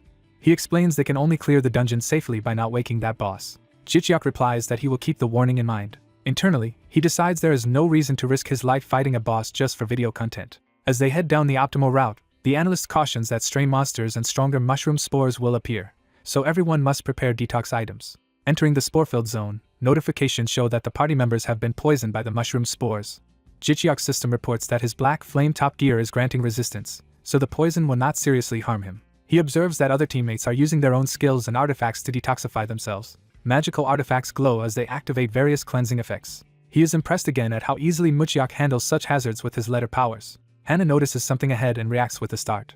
The analyst announces they have reached the ancient ruins area, where monsters will spawn more frequently, and Muchiak comments that it feels creepy. The group walks through the eerie ruins lined with overgrown stone and purple spores. A narration box explains that the luminous mushroom forest dungeon was formed around these ancient ruins. Further narration states that ancient treasures can sometimes be found here and that, for prepared low-level hunters, this place is rewarding despite tricky monsters and poison. Above them, massive mushrooms spread across the ceiling of the ruins. Jichiak notes that the sky is darkening because the huge mushrooms are blocking out the light. He decides it is a perfect time to use a helpful skill called Sylph's Blessing. Blue wind-like energy covers the party, and they marvel at the pretty buff, asking if it is Jichiak's skill. Notifications say the hunters are grateful for his blessing, and he gains several thumbs up from viewers. The analyst praises the skill's usefulness, noting that it heals and also improves visibility. Jichiak says he is still getting used to it and reflects that, though he chose it for popularity, it has turned out to be genuinely strong. Suddenly a group of mushrooms appears deeper in the corridor and begins moving toward them. Hana halts the team and warns that monsters are directly ahead. She asks whether they should fight or avoid them, estimating the enemy numbers are high. Muchiak, feeling eager to move again, welcomes the opportunity for more combat. Jichiak volunteers to handle this wave himself, saying he wants to stretch a bit. The tanker agrees, telling him to take the lead while they back him up. The summoner and Hana excitedly say they are looking forward to seeing Jichiak's fight. As they advance, Muchiak asks how far Jichiak has improved besides gaining a new weapon, and Jichiak tells him to just watch. Jichiak activates his new skills, brandishing twin swords surrounded by swirling blue energy. He focuses his gaze, ready to demonstrate. Nearby mushroom monsters begin moving and releasing purple spores. More mushrooms surge forward, filling the corridor. Jichiak dashes straight toward the horde, propelled by his empowered footwork. A system window introduces his movement and fire-imbuing skill Blaze Walk. He grips his sword as blue flames and aura gather around him. Another description details Blaze Walk's effects of leaving black flames, increasing agility, and adding fire to all attacks. Jichiak steels himself, fully activating the combined buffs. Wreathed in swirling energy, he invites the monsters to come at him. He unleashes a blazing light blade arc that cuts through the mushrooms. Jichiak drives the flaming slash deeper into the crowd. He weaves between huge mushroom bodies while slashing with his glowing swords. Fire-coated blades and dark flames trail behind him as he flies through the swarm. His feet ignite the ground with each step, leaving purple-black flames. Teammates watch in awe, remarking on his tremendous cutting power and imagining how terrifying his monoblade must be. Jichiak continues his acrobatic assault, streaking through the air amid falling monsters and embers.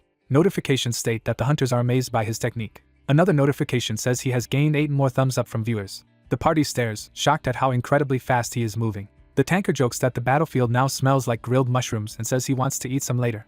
He rallies the others, urging them to advance as well. The 3 other frontliners enthusiastically shout their agreement. They charge forward together to support Jichiak. As Jichiak fights, his familiar praises his water-like movement and offers an extra symbolic thumbs up, while Jichiak teasingly asks for more generosity. He continues sprinting through the ruins, flames and aura trailing behind him. Jichiak glances back, noticing his teammates have finally started advancing too. He thinks to himself that everyone is now moving in concert. The mushrooms close in around him, surrounding him with tentacled bodies. Jichiak, recording for his channel, explains to subscribers how terrifying aggro drawing skills are. He points out that until now the mushrooms had no interest in anyone but him thanks to the tanker's control. The rest of the team opens fire and attacks from behind, pig angels and weapons flying as they support him. Their combined assault creates a colorful explosion that tears through the enemy ranks. Jichiak reflects that every teammate is reliable and that together they form an excellent combination. He then notices the largest mushroom monster devouring its smaller offspring. Deciding he cannot ignore that scene, he resolves to head over and help. Jichiak activates Typhoon Steps, boosting his movement speed dramatically. He rockets forward on his twin blades, practically flying across the floor. A system label introduces another skill, Dark Blade. Purple energy forms a sharp projectile or slash as he uses Dark Blade. He dives toward the huge mushroom from above, weapons glowing. Close up, he charges with determination, both swords shrouded in dark aura. Another system label identifies his devastating finisher Monoblade. A blinding white-blue arc of Monoblade power sweeps out. Jichiak drops through the air, his Monoblade attack carving a massive path. The bright arc continues, cutting through everything in its way. 3 hours later, the corridor is littered with mushroom remains, showing how thoroughly they cleared it. The tanker marvels at their monstrous hunting speed and how fast they are leveling compared to normal. Hannah and the summoner are exhausted and nauseated, realizing they have been hunting at least 5 times faster than ordinary hunters. Jichiak, seeing their condition and mana drain, decides this disgusting footage will be edited out of his video. He and his familiar comment that the party has overworked the healer, who is nearing his limit. The hunters confirm they have cleared everything except the boss and can now split the loot. Their leader decides to end today's hunt. Someone notes there are more monster corpses than expected and they will need assistance to handle them. A group of assistants marches into the dungeon streets. The assistants are shocked the party cleared the difficult luminous mushroom forest so quickly. One assistant recognizes Kim Ajusi and calls out to him. Jichiak runs excitedly toward the familiar assistant. Jichiak and Kim Ajusi happily reunite, trade greetings, and remark how nice it is to meet here. Jichiak's teammates watch from afar and ask if that man used to work with his older brother. The CEO orders the team to return to the middle camp while saying Jichiak will need more time, and the others agree to rest. Muchiak says he will stay and return together with his older brother, so the rest should go on ahead. The assistants protest Jichiak helping them, telling him to rest after hunting. Jichiak insists it is fine, while Kim jokes that Jichiak is stealing their jobs and might make him unemployed. Jichiak thinks Kim still acts like a tsundere and that this feels like the old days. Jichiak invites Kim along and offers to lead the way, to Kim's mock affectionate response. A GodTube message reports that 20 hunter assistants are deeply moved by Jichiak. Another message says Jichiak has received 41 thumbs up. Muchiak asks Jichiak if he is going along to help the assistants too. Outside the dungeon, camp workers process monster bodies around trucks and tents. Assistants busily chainsaw and butcher the massive mushroom monsters. An instructor explains that magic stones lie in the roots, so the corpses must be cut along the grain. Jichiak demonstrates how to dissect along the grain, impressing Muchiak with his speed and precision. Jichiak notes they learned basic monster anatomy as assistants. Muchiak says he found anatomy oddly interesting and even studied beyond the textbook, and Jichiak praises his effort. Suddenly the sky flashes with a huge pink explosion. Jichiak and Muchiak pause in confusion, looking up from the mushroom blocks. A system alert announces that the dungeon environment is changing. Pink energy waves sweep across the forested area. The pink shockwave continues rolling over the landscape. Another alert declares that no one may enter or leave the dungeon. Muchiak and Jichiak react in alarm, starting to suspect dungeon growing. Camp staff run while someone shouts to Kim, asking what is wrong. Nearby mushroom chunks writhe and sprout mouths, making Kim scream. Kim yells that the dungeon is growing. The severed mushroom parts transform into ferocious, many-mouthed monsters as Kim repeats that it is dungeon growing. The pink wave shakes the base camp as people look around in fear. Tents and vehicles are bathed in the ominous color as tremors continue. Cracks spider across the ground under the strange phenomena. Hunters at camp remark that the sky and dungeon have suddenly become abnormal. The CEO points out that the mushrooms outside are rapidly getting larger and fears the implication. He concludes in panic that what they are seeing is dungeon growing. One hunter repeats the term and suggests they should escape as quickly as possible. Another counters that Jichiak and the assistants are still inside the dungeon. Someone anxiously asks what they should do. The CEO stands in tense silence, thinking. The others urge the CEO to decide whether they should stay or flee while the sky continues to quake. They suddenly realize the CEO has vanished from in front of them. A hunter rushes through camp, calling for the missing CEO and checking his tent. Muchiak and Hana remark that it is strange because the CEO was just with them moments ago. The white-haired hunter reports the CEO is not in the tent either, and Hana guesses he must have teleported somewhere using a skill. They reason that since the CEO left without further orders, he probably wants them to remain on standby. Hana silently steels herself, showing determination. The CEO, now on the truck roof, urges everyone to hurry and prepare for battle before more monsters converge. Exploding mushrooms signal the start of attacks around the camp. Hunters on top of a moving truck fire and slash at swarming mushroom monsters amid blasts.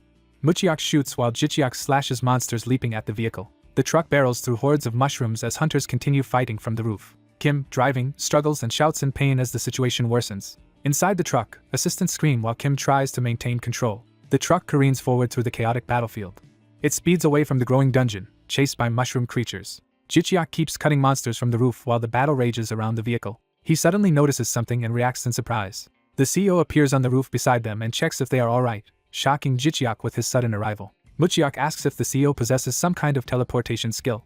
The CEO calmly praises their efforts in holding the line. He acknowledges that dungeon growing has made things serious while Jichiak grumbles internally that the CEO ignores his teleportation question. The CEO states that they are fleeing mainly to evacuate the assistants, and must hurry them away. He adds that to survive they actually need to attack the area where the dungeon is expanding. Jichiak listens grimly, and Muchiak is confused by this sudden change of plan.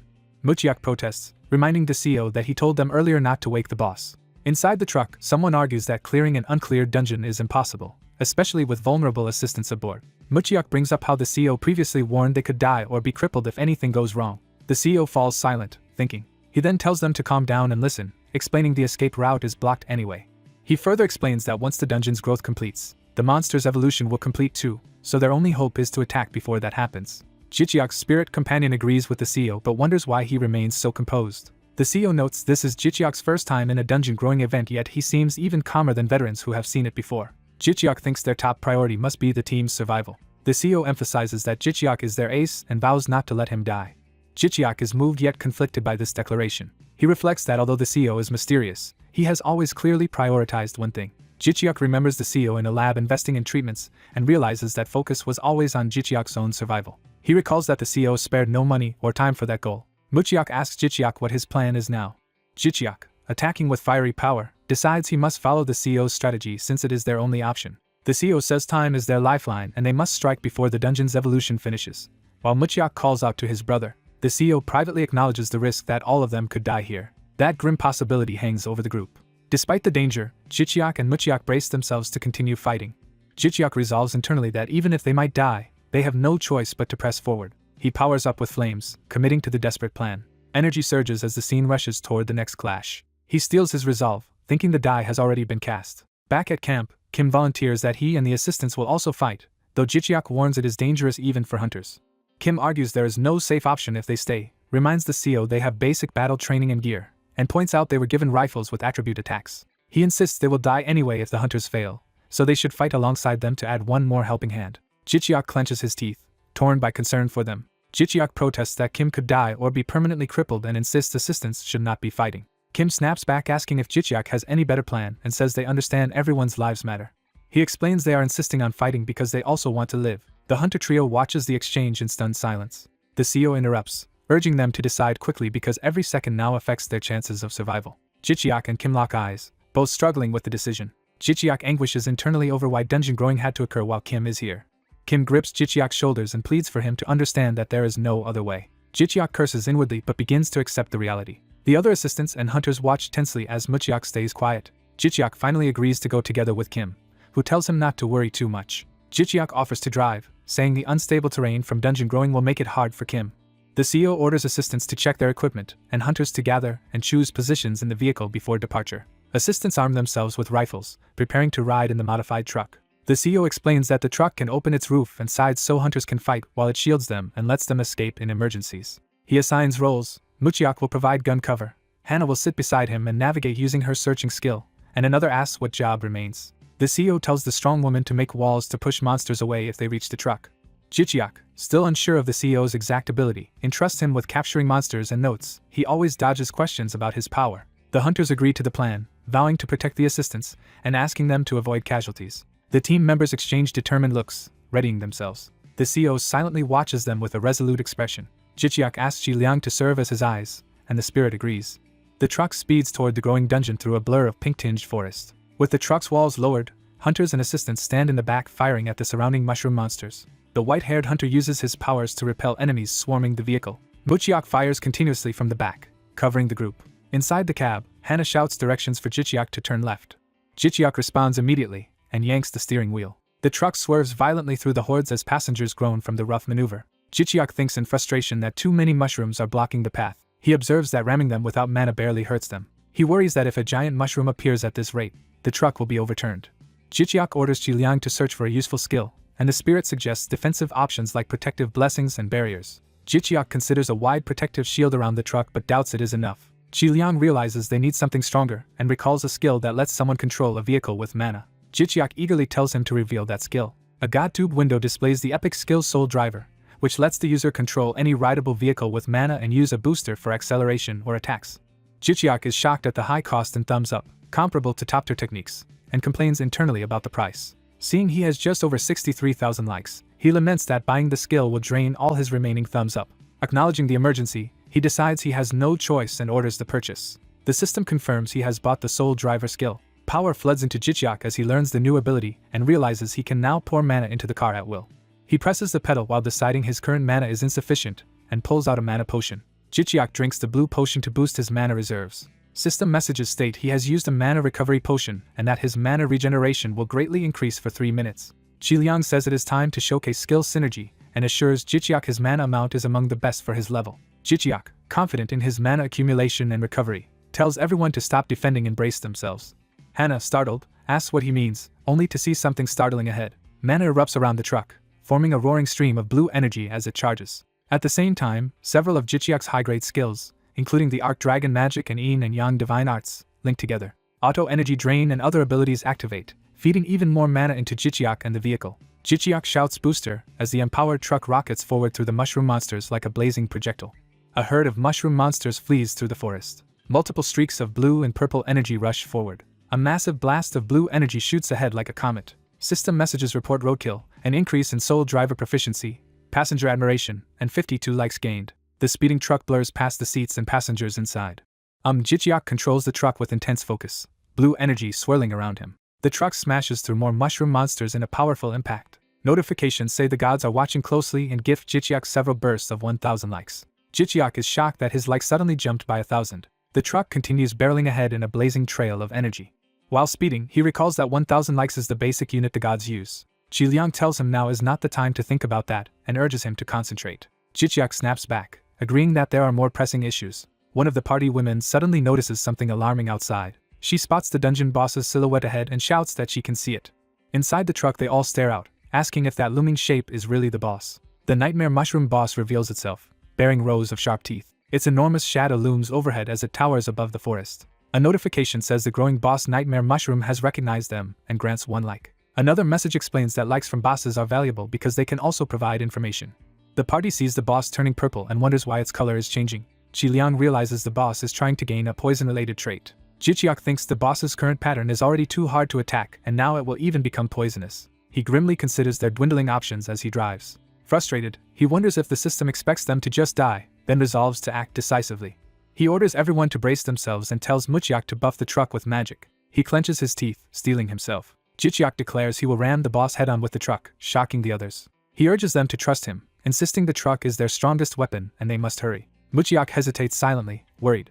Other party members watch tensely, surprised by the plan. Jung Jihan says that if the truck is given enough mana they actually have a chance to win. Jihan tells Muchiak to trust his brother's judgment. Muchiak firms his resolve in response. Muchiak activates his rune powers in the truck, preparing support magic toward the boss. With Muchiak's acceleration and weight buffs, the truck charges at the boss even faster. Sung Kwang begins a prayer to the ox deity, invoking a powerful protective blessing. Narration explains that Sung Kwang also casts a defensive blessing on Jung Jibiak. Reinforced by that protection, Jibiak focuses all his tanking power on fortifying the truck's front. Jibiak readies himself on the hood, determined to shield the charging vehicle. Seeing the enhanced energy around the truck, Jichiak thinks this might give them a real chance to win. Jichiak, still driving, warns everyone to hang on as they punch through. The empowered truck rockets toward the boss's gaping maw. From inside, everything becomes a blur of blue and purple energy outside the windows. One older hunter braces himself, straining against the force. The truck and the monstrous mushroom close on each other in a high-speed collision course. Muchiak, Jibiak, and Sung Kwang all grit their teeth, preparing for impact. The truck hurtles straight into the nightmare mushroom's open mouth as Jihan watches. Jihan readies his own power, light sparkling around him. A system window announces that Hunter Jung Jihan has activated his special acceleration type skill. A ring of distorted energy appears in the air, catching the boss's attention. Jichiak notes that part of Jihan's skill name is hidden, and Qi Liang explains this censorship is a filter. Qi Liang says filters appear when a superior trait beyond their understanding is involved, making Jichiak wonder who Jihan really is. The demon's mouth hangs open wide, still unaware of what is happening. Jichiak suddenly perceives the boss moving in extreme slow motion and comments on the effect. Someone adjusts their watch, checking the time again. Qi Liang realizes that while time seems slowed for the demon, their own movement feels normal and asks what skill Jihan truly used. Jichiak, still tense, keeps pushing the attack. Energy streaks around as the truck plunges deeper into the boss. The view distorts further as their rushing energy fills the space. The truck bursts back out through the boss's body in a massive explosion of light. The damaged truck spins away enveloped in residual energy. Both the boss and truck crash to the ground, leaving debris and blood. Smoke and magic residue drift through the sky after the collision. The nightmare mushroom lies collapsed with a huge hole in its torso while the overturned truck skids nearby. The wrecked truck ends up on its side, the battlefield quieting. Jichiak crawls out and immediately asks if everyone is okay. Muchiak reports that the assistants escaped with only minor injuries thanks to Sung Kwang's protection. Jichiak tells Muchiak to stay and look after the injured misters as he runs off. He again checks with the core party to confirm no one is seriously hurt. Sung Kwang answers he is fine aside from his drained mana. Another teammate yells that Jung Jibiak is in bad shape after tanking the hit. Jichiak rushes to Jibiak's side, asking if he is alright. Someone tries to assure the wounded ally to hang on a little longer. Healing magic, labeled Sylph's Healing, is cast on Jibiak as he tries to ask if Jichiak himself is injured.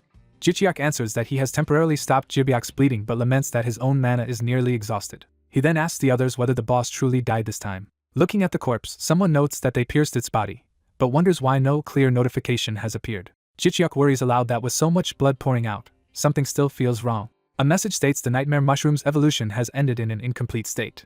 The party members stare in uneasy silence. Muchiak and Jibiak tense up, realizing something else is coming. Another notification announces that the nightmare mushroom has given birth to a new entity, the Great Demon of Nightmare. Jihan reacts quietly, processing this development. Jichiak is shocked that the dungeon still has not been cleared. He mentally notes that, on top of everything else, a demon has appeared again. He despairs that they now have to face another demon. The newly born demon flies into view with wide, bat-like wings. Its shadow passes overhead as it circles in the sky. A close view shows its clawed hand and powerful form. The Great Demon of Nightmare fully manifests, and lets out a ferocious roar. The exhausted party forms a shaky battle line as they face this new enemy. Jichiak realizes it is not the same demon he fought before and suspects it has evolved further. Another teammate panics at seeing the demon, and Jichiak thinks if they cannot defeat it everyone will die. He worries that he has almost no strength left to fight. Qi Liang warns that if Jichiak pushes further he may die, but Jichiak insists someone must kill the demon, or they are all doomed. Jichiak tries to step forward coughing, while Muchiak supports him and begs him not to overexert himself. Jichiak grimaces that his body is no longer responding. Jihan urges Jichiak to listen to Muchiak, saying there is still one healthy person left who can fight. Jihan scolds Jichiak for trying to sacrifice himself again and asks what would happen to everyone else if he died. Muchiak, confused by the word again, wonders what Jihan means as narration says Jihan's hero always believes there is no happy ending. Jihan turns his back and declares he will handle the rest, telling everyone to hide somewhere safe. Jichiak and Muchiak are stunned, asking if he really intends to fight the demon alone. The others gather around the two unconscious, heavily injured members while watching Jihan leave. A tremor and sound make Sung Kwang and the woman look up, while Jichiak stares, alarmed. A massive shockwave erupts in the distance, and someone comments on how huge it is. As the sky flashes, someone wonders in awe who Jung Jihan really is to fight a demon one-on-one. Time outside appears to slow dramatically, and Jichiak notices the strange deceleration. He senses that the external world is somehow being slowed down. Lying on the ground, Jichiak asks Muchiak what time it is now. Muchiak checks his phone and says it is 4:23. Jichiak silently looks at his artifact watch again. The watch shows a different time, making him realize there is a temporal discrepancy. He concludes that his watch is an artifact that manipulates time, and wonders what caused such an error in the supposedly perfect system. Suddenly Sung Kwang shouts that their CO is returning from the fight. Muchiak runs toward the others, asking if Jihan really managed to defeat the demon. Jihan appears in the distance, calmly walking back while everyone waits. The party members stare at him in astonishment as he approaches. Jihyun silently thinks that Jicheok's ability clearly relates to time manipulation. Jicheok and Jihyun exchange a serious look, both aware of the secret. System windows proclaim that the dungeon has finally been cleared, mark this as their first dungeon clear, and begin calculating extra rewards based on contribution. Outside the dungeon, emergency responders and bystanders crowd the road tending to injured people. Narration explains that Jicheok's party safely emerged from the dungeon. Jihyun signals his staff, who have been waiting outside. It is noted that Jihyun's company employees quietly handled the aftermath, keeping the media away. Security and transport staff oversee a bus stop where recovery buses have arrived. Text explains that the hunters and assistants board a special bus headed to the hospital. The exhausted group rides in silence on the bus. Once they know they have survived, the assistants finally relax and drift into deep sleep. The bus speeds through the city, carrying them toward medical care. The scene shifts to a peaceful city skyline under clear skies. They arrive at a large hospital where everyone is admitted. In a shared hospital room, the brothers see that their team reward is a special pendant set. A window details the luminous fairy clip, an A-grade accessory artifact. Further descriptions show the set's stat boosts and a group effect, and Jicheok wonders if 6 pendants mean all party members receive one. Mucheok confirms the pendants went to the top 6 contributors and asks what the new luck stat means. Chi-liang explains that this luck is not mere fortune but a hidden parameter in the system. The interface shows hidden figures representing luck, talent, and personality, which cannot be raised by effort and thus are usually unlisted. Jicheok finds this concept vague yet fascinating as he reads his status. The narrative notes that Jicheok has unlocked 2 random unique skills tied to magic advancement dungeons, one being magic golem crafting. Another window shows he also obtained the unique growth type skill Arc Dragon Mana's Heart. Jicheok admits he initially thought this duplicate skill would be useless. After Chi-liang explains duplicate skills can evolve, he reconsiders its value. He chooses to merge the 2 Mana Heart skills into Double Core, a unique growth type ability that gathers mana faster. Additionally, from a random unique item box he gains a B-grade Ring of Troll Regeneration, an artifact that grants regeneration. The narration states that this concludes the list of dungeon rewards. Recovering in bed, the brothers excitedly compare what items and skills they each received. Mucheok proudly shows off a B-grade necklace that generates 5 protective shields per day. He adds that he also received a skill called Double Shot, letting him fire 2 bullets at once, which Jicheok says suits his firearm style. Mucheok happily realizes that by using 2 guns with Double Shot, he will be able to fire 4 bullets simultaneously. Someone remarks that the new ability will be very useful in battles. The protagonist is excited about the powerful skills and items they obtained and is eager to use them. Time passes quietly in the hospital room. He impatiently wishes to recover quickly so he can test the new powers. A book's letters are shown being absorbed, prompting surprise that this absorption is happening. He explains that the absorbing entity is actually a living being now bound to him as a skill. He decides that since it is alive, he should feed it knowledge by reading books. Chi-liang confirms that this is how the parasitic being Text of Chaos functions, surprising the other person. Chi-liang assures that the parasite has been system stabilized as a skill, so it will not harm his health. Trusting the system's safety guarantees, the protagonist feels reassured. They note he still has not chosen a guardian deity because most contract offers from gods put him at a disadvantage. Someone thinks that his cautiousness fits a law student. Chi-liang says hunters usually pick a guardian deity early, but Mucheok's situation is special, prompting curiosity. Chi-liang explains that because of Mucheok's strong basics and unrestricted A-class skill, he can wait and later pick a god suited to his eventual class, leading to the idea that strong hunters benefit from choosing late. Chi-liang concludes that waiting to sign a more favorable contract is best since Text of Chaos is extremely valuable. Jicheok's brother reports he bought all the magic golem materials, costing a lot but arriving soon since they are unpopular. Hearing the materials will come quickly, Jicheok suggests hurrying his hospital discharge. Jicheok sees his viewership exploding again and proudly considers himself a rising godtuber. At home, his brother rushes in to say all the ordered components have arrived, surprising Jicheok with the speed. Jicheok goes down to the underground alchemy room, where the gathered materials await. He decides to begin and activates his magic golem crafting skill. The system announces that magic golem crafting is being activated as mana surges. A menu appears asking him to choose a floor plan, and he notes there are many options. Chi-liang stops him for a moment. Chi-liang advises him to also use alchemy, since overlapping crafting skills can enhance effectiveness. Jicheok agrees and understands he should activate both skills simultaneously. He triggers Alchemy of Scrooge. The system detects an overlapping area, and he eagerly approves its activation. Both Magic Golem Crafting and Alchemy of Scrooge are activated together, enveloping him in energy. The system reports activation is complete, and that he has obtained a hidden recipe, delighting him. He learns the hidden recipe is a Magic Golem blueprint for a bike that can output power equal to a golem using little mana. Calling the bike idea cool, he is told all required components are ready and asked if he wants to use them. He begins assembling as the parts float and move under the skill's influence. Narration states that Jicheok's hands move on their own to assemble the bike. Because golem crafting consumes mana, his preset magical recovery circle lets him clearly experience its benefits during the crafting. He focuses intensely as the process nears completion. The mana storm fully engulfs the nearly finished bike. The system announces that the monobike summon is complete, describes it as a B-grade hidden ride that gains additional performance with flawless crafting, burns mana instead of fuel, and enhances all-terrain riding skills. Jichiak smiles, pleased with the successful creation. Qiliang marvels that this riding type summon skill is amazing. The system explains the bike's skills, including storing or summoning it, having normal mana cost for its force, and dealing more damage at higher speeds. Riding the bike, Jichiak exclaims that the item is almost unfairly strong. An additional skill, mana influence, lets the bike synchronize with the rider's other skills. Jichiak says this is exactly the kind of power he wanted and, with the bike's mobility, believes no one at his level can match him as Qiliang agrees. He revs the bike excitedly and invites Qiliang to go on a thrilling ride, feeling fearless with this gear. Qiliang enthusiastically agrees to go with him. Soon after, Jichiak uploads a video titled About the Essence of Outdoor Driving, showcasing the new bike. Viewers comment skeptically that he is focusing on driving skills and wonder if he lacks real combat abilities. Other commenters joke that he is turning into a delivery rider leveling up with a motorcycle. More viewers complain the outdoor drive video sounds boring and ask him to return to truck-based monster hunting. Narration notes many comments predict Jichiak's downfall, saying driving skills have limits.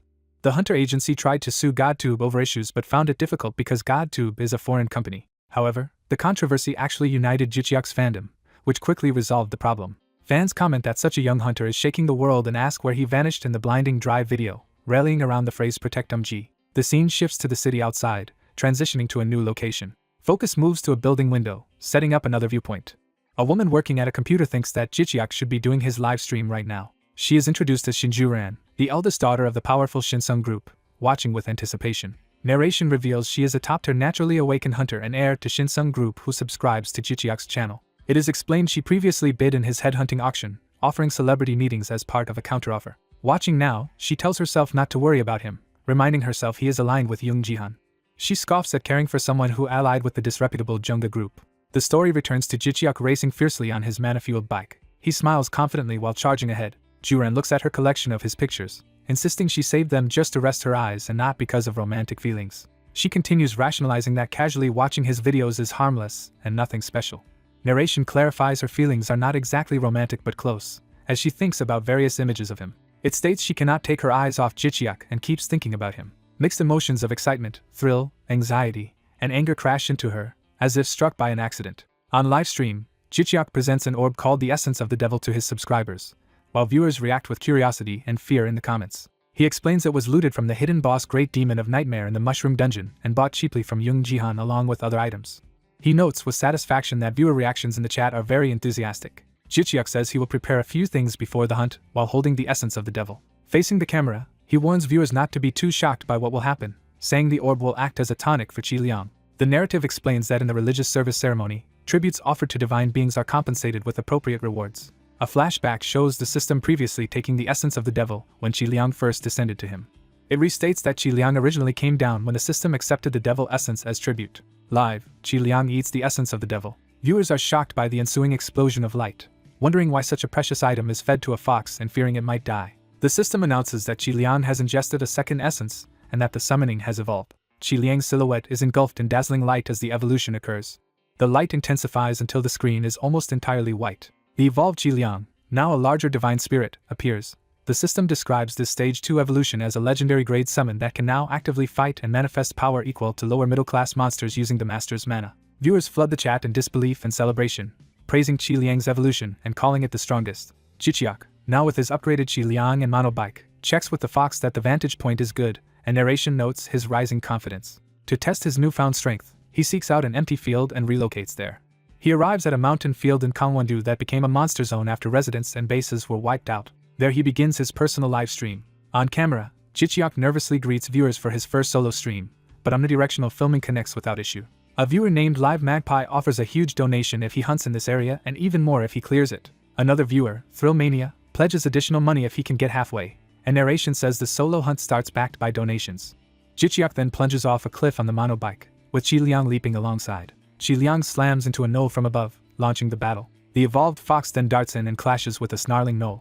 Qiliang bites into the enemy with ferocity. Viewers comment in awe about Qiliang's strength and wonder what Jichiak fed it to evolve so far.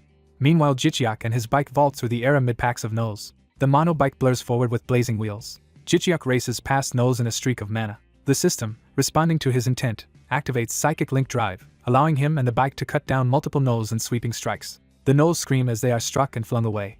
Viewers watching live express shock and delight, saying this insane spectacle is exactly why they love broadcasts. Jicheok's focused eye reflects the intensity of the fight. The chat crowns him the strongest. The scene shifts to Junga Group headquarters. Inside the building lobby, employees move about as the corporate setting is introduced. In an office, someone remarks in surprise that a never-before-seen magic golem has appeared. A muscular man questions how a low-level hunter survived such a deadly field, leaving his subordinates hesitant. He is introduced as Young Sugi, a water-manipulating ability user and powerful heir of Junga Group, impressed that Jicheok endured the field at around level 20. Hearing Jicheok earned about 120 million won in donations on his first solo live, Sugi notes that is strong performance for such a low level, while aides say it matched their expectations after PR costs. Watching Jicheok's bike video, Sugi remarks that leaving such talent under Young Ji-hun would be a waste. He wonders why someone so capable chose to side with Young Ji-hun, and an aide answers that the contract terms were attractive. Sugi admits he is disappointed by that. He complains that family power struggles over recruiting talent already denied him his first promising recruit. Then he suggests it is still possible to poach someone who has already signed elsewhere. An aide asks him to clarify. Sugi orders them to see if they can lure Jicheok to his side with offers of money, power, or influence, confirming he truly intends to approach the hunter. He says he has a good feeling about Jicheok, sensing star quality and intrigued that the hunter hides secrets. When his staff reacts in surprise, Sugi shrugs that Young Ji-hun may resent him, but he does not care. Punching a bag, he adds that since Young Ji-hun injured their father's arm, he will make him pay some of that debt by stealing this talent. Continuing to train, he acknowledges he shares some blame for the past incident but insists he had no choice because his cousin kept betraying him, and then dismisses his aides. The aides politely take their leave. Sugi keeps striking the bag, looking tense and thoughtful. While punching, he thinks about Jicheok's unprecedented skills and looks forward to fighting him one day, though he still sees Jicheok as inexperienced for now. He views Jicheok as a unique talent whose future clash with him will be entertaining. The story cuts back to the hunt where Jicheok on his bike slashes a massive two-headed giant. Jicheok follows through with a powerful sword swing. The stunned giant's face shows shock as it realizes the threat. Narration comments on how remarkable it is for a level 20 hunter to battle a level 80 monster. Young Ji-hun, watching from his office, notes that Jicheok is not even in a party but fighting solo. He watches Jicheok charging on the bike with admiration. Ji-hun admits he wanted to stop Jicheok from attempting a field for his first solo play but restrained himself. He explains he did so because it would be more dangerous if Jicheok went somewhere unknown without his knowledge. So instead he chose to support Jicheok from a distance where he could still monitor him. He reflects that by doing so he can predict patterns in Jicheok's deaths and has grown disturbingly accustomed to watching others die. Ji-hun wonders if lightly assisting Jicheok while observing from afar was indeed the right decision. His phone rings, drawing his attention. Seeing that the caller is Young Baiga, he answers and asks what is wrong. Baiga asks if he intends to enter the stock list, and he replies he has no immediate plans but could do it later. She warns him to tell her in advance if he does, which makes him internally question why someone obsessed only with research is suddenly talking about investments. Baiga laughs that she will make more from patents than stocks and then asks why he is even bringing up investments. She reveals she promised Jicheok that if Young Ji-hun's company gives her its stakes, she will provide her technology, joking they should film a mukbang. Ji-hun, taken aback, asks if management rights are what she wants and privately wonders why she is so fixated on Jicheok. He thinks there must be more to her request than just wanting to see an eating broadcast, and says he will consider it. Back in the lab, Baiga remarks that Young Ji-hun is acting hard to get. Her colleague asks if the call went poorly and suggests she meet Young Ji-hun directly.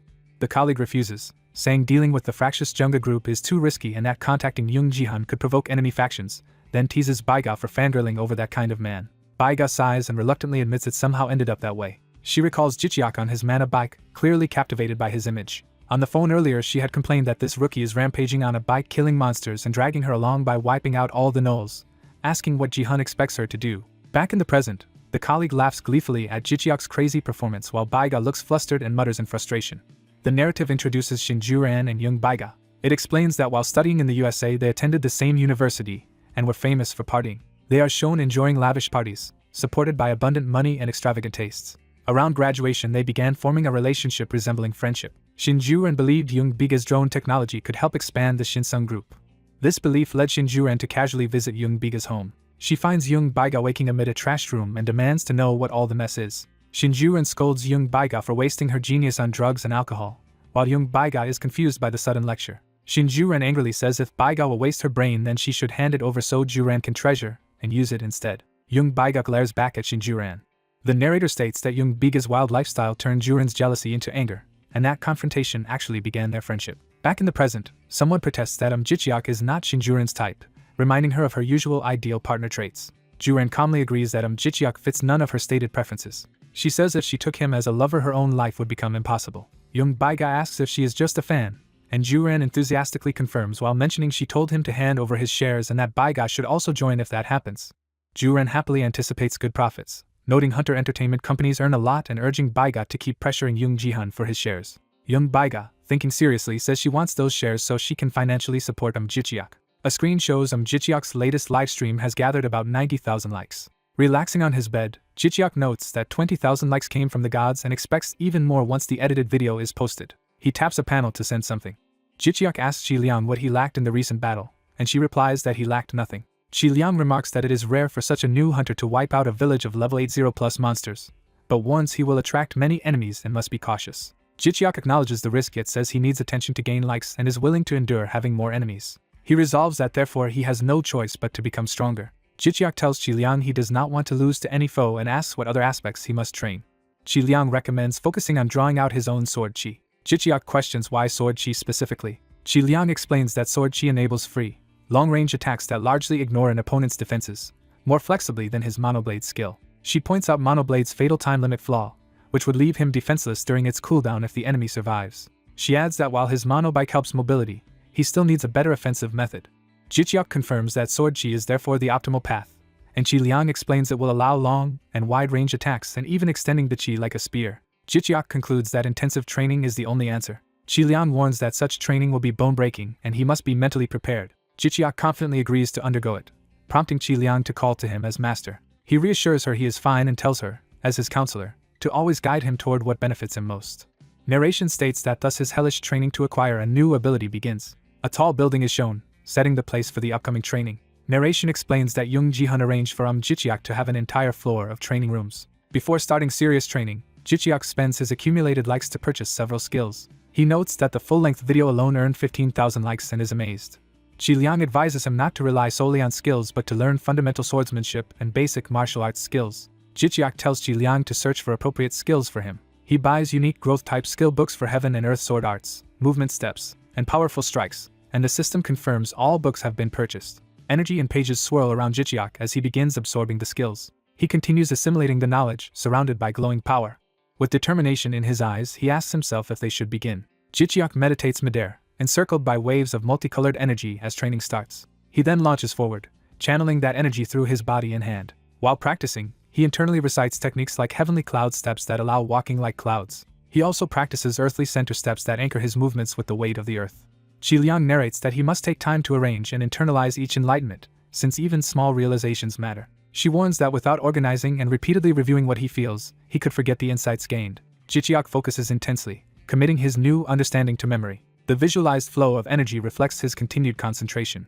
Narration says that compiling all these understandings will eventually lead to a great enlightenment. It adds that training is a long-term marathon, and despite daily practice he keeps up his live streams to pursue enlightenment. His mukbang videos, such as one with hundreds of thousands of views, prompt a discussion about trends. Qi Liang counters that animal-focused broadcasts are also very popular. The narration notes that by combining mukbang with cuteness, Jichiak's broadcasts have become especially successful and people talk online about his rising fame. Jichiak privately worries he might be shifting careers toward full-time mukbang. A month passes with him training and streaming simultaneously. After countless steps and swings, his practice finally begins yielding visible results. Qi Liang exclaims that a light has appeared at the sword's tip, and Jichiak realizes it too. Jichiak raises his sword as sword chi manifests independently of any skill, surprising him. The system announces he has fully mastered the Heaven and Earth martial set and activates the new skill Sword Aura of Heaven and Earth. Overwhelmed by the activation, Jichiak reacts in astonishment. His widened eyes show his shock at the newfound power. A detailed description explains that Sword Aura of Heaven and Earth is a unique buff that triggers when the 3 Heaven and Earth skills are mastered, and that its power scales limitlessly with his training. Jichiak joyfully shouts that he has succeeded. Qi Liang congratulates her master on his accomplishment. He tests the new power, swinging his sword with tremendous speed. Another slash demonstrates his improving control of the aura. A massive explosion of energy shows the destructive force of his sword aura attack. As smoke clears around his feet, the aftermath of the strike is implied. Jichiak smiles, saying he has finally moved past the beginner stage. The scene shifts to the interdimensional labyrinth management department, commonly called the Dungeon Department. Narration describes it as a government agency that the public usually refers to by the nickname Dungeon Department rather than its full title. It is portrayed as the most powerful government body in Korea, wielding great authority. The department manages dungeon excavations and controls artifacts, magical weapons, monster byproducts, and even influences hunters themselves. It essentially safeguards the country and population from dungeon threats. A looming portal appears above Yodo Station in Seoul. The ominous gate crackles with electricity and rumbling energy. The area is cordoned off and heavily guarded, with agents overseeing the sealed structure. Inside the control room, officials note they have just over 4 days until a deadline and ask for countermeasures. They decide their only option is to issue an emergency mobilization order for a dungeon with level 40 restriction and 10-player limit. One official wearily asks about casualties and is told that 4 entire teams have been wiped out. Shocked, he exclaims that 40 men were annihilated without even escaping. Another explains that this is why they know almost nothing about the dungeon and why no one wants to enter again. The superior slams the desk, furious that a level 20 dungeon has escalated into such a problem. He demands to know how such a low-level, unrestricted dungeon could become this serious. He then asks where the fallen teams came from. The answer is that they belong to 4 of the nation's top 10 corporate groups, and he asks if any awakened individuals particularly stood out. Hearing that none did, the superior is dismayed. Looking at the raging portal, he laments why the world is doing this to them. A brief flash of white suggests the severity of the situation. Orders go out from the control center as helicopters fly toward the dungeon. Someone asks which company will receive the emergency mobilization order, and notes that a group can refuse if the dungeon is considered suicidal. An official suggests contacting the Junga group. The superior reacts in surprise and recalls who Junga is. The subordinate clarifies he means the current Rising Star hunter who soloed level 80 monsters. The superior remembers the hunter, Jichiak, from videos and wonders if he can solve this mess. Deciding to try, he commands that the order be issued immediately. The ominous portal continues crackling as they prepare. The superior quietly hopes Junga group will manage to resolve the crisis. Moments later, a notification sounds on a console in the control room. One of the officials checks his phone. The message from Junga group states that they would like Young Jihan to participate. A close-up of his mouth suggests he is about to respond. The narrative briefly returns to the dangerous portal. The next day, Jichiak and another hunter arrive at a vast ranch. They confirm the location matches Jihan's directions and are amazed by the ranch's size. Narration explains that the monster wave crisis first threatened food supplies, prompting rapid development of AI-driven agriculture like the drones hovering over the fields. One of the men notes those drones use Young Biga's licensed technology and wonders how much she earns from patents. Jichiak replies that agricultural drones are indispensable, so her income must be huge. When his phone vibrates, he checks and remarks that he has received an emergency alert message. His companion reads that a dungeon break has occurred and that hunters are being gathered to respond. Jichiak confirms the news is everywhere. He notes that similar incidents are happening worldwide and causing great damage. They deduce the events stem from global dungeon expansion. Jichiak says that what they experienced in the bioluminescent mushroom forest is now happening across the globe. He predicts the situation will soon grow so severe that even governments will be unable to control it. His friend nervously concludes that this development is a disaster. Someone approaches and greets them, saying he sees they have arrived. The white-haired ranch owner steps up and praises them for finding the place without getting lost. He cheerfully welcomes them to his ranch. Jichiak and his friend are shocked to learn the enormous property belongs entirely to him. He casually says the drones handle the work and invites them inside where everyone else awaits. When asked who everyone is, he confirms it means the entire party from the previous mushroom dungeon and hints the meeting concerns their next dungeon. The 3 head into a log building where the party is assembled. Inside, a bespectacled man greets Jichiak politely. He informs the group that a level-restricted dungeon has appeared and the government wants them to deal with it. He explains that because of the restrictions, the authorities sought a highly skilled but relatively low-level team and chose them, then directs them to review the provided documents. The team members silently read through the dossiers. The information reveals a 10-player cap, level 40 restriction, and an expected difficulty labeled impossible. One teammate notes that the government's so-called request is actually an order justified by hunters' duty to protect people, though substantial rewards are promised. When asked about compensation, the leader says the payment will be tripled from the usual amount. He adds that they are also promised 10 years of complete tax exemption and relief from the obligation to report their weapons, astonishing the room. Jichiak thinks this is an incredible offer. Narration explains that full tax exemption also removes the state's main means of tracking hunters' activities, making the concession a major governmental decision. Further narration notes that waiving weapon reporting rules frees hunters from national surveillance and effectively lets them operate however they wish if they succeed. Jichiak reflects that such rewards imply the mission's danger is beyond imagination and that ordinary parties could never clear it. The leader points out that Jichiak's solo defeat of level 80 monsters deeply impressed officials, and as the team star he is attracting growing attention they should all celebrate. The white-haired ranch owner enthusiastically agrees. A system message states that Young Jihan and the other team members sincerely praise Jichiak. Another teammate reinforces the compliments, saying the praise is justified. The system shows Jichiak receives 12 additional likes from this praise. The leader cautions that what he will say next is confidential and must not leak. He reveals that future government commissions they receive will become progressively harder to clear. The ranch owner asks why that is so. The leader explains that someone who wants him dead will continually manipulate events behind the scenes to bring about his downfall. The team sits tensely around the table, sweating in nervous silence. The other 2 teammates also look anxious, sensing something serious. Jicheok recalls Jihan saying he chose only trustworthy people and promising that soon they will freely choose missions if they keep faith and stay with him. The White Fox explains that Jihan plans to finish the successor struggle before then, knows who is tied to the government, and predicts an internal war in Junga group. Jicheok worries that this coming war might involve real casualties. The bespectacled man states that though Jihan treats his master well, he is fundamentally cold and ruthless. He adds that Jihan is suppressing his feelings now but will undoubtedly seek revenge later. The fox's handler narrows his eyes, taking this assessment seriously. 2 days later at Yodo Station in Seoul, a huge dark purple vortex dungeon has appeared. The narration identifies the vortex as the location of a dungeon break. At the site, the leader finishes a final inspection of his squad in front of the dungeon. He tells them they will enter now and that he will direct their actions just like during training. The squad approaches the swirling gate as the ground rumbles around it. Jicheok steps into the ominous purple portal. The group emerges from the portal into a vast ornate interior space. Shielding his eyes from intense light, the leader checks if everyone is okay. The others answer that they are fine. The leader says he will soon brief them fully and for now orders a quick reconnaissance. The team fans out at a run, Jicheok acknowledging the order. The white-haired boy runs ahead with the others, grimly focused. From above, the group spreads out around a massive central pillar inside the dungeon. They regroup before an enormous decorated door while the leader watches carefully. A glowing interface appears before Jicheok, drawing his attention. The system informs him that they have entered a special dungeon. Another message says GodTube streaming is disabled here, and Jicheok complains about being unable to broadcast. The fox explains that some dungeons impose special conditions. It elaborates that one such condition is the complete loss of contact with the outside world, which Jicheok vaguely remembers hearing about. Jicheok sums it up as a mysterious hunter's graveyard, and the fox confirms this grim reputation. The muscular woman chews on a snack and grumbles that shrine-type dungeons always give her trouble. A teammate remarks that this place does indeed resemble a shrine-type dungeon at first glance.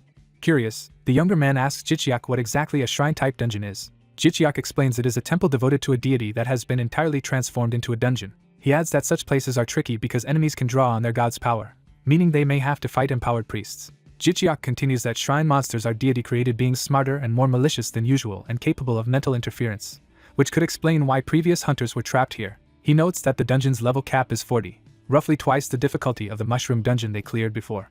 Hearing this, the younger teammate gulps nervously. The leader announces that this is the temple of the obscure god called the One Who Defies Death, and that somewhere on Earth someone likely wields this deity's power. He explains that gods attempt to interfere with humanity and the world. Since some unknown rule prevents direct intervention, gods instead create dungeons as footholds for their influence. A teammate protests that people should be warned and wonders why gods do this, but the leader says the information is classified. He clarifies that only top hunters and select government officials know about this secret. The others fall silent, digesting the weight of what they have heard. One teammate questions how the leader knows this dungeon so well if this is his first time inside. Jicheok internally admits he has been wondering the same thing. The leader says he has his own ways of obtaining intel, including trading with gods for information. The team stares at him from a distance, surprised by this revelation. Jicheok and his friend whisper in awe that their leader actually negotiates with gods. Jicheok remembers rumors that using the Hunter store lets people communicate with gods and wonders if his own Thumbs Up store has similar potential, resolving to investigate later. The leader notes he hid this fact outside the dungeon to keep it secret. He designates their current location as the safe starting point and prepares to brief everyone fully here. He formally introduces the dungeon name again, Temple of the One Who Defies Death, and explains that in it the undead can wield divine power. The team reacts with shock, pointing out that undead are usually mere corpses like zombies or skeletons. The white-haired boy protests that such creatures being sacred contradicts everything they know. Jicheok points out that divine power is normally the undead's weakness, so he wonders how they can fight enemies who also use it. The leader explains that some deities control the power of the dead and grant their undead followers divine abilities. He says this lethal combination is why no previous party has left this dungeon alive. The strong woman mutters that their foes must be terrifyingly powerful. The leader agrees and informs them that at least 3 enemy types will appear in this dungeon. He identifies one type visually as the undead paladin. He adds that the others are undead priests and undead temple soldiers. Back with the team, he reassures them that the regular temple soldiers at least cannot use divine power. The white-haired boy realizes that only the paladin and priest have holy-style skills, functioning like living classes. The leader confirms this but warns they may still have unique quirks, so everyone must stay cautious while exploring. Jicheok and his friends summarize grimly that they are about to fight dangerous corpse enemies in a cult-like temple, even more hazardous than they expected. The leader starts to describe how the dungeon normally has 7 key opponents. Hannah suddenly stops the group, urgently calling for them to wait. She asks if anyone else hears an eerie sound echoing through the dark corridor. A faint, indistinct chant grows louder from within the darkness. The chanting becomes clear, repeating the word peace as figures appear at the end of the hall. Armored footsteps and clanking weapons approach in rhythm with the sound. A squad of undead soldiers marches forward chanting about bringing death that will bring peace. A close-up of the glowing-eyed leader of the undead finishes the mantra, promising peace to their victims. Hearing the noise and feeling vibrations, the team instinctively turns and shouts in shock. The white-haired boy protests that they should not be attacked at the dungeon's starting point, while the leader urges everyone to stay calm and observe. The leader orders Hannah to report what she sees and tells everyone else to draw weapons and ready for combat. Hannah moves into position and activates her eye ability, light flashing as she focuses down the corridor. Her vision reveals a group of armored undead marching steadily toward them. She counts 7 enemies in total as they advance into view. She specifies that 5 are spear and shield undead soldiers. She identifies the heavily armored swordsman at the front as an undead paladin. She then points out the robed staff-wielding figure behind them as an undead priest. Jichiak watches their advance nervously, thinking about how threatening they already look. He steels himself, noting that these foes are unlike previous monsters and that they are in for a grueling team battle. Jichiak mentally calls out to Jihan, asking for tactical instructions. Jihan immediately commands the frontliners to advance, tells Jibiak to stall the enemies, and orders Song Guang to prepare buffs and healing. Song Guang responds affirmatively as he rushes forward. The muscular woman prepares herself excitedly, acknowledging that she will be the first to engage. Song Guang begins an unusual prayer to the apostle of the noble cow, invoking its milk and flesh to aid humanity. As the woman dashes in, he concludes the prayer by asking for strength to overcome this trial. Song Guang channels pinkish divine energy around his arms, finishing the buff. Waves of that energy surge outward. The empowered woman roars forward as a ghostly bull-like figure appears, reinforcing her with divine might. She grins, feeling the boost in power. She charges at the undead, screaming as she launches a devastating ground punch. Her strike hits with a loud impact. The blow raises a huge stone wall between the party and the undead, and she taunts them that they will not get through. Meanwhile, the undead continue their ominous phrase about death bringing peace. The undead paladin steps around the side of the wall as the chant finishes with peace to you. The woman sees cracks forming where she punched and realizes the barrier is failing. Bright light explodes outward as the wall shatters. The collapsing stone erupts into fragments and dust. Debris flies everywhere, propelled by the explosion. The woman curses that the wall broke so easily, and Jihan orders her to keep creating more barriers to delay the enemy's advance. Jihan then shouts for everyone's attention, announcing that aggro-type skills are disabled in this dungeon. The woman grumbles that this explains why her attempts to draw their focus failed. Hannah is surprised, thinking such restrictions only applied in higher-level dungeons. Jihan says he will explain later and tells everyone to brace for incoming attacks. Jichiak confirms that they cannot generate aggro here, and the fox reasons that this is due to the dungeon's special nature. The fox clarifies that aggression skills rely on psychic or secret arts, and that certain creatures can block them entirely. It adds that such counters normally appear only in level 4+ dungeons, while Jichiak notes newer dungeons seem to house much stronger monsters. The fox urges Jichiak to focus on the battle as Jibiak's stone walls begin collapsing, and Jichiak agrees to concentrate on finishing their task. On the front line, the muscular woman blocks the paladin's glowing sword strike with her empowered fist. She counters with another heavy punch against the blade. Despite her efforts, the undead paladin's follow-up slash lands, knocking her back in pain. She realizes the holy power in his sword is stronger than expected, enough to hurt even through her reinforced fists. Still, she notes that her walls have not been totally destroyed and have at least slowed the enemy's progress. As she braces herself, allies call out that they are covering her back. Song Guang controls a flock of glowing birds for support. Hannah readies her firearm to start shooting. Jichiak's friend dual wields enchanted pistols, firing repeatedly at the advancing undead. Bullets and energy projectiles rain down toward the undead ranks while the frontliner repositions. The undead soldiers' shields and armor absorb the hits with metallic clangs. The impacts leave only shallow dents rather than real damage. The volleys streak past as the undead continue marching. A close-up shows one undead soldier glaring with undisturbed glowing eyes behind his shield. Their eerie chant concludes that the living must accept their end. Jichiak complains that the undead's murmured lines are unnerving as his guns hiss with spent smoke. The undead paladin glances down, noticing minimal damage and reacting with surprise. Jichiak exclaims that none of their attacks are having any real effect. He and Hannah suddenly hear an approaching engine sound and realize what it might be. A throttle twists as a motorcycle engine roars to life. Jichiak rides his buff bike forward wreathed in blue flame-like energy, shouting for everyone to clear his path. He speeds directly toward the undead formation, flames trailing behind. Accelerating even more, he declares that it is time to really start the fight. He grips the handlebar tightly, preparing a special maneuver. The bike's rear wheel spins up with added energy. Jichiak invokes his skill backspin blow. He skids the bike sideways right in front of the undead line, setting up the attack. The spinning rear wheel screeches against the paladin, grinding into his chest plate. The impact sends the undead paladin flying backward through the air.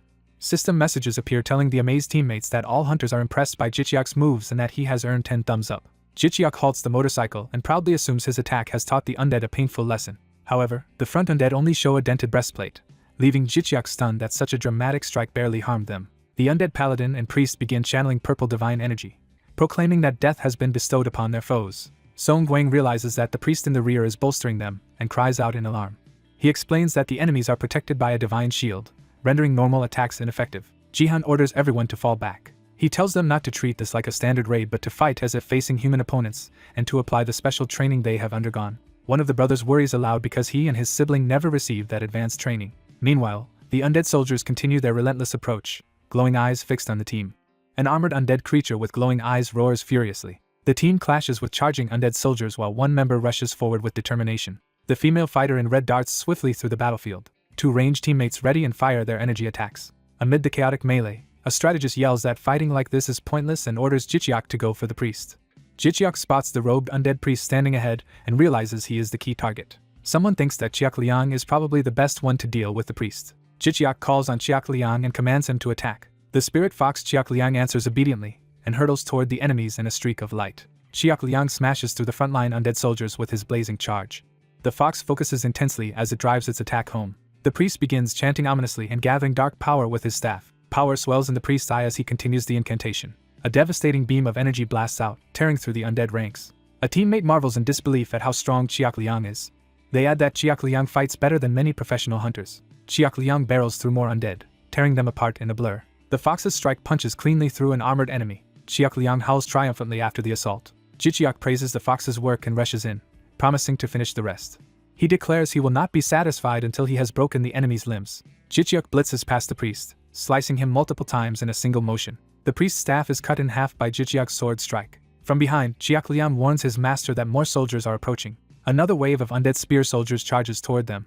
Jichiak, eager to prove his training, resolves to use the martial arts skills he has worked so hard on as he dives into the next clash. One of the armored undead braces behind its shield as sword arcs close in. Jichiak's blows hammer the shield in a ringing clash. He whirls through the crowd, slashing down multiple undead in one sweeping attack. Observing the change, Jichiak notes that with the priest eliminated, the enemy's defense has become weak.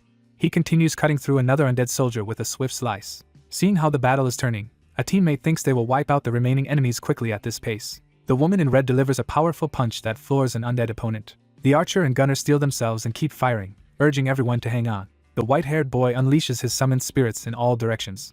Shadows of those spirits streak across the air as they spread out. After the fighting, someone looks over the carnage and laments how brutal this temple is even at the very beginning. Two teammates discuss that now they understand why previous parties left no survivors and admit that even their strong team could be in danger if tougher waves appear. The team leader acknowledges their worries. He explains that despite the risk he accepted this mission because the dungeon has already killed many and cannot be ignored. He adds that the government cannot allow the situation to reach a dungeon break. He asks the party to accept that this is a special case but reassures them that, based on his intel, the dungeon should still be clearable. One teammate agrees they should not lose hope and says they must trust the leader and do their best. The muscular brother says he is fine with anything as long as he can protect his sibling. An observing voice comments sarcastically on how touching that sentiment is. The leader then tells everyone to prepare for the next battle, assigning Jichiak to scout ahead while the others hold a strong point. Surprised, Jichiak reacts nervously to being chosen as the scout. Jichiak and Chiak Liang move alone down a hallway lined with the remains of defeated undead. Exhausted, Jichiak complains about how endlessly long this hall is and says he is sick of fighting skeletons. He grumbles that the undead feel unrewarding enemies since they show no emotion or appreciation when defeated. He notes to himself that he and undead creatures are not exactly a good match. Chiak Liang informs Jichiak that his mono bike cannot be resummoned yet, so Jichiak admits he overused it and resigns himself to more walking. Suddenly Chiak Liang reacts in alarm, sensing something. The fox reports a massive concentration of divine energy up ahead, prompting Jichiak to ask how great it is. In the darkness, many eerie red lights begin to appear along with clanking sounds. A tightly packed formation of skeletal soldiers with glowing eyes is revealed. The undead army marches forward, weapons rattling as they advance. Chiak Liang estimates there are hundreds of enemies, making Jichiak shiver and want to retreat. As they fall back, Chiak Liang remarks that this dungeon is anything but ordinary, and Jichiak agrees. While fleeing, Jichiak realizes the rest of the team has vanished and wonders where they went. Confused, he observes that the path has been straight with nowhere to hide, so he cannot see how they disappeared. A teammate calls down from an overhead passage, relieved that Jichiak returned unharmed. Jichiak asks why the boy is up there, and is told to climb up and see for himself. A rope drops, and Jichiak climbs into the hidden upper passage. As he ascends, he internally questions what kind of bizarre place this temple is. The white-haired boy hauls Jichiak into the passageway. Once inside, Jichiak looks up in surprise at what he sees. The rest of the team greets him happily, asking if he is alright and noting how large the passage is. Jichiak confirms he is fine and asks how they discovered this spot. The answer is that their president led them here. Realizing this, someone mutters that this must be Jihan's handiwork again. The leader asks Jichiak if there is anything important to report from his scouting. Jichiak warns that hundreds of undead soldiers are marching toward their location, and says he rushed back because he thought there was nowhere to hide, only to learn such shelters do exist but are highly concealed. Jichiak concludes that dungeons are designed with a way to clear them, which he now understands. The leader agrees and explains that although the world is in an apocalypse, godlike beings enforce rules and slow the end, a commonly known story. Jichiak reflects that he has heard that tale many times before. He recalls the ultimate rule that every dungeon must contain a method for being cleared, presumably established by the gods. The leader apologizes for not sharing all information earlier, saying he had to be wary of awakened who can trace voices. Jichiak echoes the idea of tracing voices in surprise. The leader elaborates that such people can remotely eavesdrop by following conversations. He adds that these spies can listen in from any time and place, and admits that many are specifically spying on him.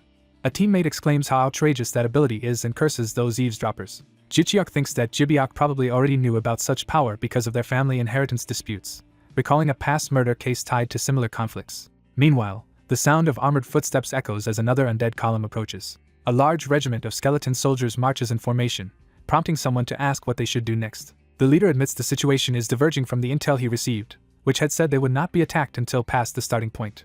Questioned if a god's information could be wrong, he clarifies the data itself is accurate but circumstances can change afterward, meaning the new development is bad news for them. Jichiak and his brother react tensely, swallowing nervously. The two women also grimace as they realize how dire things are. The leader reveals that the dungeon's original theme revolves around stealthy intrusion. He reminds them that some special dungeons have themes and that the earlier shrine of the scaled demon Jichiak visited was one such example. Jichiak repeats the shrine's name in surprise. He recalls the demonic statue there that demanded an offering from him. The narrative suggests that dungeon's theme was likely deception, since the demon tried to trick the party. The leader explains that they were supposed to move through secret temple passages to avoid enemies and reach the boss room. Instead, their foes were lying in wait as soon as they entered, and now will stop at nothing to hunt them down. He notes further that an entire army is marching along the main corridor, contradicting what the gods had described. The scene focuses on a single undead soldier's glowing eyes, emphasizing the threat. A system message appears, revealing a quest titled Temple of the One Who Defies Death, instructing them to thwart the death-defying deity's plans and destroy the temple for major rewards. Jichiak announces that they have just received a quest, and the others wonder why it only triggered now instead of when they first entered. They notice that the quest's difficulty is labeled Level 2 Extreme. Another teammate remarks that the advanced skill coupon reward is valuable, making the quest lucrative. Jichiak notes that earning a bonus requires 10,000 thumbs up and concludes from the generous rewards that this quest will be extraordinary. Someone summarizes that the dungeon is extreme because they must sneak around without being caught, and even had to unlock the quest by first learning enough about the place, leaving their knees trembling. Jichiak agrees to himself that this mission will not be easy. A sudden rattling sound alerts the white-haired boy, who looks around sharply. He stammers that the undead army must have arrived. Another teammate volunteers to check the situation outside. Outside, the vast undead army marches, interspersed with several priests. The soldiers mutter among themselves as they continue the advance. Up in the passage, the white-haired boy jokes that, strong as the undead are, they will not be able to fly up into this tunnel. Jichiak silently studies the situation, thinking. Below, the undead notice something and look upward toward the high passage. They are ordered to search above and quickly spot the party's position. A priest in the ranks reacts and begins to chant in response. Power flares in the priest's glowing eyes as the spell intensifies.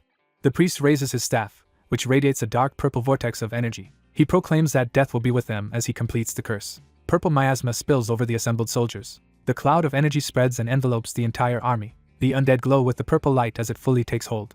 Watching from above, Jichiak and his companion realize the priest has cast a spell that puts all undead under the influence of that light. The spell forces the skeletal bodies to crack, snap, and pop as they violently deform. Jichiak and the boy stare down at the writhing mass, horrified and asking what it is. The fused pile of corpses grows into a towering, grotesque structure as someone screams. The boy shouts that the undead are merging into a single entity. Jichiak stares wide-eyed as he processes what is happening. The merged mass finishes shaping itself into a gigantic serpentine body that begins slithering up the wall. The boy cries out that the fused undead have become a giant snake. Observing its rapid ascent, he warns it will reach them soon and also serve as a ladder for the rest of the army. Jichiak realizes that doing nothing will only worsen their predicament, and desperately wonders if there is a way to wipe out all the enemies at once.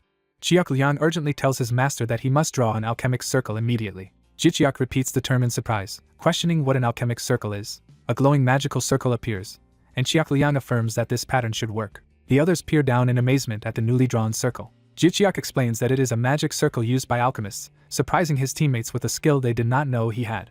Standing around the circle with Jichiak's summoned motorcycle in its center, he modestly says he once learned alchemy and picked up how to draw it. The leader and the others react with stunned, awkward admiration. Asked about the strange bike, Jichiak answers that its cooldown ended so he resummoned his monobike. He then tells the group they will channel their respective skills into his bike. Jichiak reveals his plan that the empowered bike will function as a bomb they can drop on the enemy mass. The others exclaim in shock at the idea of turning the bike into a bomb. The leader looks on thoughtfully, apparently accepting the bold plan. Meanwhile, the undead snake continues climbing the wall toward them. Jichiak and his teammates kneel at the circle, pouring their powers into it as part of the plan. Energy streams from their hands into the glowing lines of the alchemic circle.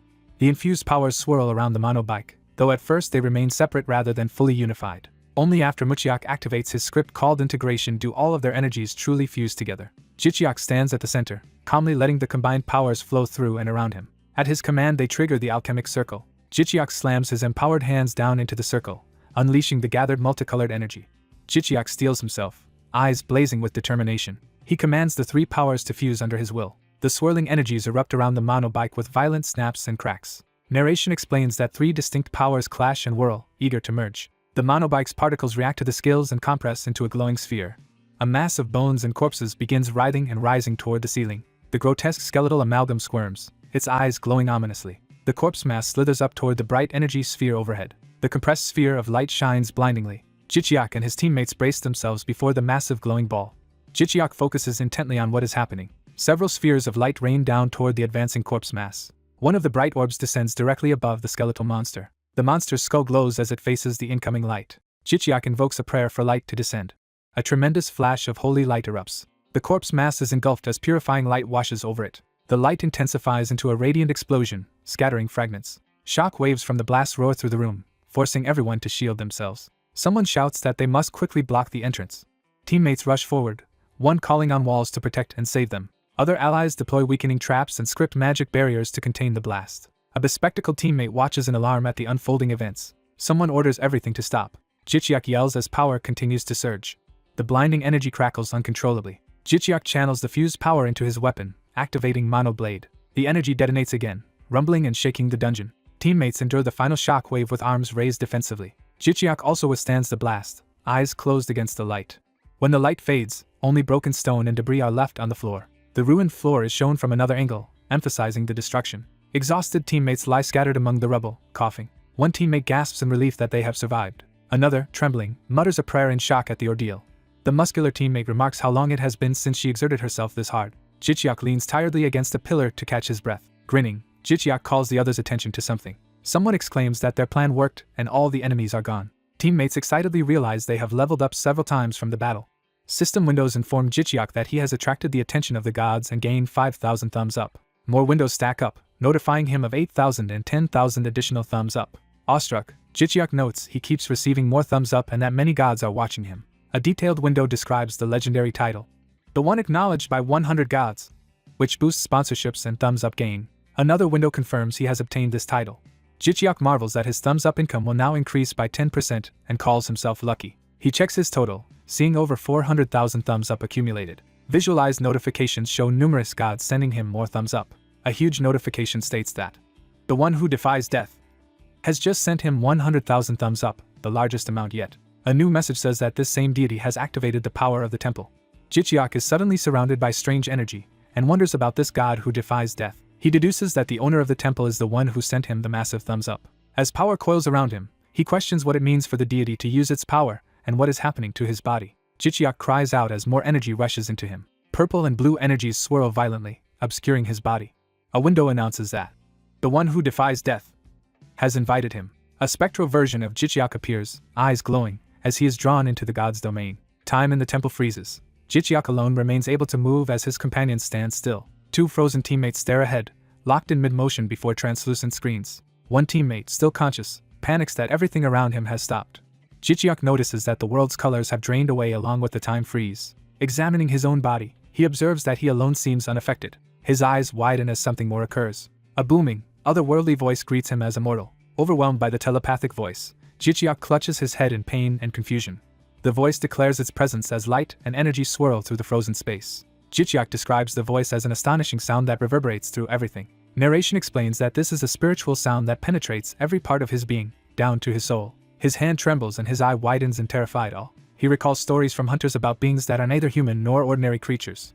Realizing what it must be, he stares ahead tensely. Jichiak concludes in shock that the presence before him is a god. The god of the temple manifests through the obelisk, standing before Jichiak. Jichiak laughs in disbelief, amazed that he is actually facing a god. He reassures himself that gods cannot directly harm humans, so there is no need to panic. The deity's voice declares that it has come to him personally. It states that Because of Jichiak's exceptional performance, it wishes to make him an offer. Jichiak had expected some kind of proposal and steels himself to hear it. He humbly kneels, saying he is honored to meet the great being and eager to hear its offer. He watches the obelisk intently, awaiting the deity's reply. The god commands Jichiak to become its subject so that he may defy death. A system prompt clarifies that the one who defies death wants to appoint him as its apostle and asks if he will accept. Jichiak is stunned by the prospect of becoming an apostle. He realizes that being an apostle would let him wield the god's power directly, something most top hunters benefit from, and considers it a once-in-a-lifetime chance. Yet he hesitates, doubting whether he can trust a deity he has never heard of. He remembers being chosen by some unknown god to be a GodTube influencer. He muses that this earlier selection might already make him that god's subject. A warning window appears saying that if he accepts he will lose the influencer role and gain a new occupation. Another warning explains that his thumbs up store will close and be replaced by an occupation store. The system begins loading information about this potential new job.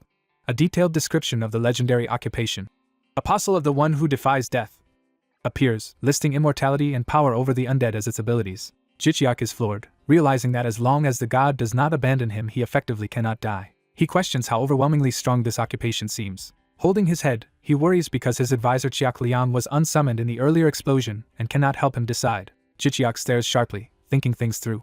Reflecting on his experiences, he admits he already likes his current GodTube influencer occupation. He reasons that GodTube has huge potential and that, while immortality is tempting, it may not be worth giving that up. A voice advises him to decline, and Jichiak prepares to follow that advice. Before he can respond, he is distracted by something approaching. His bespectacled teammate walks toward him, surprised that Jichiak can move while time is frozen.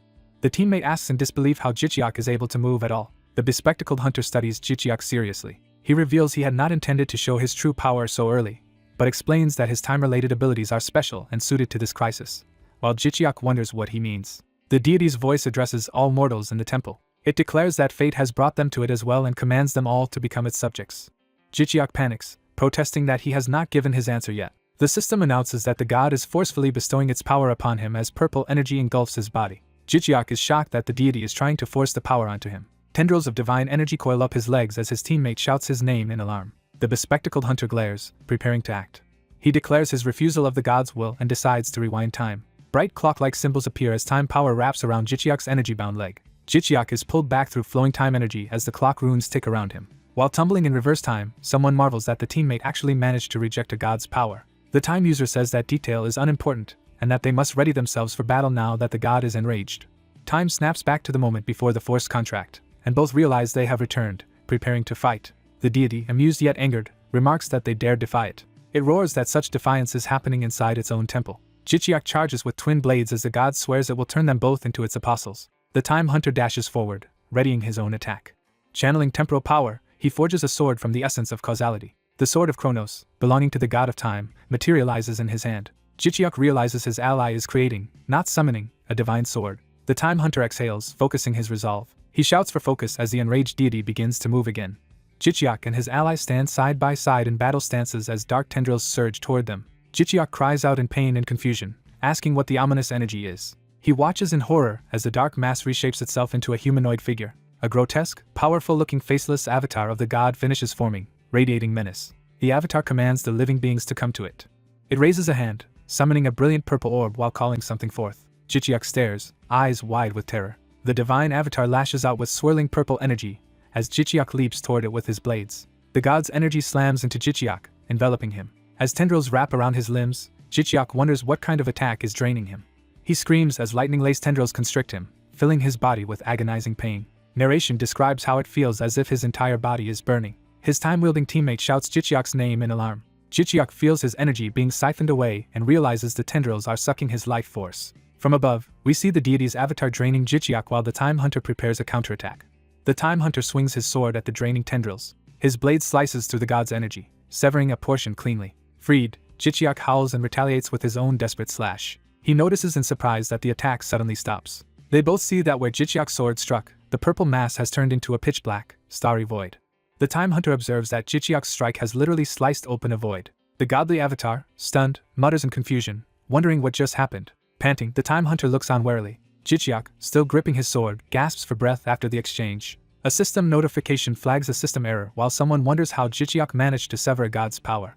A divine authority forcibly intervenes, causing the godlike being to contort in pain and shout at the mortal. The god demands to know how the mortal severed this dimension. The system announces that time manipulation has been detected as the god writhes. The god remarks in disappointment but hints there is more to come. Declaring they will meet again, the god compresses itself into a glowing sphere. Jichiak's teammate exclaims that the god's body is twisting into a ball. The compressed god erupts with violent energy. The resulting blast engulfs the area and silhouettes the combatants. Someone cries out in pain amid the blinding explosion. The dimension collapses in a massive flash of light. Back in the normal hall, Jihan compliments the exhausted Jichiak for enduring until the end. Jichiak, still shaken, asks Jihan if he had known this outcome in advance. Jihan explains that although gods are powerful, the dungeon system is formed by multiple gods' combined power. He reminds Jichiak that gods cannot directly influence humans without special conditions, which Jichiak had only read about before. Jichiak admits he was terrified, thinking he could have become that god's enslaved apostle if things went wrong. As the warp space peels away from the corridor, someone notices the surroundings changing back. The remaining examiners see reality restored and comment that everything is returning to normal. Other participants stare at their holographic screens, registering the dungeon's end. The hunters marvel that the dungeon was extremely dangerous but the rewards are incredible, and they enthusiastically agree. Jihan hushes Jichiak and suggests they hide the truth of what happened from the others. Jichiak silently agrees with a knowing nod. The system announces that the dungeon is cleared and begins calculating each participant's contribution. A special notice states that Jung Jihan and Jichiak will receive extra compensation for punishing the entity known as the one who defies death. Another notice declares a hidden quest cleared and starts loading additional rewards. Jichiak sees he has taken first place with millions of points and multiple random unique rewards, feeling overwhelmed by the flood of messages. His teammates stare at the rain of rewards and ask what is going on. They wonder if they somehow cleared the dungeon, guessing the boss may have died in the explosion. One of them questions whether a dungeon boss can even leave its room like that. Walking away, Jihan answers that in such an unusual dungeon almost anything is possible. Jichiak suspects the boss's death and the god's appearance are closely connected. He further speculates that the boss might have been destroyed in the earlier blast, prompting the god's intervention. The other hunters look at one another, trying to process what happened. Their expressions show mixed surprise and respect as they think back on the battle. Jihan reflects quietly that he has now personally confronted a god. Jichiak also recalls the encounter, his determination deepening. As the portal home opens, he thinks about how he has now witnessed Jihan's extraordinary abilities. Later, Jichiak turns away, still pondering everything that occurred. With a renewed gaze, he resolves to move forward. He feels as if an entirely new horizon of possibilities has opened before him. The narrative shifts to the outskirts of Seoul. Inside a luxurious presidential suite at a hotel, the next scene is set. After safely escaping the dungeon, Jichiak and his team rest at the upscale hotel Jihan arranged. Jichiak receives a legendary title for being the first to conquer a special dungeon with 0 casualties, which increases future dungeon rewards. He is amazed by the title's power and wonders why it appeared only now. Reading the description, he notes that it boosts his dungeon rewards but wishes the effect were explained more clearly. Jiak Liang, his fox-like advisor, appears and politely asks if Jichiak has rested enough. Jichiak says he has, and Jiak Liang urges him to check the enormous number of thumbs up he has earned. When Jichiak opens the stats, he is stunned to see 123,478 likes accumulated. Delighted by the response, he smiles brightly at the screen. Jiak Liang asks to offer advice as his advisor, and Jichiak readily agrees.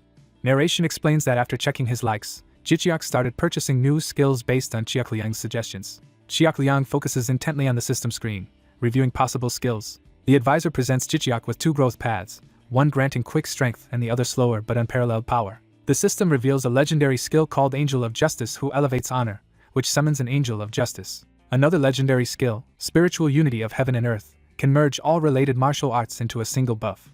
Jiak Liang explains that the Angel skill summons a fighting angel, while Spiritual Unity is hard to master but can grant transcendent human abilities, prompting Jichiak to want both. Jichiak activates the rewards, and luminous skill books spiral around him. As energy pours into him, narration notes that the system upgrades and adds new magic skills to the catalog. More notifications chime as new abilities become available. The narration clarifies that instead of buying direct attack spells, Jichiak focuses on environmental control magic to fight more like a true mage, making his overall build more efficient.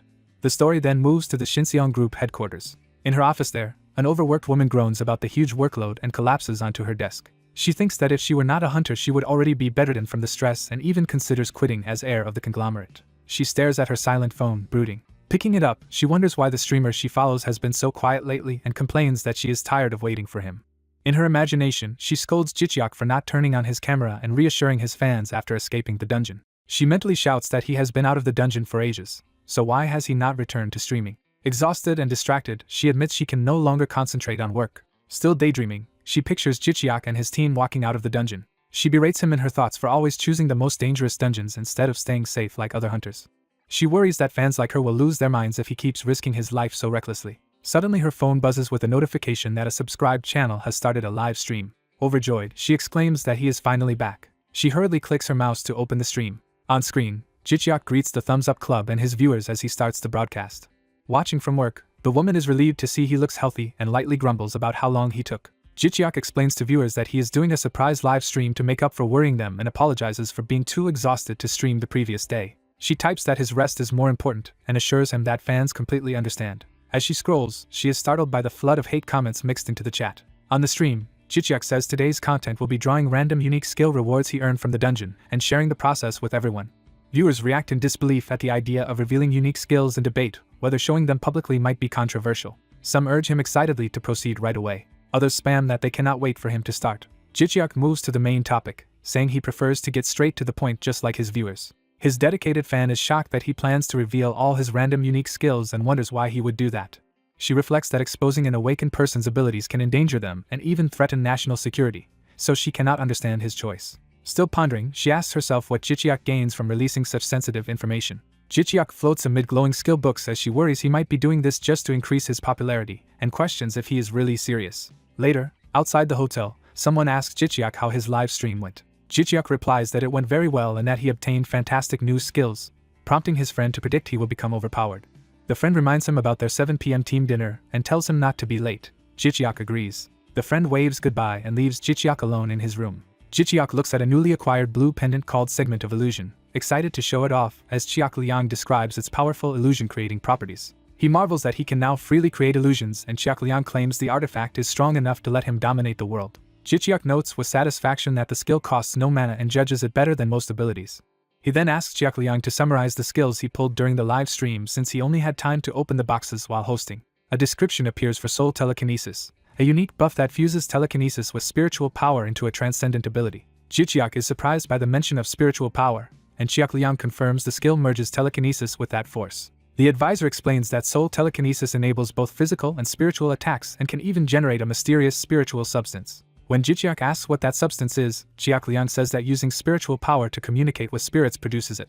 The narration elaborates that this unknown spiritual substance can itself become a skill, though its exact effects remain unclear. Since even Cheok Liang does not fully understand it, Jicheok decides the only way to learn more is to acquire the ability, and then asks what skill is next. The next screen details summon the indestructible toy, a unique magic that calls forth an unbreakable toy controlled by the user's will, which Jicheok quickly understands. Cheok Liang adds that Jicheok can freely choose the toy's type and size, so further explanation is unnecessary. The advisor concludes that Jicheok must obtain both new skills to grasp their potential and urges him to try them.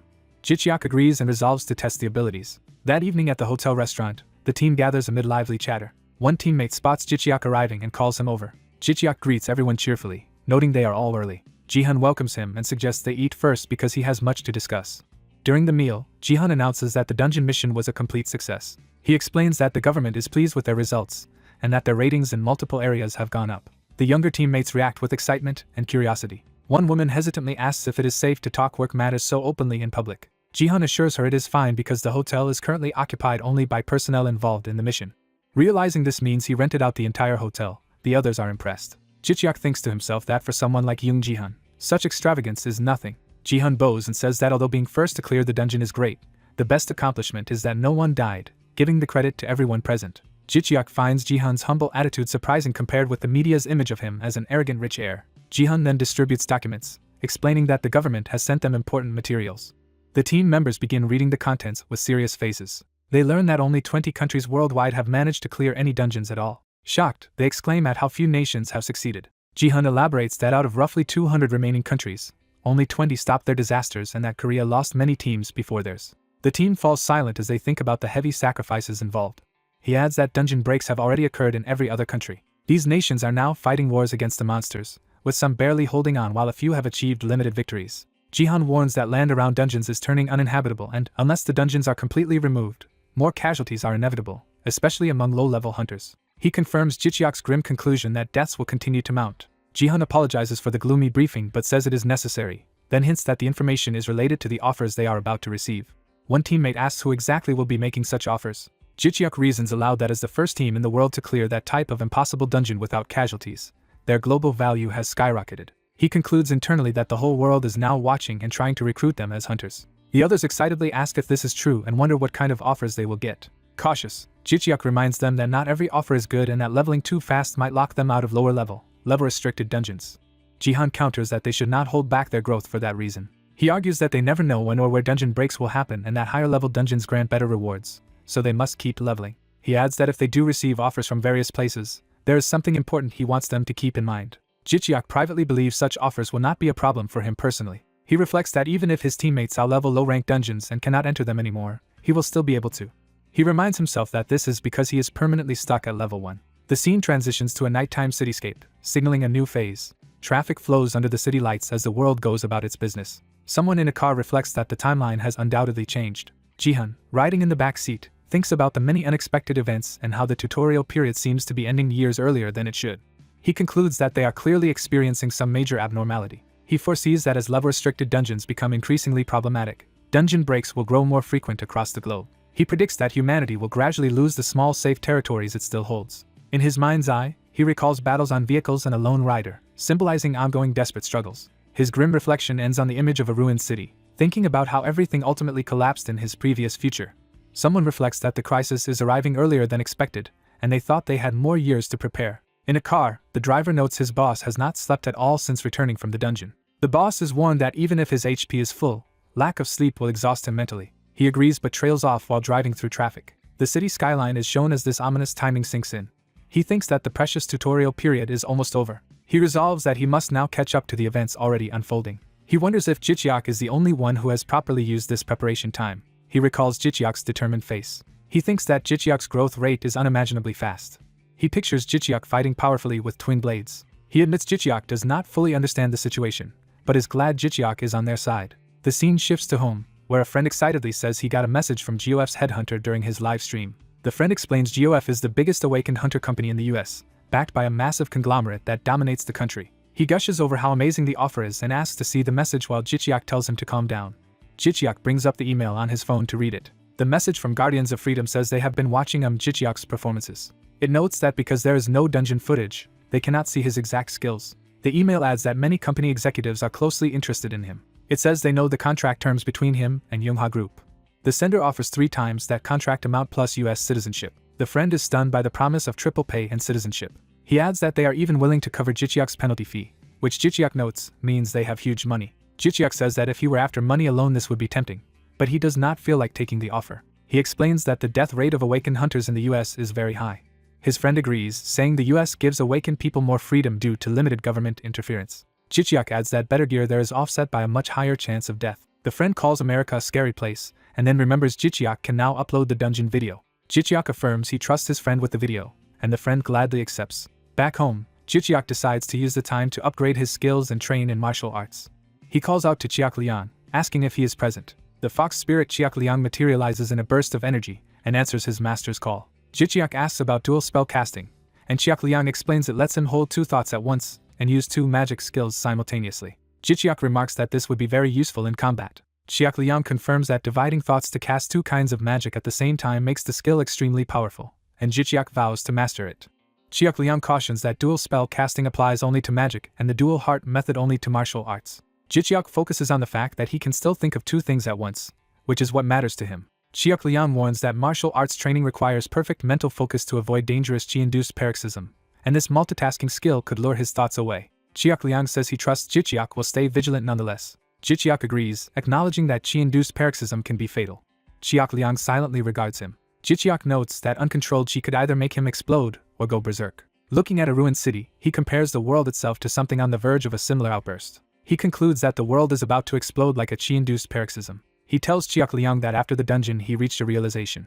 He realizes the world he once assumed was safe is actually the opposite. He foresees that more level-limited dungeons will appear and dungeon breaks will continue. He imagines monsters pouring out endlessly until habitable land for humans keeps shrinking. A scream echoes as people are overwhelmed by attacks in this vision. Jichiak senses that this escalating situation might spell humanity's end, and Chiak Liang praises his insight. He says he would not have felt this way if he had not met the entity that defies death, but now he is painfully aware of reality. Remembering that being, he feels like he stared into an abyss that stared back at him. Though he gained knowledge, he feels his mental stability has permanently decreased. As a result, he resolves to take everything far more seriously from now on. He concludes that he must grow stronger very quickly in order to protect himself.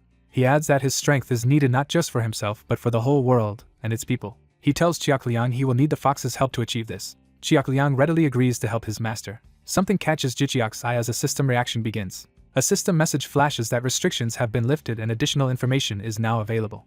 Jiaoliang suddenly flares with energy and Jijiak wonders what is happening. The fox congratulates him, saying he has unlocked a secret on his own, which Jijiak questions. Jiaoliang explains that by deciding his future path Jijiak gained an epiphany, releasing some classified information stored within Jiaoliang. Jijiak, surprised, asks what that newly accessible information is. Jiaoliang concentrates intensely. He proposes that they now look at the unlocked information together. Energy storms swirl as the revelation begins. A declaration states that the human world is destined to be destroyed. It continues that this is an unchangeable fact about the future. However, it clarifies that this does not necessarily mean humanity will be completely wiped out. Instead, it says this destruction is part of a so-called great blessing. Jijiak is shocked to hear this catastrophe described as a blessing. Jiaoliang explains that Earth, though ancient, is still immature and fragile like a child. He adds that Earth is so weak that the presence of even a single deity can break it. Jijiak asks how such fragility could be considered a blessing. Jiaoliang says that once fully matured, Earth will be able to withstand gods from 3,000 worlds. He explains that the current upheaval is simply part of Earth's developmental process. Various scenes of nature and civilization are shown as context for this evolution. Jiaoliang states that dungeons are the mechanism through which the planet grows more powerful. Jijiak reacts in disbelief, while Jiaoliang says Earth is not owned only by humans, and that its demise is a matter of perspective. Jiaoliang says that to the gods, Earth is like a plant they are cultivating. He continues that humans are viewed as pests, stubbornly surviving even when gods attempt to eradicate them. Jijiak falls silent, processing this harsh view. He sums it up as humans being mere pests to the omnipotent gods. He extends the thought, realizing the gods likely want to exterminate them. Jijiak asks to confirm that the goal is not total human extinction or their evolution, and Jiaoliang agrees. Jiaoliang compares the coming change to a snake shedding its skin, where one form of life ends and another takes its place. He explains that drastic environmental shifts will erase current human society, leaving only a small group of survivors who adapt but can never again claim Earth as solely theirs. Jijiak asks when this will occur. A system sound indicates that the timing of that event remains restricted information. Jijiak accepts that he is not yet permitted to know when it will happen. He concludes that if humanity does not clear the emerging dungeons, civilization as they know it will fall. Jijiak then asks Jiaoliang whether there is any way to destroy dungeons without clearing them. Jiaoliang replies yes, saying there is an item for that in the thumbs-up store. Jijiak reacts with surprised excitement at this possibility. The perspective shifts to Yunghwa Group headquarters. Inside, someone is shocked to hear that everyone from the dungeon raid survived. An executive, Young Sooty's assistant Kim Yang-injin, thanks fate that his cousin lived and asks about the recruitment plan he ordered. The subordinate reports he could not even get close to the target because the person is being completely shielded, making recruitment impossible. The executive is surprised it went so poorly and admits he underestimated how thoroughly Young Jihan would plan things. The subordinate says Jihan is no longer the reckless rebel he once was, prompting the executive to remark that Jihan has apparently grown up. A note emphasizes that Jihan has become a completely different person. The executive sighs and asks what their next move should be. He then proposes they eliminate Jihan's reliable pawn and asks if the subordinate can handle it, who answers that he can if the target is Jijiak. Curious, the executive asks why only Jijiak is being targeted and not the rest. The subordinate reviews Jijiak's feats, recalling him charging into battle alone. He remembers Jijiak's ferocity and speed when cutting through enemies. He explains that Jijiak prefers solo runs because his mana recovery is extraordinarily fast. The executive comments that such solo behavior sounds very dangerous. Observing Jijiak heading alone into another dungeon, the executive notes how risky solo dungeon diving is. Smiling darkly, he says his cousin might soon lose his buddy. The story cuts to a rocky canyon sky setting. This area is identified as an unpopular dungeon called the Land of the Walking Stones. It is described as a 10-kilometer radius wilderness. The dungeon is simple, with no mazes and only one type of monster, rock golems. A huge rock golem appears as Jijiak attacks it while riding a motorcycle. Jijiak dives in with blue aura, entering a dungeon that a typical level 40 party could farm easily. A powerful slash cuts through stone. The golem's body is shown severed by the aura blade. Jijiak sweeps through multiple golems, trying to clear the whole dungeon solo using his new skills. He rides his bike while wielding his sword cloaked in blue energy. Jiaoliang flies beside him and asks how he feels about the new setup. Jijiak notes that his sword aura now consumes less than half the inner power it used to. He estimates he can maintain the aura continuously for at least 6 hours. Jiaoliang praises this long duration and says that using it only in bursts during fights will extend it even more. Jijiak breaks to a stop, stepping onto the ground. He relaxes and happily remarks that with his new silent spellcasting he can now activate skills without speaking, which is very convenient. Jiaoliang says he is glad everything is proceeding according to Jijiak's plan. Jijiak agrees, saying that combining rigorous martial arts training with thumbs up, granted abilities creates strong synergy. Suddenly Jiaoliang halts, Sensing that someone has entered the dungeon, Jichiak turns sharply at this news. From a vantage point, he sees two distant figures approaching across the desert. Chiak Liang observes that one carries an axe. He adds that this axe wielder is wearing a thick helmet. The other newcomer is identified as carrying a staff. Jichiak and Chiak Liang silently realize the situation and agree the intruders are likely villains. Jichiak receives a system alert saying he has lost connection to GodTube. Another message states he is now unable to stream. Confused, Jichiak asks what is happening, and Chiak Liang concludes that the newcomers have used some skill to forcibly sever their GodTube connection. Looking at the axe and staff users below, Jichiak wonders why they would do this, and Chiak Liang says the reason is obvious. Chiak Liang states plainly that these two have come to kill Jichiak. From his bike, Jichiak wonders aloud how they even managed to enter this dungeon. Chiak Liang explains that despite official guards at the gate, influential people can still use connections to slip inside before it closes. He points out this is Korea, where corporations and other powers are deeply entangled. Chiak Liang elaborates that energy, entertainment, and defense companies are all intertwined, making such infiltration easy. Jichiak then asks who on earth could have sent these assassins. He briefly suspects a jealous GodTuber might have hired killers over his sudden fame, but dismisses that as absurd. Chiak Liang asks whether he intends to kill the intruders. Jichiak answers that he does not want to, but he might have to in order to survive. He revs his bike and charges straight toward the two enemies. The axe wielder, introduced as level 62 Axe Master Grand Meyer, remarks that Jichiak is fearless and notes with satisfaction that he has chosen to confront them head-on instead of fleeing. The masked mage Reina underestimates the rookie biker but warns her ally that his summoned bike is powerful. Her partner notes they must also watch out for the biker's psychic arrows and shadow theft abilities. The biker unleashes a barrage of psychic arrows. Reina criticizes rookie streamers for revealing their info as she prepares to move, leaving shadowy traces. Her close-range fighter ally mocks the rookie, saying people like them live off fools like him. The ally casts buff magic on himself, greatly increasing his muscle strength. The buff continues, boosting his speed as well. Charging forward, he taunts the rookie for entering high-level content and calls his recklessness suicidal. Supercharged by buffs, he rockets straight toward the biker, shouting that he cannot tell if the rookie is brave or just brazen. The fox familiar warns its master to brace as the buffed fighter rushes in a flaming aura. The biker decides to go all out as well, gripping his throttle. He reasons that because of his top dungeon contribution rank the enemy assumes he is about level 40. He focuses confidently, revealing hidden power. He thinks the enemy's assumption is completely wrong and accelerates with a huge psychic aura. The bike erupts forward in a massive blue energy burst. The wheel spins within the blurring aura. The rider becomes a streak of blue energy, tearing through the landscape. Reina recalls that her ally's class is one of the best warrior occupations. She notes he excels at close combat and physical strength. Their auras clash as blue and pink power streak toward each other.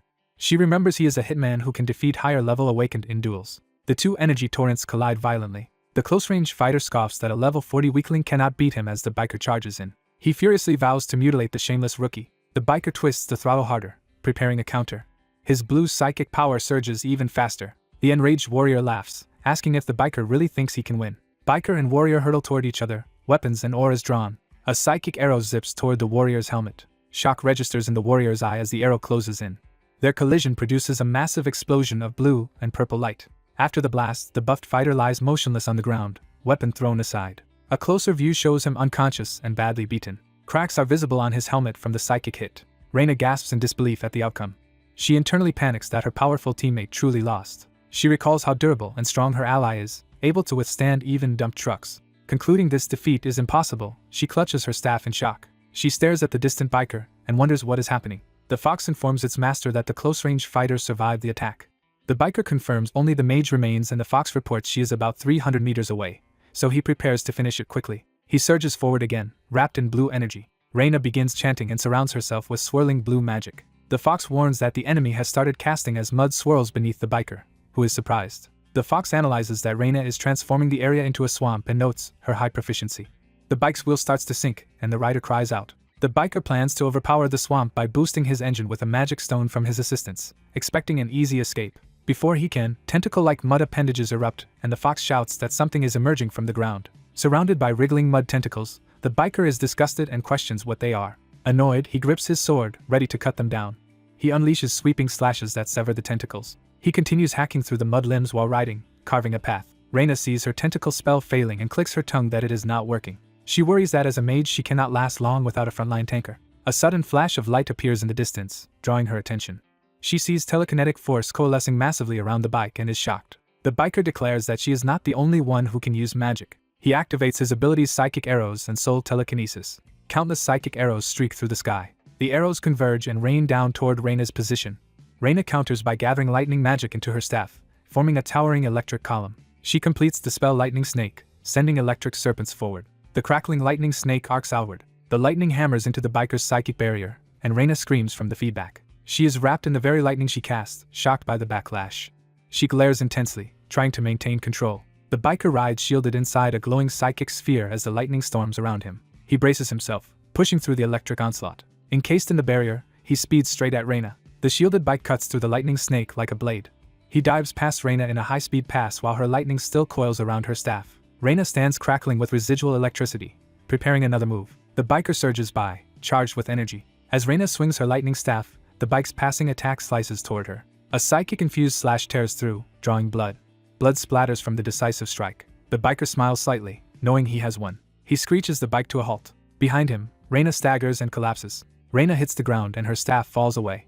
Blood pools on the earth from the fallen mage. The biker remarks how quickly the battle ended and how easy it felt. He wonders aloud whether the assassins were weak, or he has become too strong. The fox estimates from intel that the defeated enemies were level 60 to 70, praising how powerful the master has grown. The fox comments that using and strengthening a bike is extremely rare among awakened, and the biker notes no one truly knows his full power.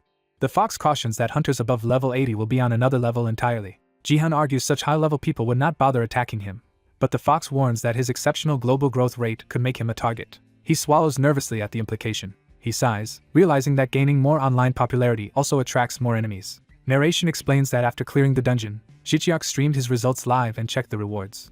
One reward is a C-rank heavy longsword made from a destroyed rock golem core, which heals itself and triples its weight on impact. He decomposes the heavy longsword through his system. The system reveals a hidden essence was found from the decomposition. That essence becomes a B-rank item called the Heavy Elixir, an elixir for summons that grants the longsword's self-heal and instant mass increase effects. Jichiak realizes it is essentially a pill that transfers a weapon's powers to a summoned creature. Delighted at the rarity and dual abilities of this strengthening elixir, he admires it with his fox. He exclaims that the reward is amazing. He asks Jiak Liang if he wants to take the elixir immediately. The fox drinks the heavy elixir, and the system notes a delayed skill update due to the large level gap. Jiak Liang explains that because of his low level he needs time to fully digest the elixir's power. Jichiak is disappointed he cannot see the new skill right away but accepts it. He ends his GodTube broadcast. Off-stream, he eyes the captured Grant and Reina in his tent and wonders what to do with them. Someone rustles the tent flap and politely asks if he is inside. Recognizing Young Jihan's voice, Jichiak invites him in. Jihan enters and Jichiak nervously asks why his superior came. Jihan says a major incident occurred and he came because those infamous criminals were caught here. He confirms he knows them and calls them Grant and Reina, both notorious assassins. Jihan explains they once wiped out 5 members of a level 80 party thanks to their one-on-one specialization, then asks how Jichiak managed to defeat them. Impressed again, Jihan offers to take custody of the assassins. He adds that the pair may hold information useful for solving international crimes. He further notes they could bring diplomatic advantages as bargaining chips. Jichiak thinks this pragmatic attitude is typical of Jihan and gladly hands the prisoners over. A transport van drives through the canyon, carrying the captured assassins. Inside, Jihan reflects that transporting Grant and Reina so easily is almost unbelievable. Sitting opposite Grant, he muses about how easily he captured such vicious criminals. Jihan reaches out and channels a glowing power toward the unconscious Grant's forehead. A ring of energy envelopes Grant's head as Jihan uses his ability. The psychic circle pulses brightly. Grant's memories begin surfacing as light pours over his face. His brows twitch as the memory probing continues. From outside, the van speeds along while someone screams within. Heavy breathing echoes in the enclosed vehicle after the scream. Grant jolts awake in panic, shouting that he was just fighting a bike and asking where he is, while Jihan tells him to calm down. Jihan advises him not to move because of his severe injuries. Grant demands to know who Jihan is, suspects a connection with Jichiak, and asks what was done to him. Jihan silently stares back, unfazed. He methodically recites Grant's identity and awakening age. Jihan delves into Grant's past, recounting his first murder of his own father, his lover Amy, and how Amy's death at the hands of a dealer named Billy pushed him into outlaw work. Shocked that his private history is known, Grant yells and demands to know how Jihan learned it. Jihan insists Grant answer his questions first. Jihan asks why Grant came here now when he is supposedly working as a mafia mercenary. Grant refuses at first, saying Jihan should just hand him to the police. Jihan coldly promises a peaceful death if Grant tells the truth. He warns that if Grant resists, he will make him beg for death. Realizing he is doomed either way, Grant debates trying to curry favor. He admits his boss ordered the job, saying it came from an investor, and he knows nothing more. Jihan activates another ability with a glowing interface and prompts Grant to clarify who this boss is. The holographic lens covers Jihan's glasses as he uses his information powers. Grant's fearful expression shows he understands Jihan is serious. Jihan identifies that Grant belongs to the group Grimoire, which Grant nervously confirms. Jihan concludes that Sugi is attempting to ally with Grimoire, He thinks back, tracing this whole unexpected chain of events to the earlier battle with the biker. His glasses flash as he focuses on the implications. Sometime later, Jijiak trains with Chiak Liang at a facility and says the week of intense practice helped him grasp martial arts principles. He explains that repeated training turned a vague bodily feeling into a clear mental understanding, and the fox praises his talent. The fox then reports it has located the intuition-related skill Jijiak requested. The system displays a B-rank rare skill called Trivial Intuition that sometimes nudges the user toward the better of two choices. Jijiak complains that the skill is unreliable and suspicious, while the fox notes that stronger prophetic skills cost far more thumbs up. Jijiak shrugs and decides to buy this intuition skill anyway. The protagonist notices a notification on his phone and realizes it is a public safety alert. He reads a government warning that a dangerous gate has appeared in Yodo and people must evacuate, which alarms him. While he walks through his home, a news report explains that a special dungeon has appeared inside a convenience store on a building's first floor in Yodo. The report adds that this dungeon comes with a level restriction. A newscaster states that only hunters under level May 20th enter, and that 2 teams have already been annihilated. Hearing this, he reacts with tense determination. The broadcast warns that the dungeon could soon break, devastating Yudo, and his spirit companion asks if he is going now. He answers that he should. He dashes off, saying he will first gear up. Scene transition as he rushes away. While packing equipment, his spirit explains the dungeon was created by a broken warding stone and that its malice is evident from how quickly teams are being wiped out. He asks if other nations face similar events. The spirit replies that similar cases have been found in Western Europe. It describes how elite monsters spilled from a dungeon there, and even after it was handled, another dungeon immediately appeared nearby. From the data, the spirit concludes that broken warding stones cause multiple dungeons to emerge consecutively. Fully suited up, he thinks that such a chain of dungeons would be like hell. He wonders if this crisis is happening because the tutorial phase of the world is ending. He reasons that once the real game starts, humanity will face even worse dangers. Sprinting down a hallway, he wonders if obtaining a certain skill is the only way to resolve these problems. A GodTube panel about S-rank information on extinguishing dungeons with 10 million likes appears, and he resolves to purchase it. The story cuts to a dilapidated industrial building that is actually a dungeon. The entrance of the building is shown, setting the scene inside. The view moves inward through the structure's corridors. Inside, many fallen hunters lie scattered, revealing a massacre. Close UPS of corpses and dropped weapons emphasize how thoroughly the teams were defeated. A lone exhausted hunter stands amid glowing blue circles as time energy gathers around him. He grips a weapon, breathing hard, his cracked glasses showing how battered he is. A golden cube artifact suddenly manifests, and he is relieved that this item still exists in the current timeline. The golden cube breaks apart into bright fragments. As it does, he remarks that he has retrieved the shining trapezohedron. A blinding flash engulfs everything. He concludes that, thanks to this, he has prevented one catastrophe. A red, ominous core appears before him, surrounded by rumbling energy. The red object shatters into multiple shards. The shards stream into his outstretched hand. As crimson mist swirls around him, he feels a strange nostalgic longing for an unknown place. The power surges painfully through his arm and he cries out. Fighting the madness, he realizes that losing his sanity would turn him into another golden cube. He struggles to keep calm while the red aura reflects off his cracked lenses. The scene fades into a red haze, marking the end of this rewind attempt. In another timeline, while flames roar around the building, someone calls Jung and asks if he heard about the Yodo dungeon. He answers affirmatively. Jung says he knows the dungeon is close to breaking.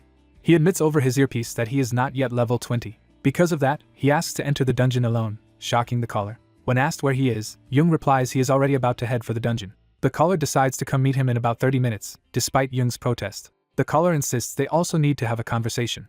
Jung agrees to wait near the burning structure. He ends the call, looking thoughtful. The building suddenly explodes in a massive blast. Explosions continue to rip through the area. As debris and fire fly, someone wonders if this 104th attempt will also differ from previous timelines. Protected by time circles, Yin stands amid the flaming devastation. He reflects that his rewind skill is nearing its limit. Amid smoke and sparks, he thinks about what he has learned so far. He concludes that Jijiak is the sole singularity affecting all these timelines. The scene shifts to a cosmic, aurora-like backdrop, emphasizing this singularity. Back in the present, Jijiak and Jung arrive at Jijiak's home but see that Mujiak is out training and probably buried in research for the Chaos script. Jung asks why Jijiak is in such a hurry since they still have a day or two before a dungeon break. Jijiak replies that they should not waste time because further casualties are unacceptable. Jung agrees but says they must not rush because of complicated circumstances. Jijiak asks if politics are the issue, while Jung notes that revealing Jijiak is under level 20 would cause controversy. Jijiak acknowledges the point and prepares to ask something. Jung bluntly asks what Jijiak's actual level is. Jijiak hesitates, weighing how much to reveal. His spirit companion advises him to tell Jung at least part of the truth. Jijiak quietly wonders if that is the right choice. Jung says that if Jijiak has reasons he cannot explain, he understands. Jung instead pulls out a rolled parchment, saying he will use it. When Jijiak asks what it is, Jung explains it is a cursed magic item called a contract of oath. Jung describes how this contract, created by a god of oath, forces absolute secrecy once signed and promises to include a clause that he will never reveal Jicheok's secret without permission. Jicheok nervously asks what happens if the contract is broken. Jung explains that the contract magically prevents him from speaking and will destroy his soul if he still tries to talk. Jicheok says such a drastic measure is unnecessary. Later, Jicheok checks GodTube and learns that the oath contract itself is worth 1,000,000 thumbs up. He is shocked, wondering how Jung obtained such a rare item and why he is willing to use it for him. The spirit comments that Jung is clearly sincere toward Jicheok, leading Jicheok to wonder if it is because he is unique. Seeing how valuable the item is, Jicheok suggests they put it away, while the spirit observes that Jung can be scary but seems loyal to his master. Jicheok decides he understands Jung's seriousness and will finally explain today. Jung promises with a smile that he will not tell anyone, reassuring Jicheok. Jicheok reveals that his level is stuck at 1 and never increases. Jung pauses, then concludes Jicheok must possess an extraordinary skill. Jung asks if Jicheok is the only person in the world with such an ability. Jicheok confirms this generally, though he cannot share the full details. He adds that his power lets him grow stronger regardless of his official level. The spirit clarifies that Jicheok still needs people to give him thumbs up, or he will not gain strength even if he clears many dungeons. Jung is astonished, recalling Jicheok's feats in the Temple of the One Who Defies Death, and asks how strong he truly is. Jicheok decides he trusts Jung enough to share his visible stats. He also reasons that he must be open to cooperate properly with his upcoming party members. Jicheok lists his attributes, showing most are high grades despite his level. Jung exclaims that Jicheok's stats rival those of level 60 hunters and that he is far stronger than expected. Jicheok states that since Jung knows he can solo a 1-star dungeon, he does not want to waste any more time. Jung agrees to support him, promising to negotiate with the government and dispatch a company team to assist. As Jung puts away the contract, Jicheok feels relieved after finally sharing his secret. Jung wishes him luck and advises that he prepare a fire-related skill before entering this particular dungeon. Jicheok ponders the need for a fire skill. He thanks Jung for the advice. The scene shifts to the dungeon control area in Yahello, where a dark vortex is contained by security forces. The gathered crowd murmurs as officials and onlookers observe the ominous gate. Reporters shout that Jicheok has arrived as he walks toward the barricade in combat gear. A swarm of journalists rushes forward, asking if he is entering alone again. Seeing the crowd, Jicheok notes how many people have come. Reporters bombard him with questions about being under level 20 and clearing a higher-level dungeon solo, begging him to explain. Surrounded by cameras, he thinks how quickly the reporters arrived and is impressed. Suspecting a government tip-off, he worries that officials may be tracking his movements. Security personnel try to hold the crowd back while reporters still plead for comments. Guards warn the reporters to step back because the area could become dangerous. Jicheok pauses, considering his response. He decides to accept a few questions before entering the dungeon. The crowd is surprised that he is willing to talk. Addressing everyone, he thanks them for their interest but limits the session to 3 questions. Many hands shoot up and he chooses one reporter to begin.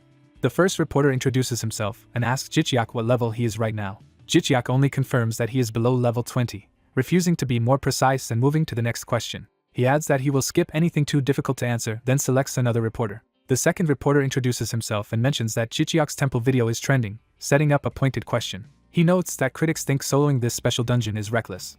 He directly asks Jicheok for his opinion on those concerns. Jicheok meets the question calmly, considering how to answer. He replies that he is confident in going alone and that without such confidence, entering now would indeed be suicidal, then asks for the final question. A third reporter introduces himself and says many experts believe Jicheok is likely to die and that some people think the government should forbid him from entering at all. The reporter asks Jicheok what he thinks of such calls to ban him. Jicheok inwardly notes that people clearly doubt his survival, explaining why reporters have not been giving him thumbs up. Aloud, he says the question is essentially the same as the previous one and that his earlier answer is all he can give. Security tries to disperse the crowd as people clamor for just one more question. Turning his back to them, Jicheok instead asks everyone to watch as he clears the dungeon. He simply asks the public to place a bit of faith in him. One reporter silently watches him leave, deep in thought. Jicheok walks past the barricade toward the swirling gate as officials step aside. He tells his spirit companion Chiakliang that they are going in, and the spirit prepares to activate his live stream. As he enters the vortex, the spirit links Jicheok's recording skill to a live broadcast and announces that they are now streaming. Jicheok fully steps through the gate into the dungeon. The scene then shows his entry being broadcast live, labeled as a stream of Hunter Jicheok. Inside the dungeon, Jicheok finds himself on a forest path, carrying his large pack. Looking around at the dense trees, he remarks that despite the lush forest, the air feels strangely stifling. He continues scanning the surroundings, unsettled by the oppressive atmosphere. Without warning, vine-like tendrils lunge at him from all directions. He dodges while shouting in surprise, joking that it is quite a hostile welcome. He activates Shadow Escape and Way of the Wind, sprinting away with enhanced speed. His wind-powered movement sends a blue streak through the forest. He zigzags between the whipping vines, using his speed to avoid their attacks. Confident, he thinks that the vines will not be able to catch him. Chiak warns him to look below as he continues to evade. Jichiak glances down in alarm. He sees numerous hunters wrapped tightly in vines on the ground, revealing captured victims. Shocked, he asks if all of those wrapped figures are bodies. The spirit confirms there are 6 corpses. While still running, the spirit notes that 2 full teams had entered this dungeon, so it is unclear where the remaining members are. Jichiak grimly hopes some of the others are still alive. He decides that, for now, escaping the vine zone safely is the immediate priority. He continues to speed through the forest as the vines whip past behind him. After finally outdistancing them, he stops and tells his live stream audience that he has successfully escaped the vines. The protagonist explores a strange, lush forest filled with unfamiliar plants and eerily devoid of animal sounds. Seeing a sun overhead, he wonders if this dungeon is an open-type environment. His fox-like companion praises his live stream commentary skills, which he modestly downplays. Elsewhere, Jihan's colleague realizes why he was warned to prepare fire-type attacks. That man deduces the dungeon is full of plant monsters and happily activates his 2 fire skills, Shield of Black Flame and Blaze Walk. A GodTube dungeon description reveals this place is a mutated World Tree Fragment Garden rated 1st level extreme, cleared by defeating its owner or residents for a unique skill coupon. Reading the difficulty, the streamer is shocked and compares it to a higher level dungeon. He concludes this harsh rating explains why no one has cleared the dungeon before. The ground around him bulges and cracks, signaling something emerging. Chiak warns his master that something is coming up from underground. Thick plant stalks suddenly burst out of the soil. The hunter turns with a tense expression toward the disturbance. Carnivorous Nepenthes-like flower monsters erupt from the ground screeching. Surrounded by numerous Nepenthes monsters, Chiak exclaims how many there are. The hunter notes several Nepenthes are charging straight at him, and draws his blade. Brandishing 2 swords, he declares the hunt is beginning and rushes the monsters. Chiak, watching the stream UI, says viewers are eager to see his fire skills. He adds that the comment section is buzzing with excitement about those fire abilities. The hunter laughs and tells viewers he will save his fire skills for the boss room. He promises to defeat the current monsters without using fire and asks the audience to keep watching. Chiak protests that his master need not push himself so hard and offers assistance. The hunter refuses help, wanting to test the results of his own training. He reasons that fire skills are too obvious and easy, and relying on them would not earn many likes. He thinks there are already too many streaming fire mages and he must stand out. He resolves to keep subscribers on edge with more creative combat. Chiak realizes his master had this showmanship plan all along and agrees to follow his lead. The hunter closes his eyes, deciding to charge energy while recalling the divine intervention of heaven and earth technique. Blue spiritual energy surges around him as he focuses. That energy wraps around his torso like flowing strands. It trails down his swords and feet as he moves, filling the area with swirling power. The world blurs into a wash of blue and purple aura. A powerful burst of energy radiates outward from him as he activates it. The Nepenthes are engulfed in a flashing wave of multicolored chi. Watching its effect, he excitedly recognizes that this is the feeling he sought. He realizes he can now sense everything around him with chi, like echolocation, and feels body, energy, and mind unified. Chiak explains that with this technique he can detect many things without touch and expand his inner world. The fox names this heightened perception chi sense. The hunter races through the forest thinking that if he can freely use chi sense and sword aura together, he steals his resolve mid-sprint, envisioning the outcome. He concludes that mastering both will put him at a state of ultimate mastery. He unleashes rapid sword aura waves, slashing through the Nepenthes crowd. A single sweeping arc slices apart one of the plant monsters. As flowers screech and fall, Chiak reports that the hunter just earned a massive surge of thumbs up. The hunter keeps cutting while telling himself to synchronize his breathing with the wind and his sword movements. He swings in a wide arc, cleaving more monsters. Another sweeping strike follows as he presses the attack. He identifies this lightning-fast style as the fast sword technique. He charges a monster cluster, sword aura carving through them in one huge stroke. Observing the ease of the kills, he notes the Nepenthes are weaker than expected. He continues mowing them down with a flurry of sword aura blasts. Reflecting mid-battle, he wonders if he overdid it from the start, and that using sword aura might have been unnecessary. Deciding to hold back, he resolves to go easier for now as he runs. Chiak warns that more monsters are approaching. Another wave of Nepenthes surges toward him with shrill cries. Addressing viewers, he says these enemies are too weak for him to fight seriously. He adds that since unknown numbers may remain, he will keep handling them without fire skills. He dispatches the next group with intersecting arcs of sword aura. Those arcs explode outward in a blinding rush. The blast devastates a wide swath of the forest floor. Panting afterward, he sees a notification that he has gained thumbs up and that gods are noticing him. Another notice shows his total has just increased by 1,100 thumbs up. Chiak comments that the comment section is going wild and likes keep pouring in. The fox says his intrigue-based strategy has clearly succeeded. The hunter is glad, and Chiak remarks that his vow to avoid fire made the stream especially exciting. Surveying the field of plant corpses, the hunter says his fighting here is finished, and he will now collect the bodies. Off-stream, he stands beside several bagged corpses, and Chiak realizes this cleanup is why he paused the broadcast. He explains there is no reason to show dead people and asks why his master works so hard to recover them. The hunter answers that this harsh world ignores fallen hunters. He recalls that many families must hold funerals with only belongings because bodies are never retrieved. He therefore feels the least he can do is return the remains intact.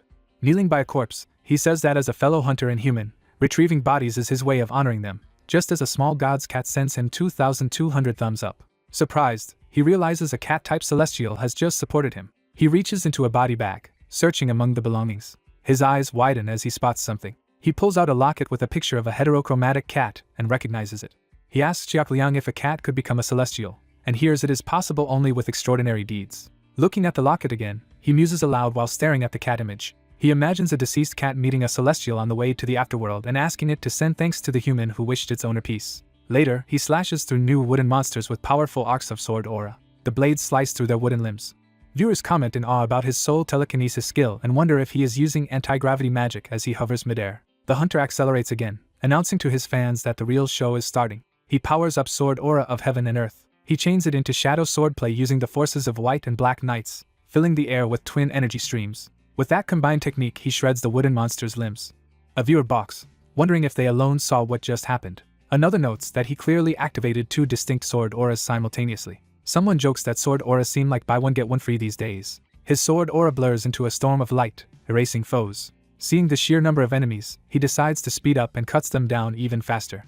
A notification states he has eliminated 87 monsters in one go. Xiaoliang asks if he can hear how fast the thumbs up count is skyrocketing. The fox calls the response incredible as another spectral thumbs up icon appears. The hunter happily resolves to maintain this pace, streaking through the air encircled by blue and purple chi. The scene shifts to Youngha Group's corporate headquarters. Inside, someone watching the stream remarks that he now understands why their previous team failed. He concludes the hunters they sent last time were clearly not strong enough. A subordinate confirms the streamer's official level is below 20 but says his apparent power is far higher and asks for an estimate. Nervous, the subordinate worries that giving a wrong answer could anger his superior. He finally guesses the streamer fights like at least a level 80 martial artist, noting how rare such sword aura skill is. The superior replies that in terms of martial arts there is likely no one stronger in the nation. The warrior type aura blades are more common. He dismisses warrior aura as different from true martial arts. He explains that while warrior aura and martial arts both use the body, their principles and goals differ greatly. Sitting down, he wonders why the streamer chose the harder martial arts path. He speculates the hunter surely knows warrior aura would have been easier and admits he does not understand the choice. After pondering, he decides he must meet this hunter face to face. When asked, he orders his aide to arrange a meeting and says they should try to recruit the hunter. Energy crackles around his hand as he quietly powers up. Smiling amid spreading ice-like crystals, he says that if the hunter refuses his offer, he coldly concludes he will have no choice but to destroy the young man. The crystals solidify ominously in his palm. He clenches his fist, scattering shards of frozen energy. His eye gleams intensely, betraying his deadly intent. The ice crumbles around his hand as he relaxes, ending the display. Watching, the aide silently thinks that his boss's laughter always gives him goosebumps. The superior asks almost cheerfully whether Jichiak will surely join their side once he thinks it through. He privately belittles Jihan as a sudden upstart and troublemaker who only pretends to have his life in order. He is convinced Jichiak would never stay loyal to someone with no power. The aide, by contrast, believes he himself is the leading candidate to inherit Youngha Group. He judges that if Jichiak remains loyal to that so-called troublemaker, he would have to be insane.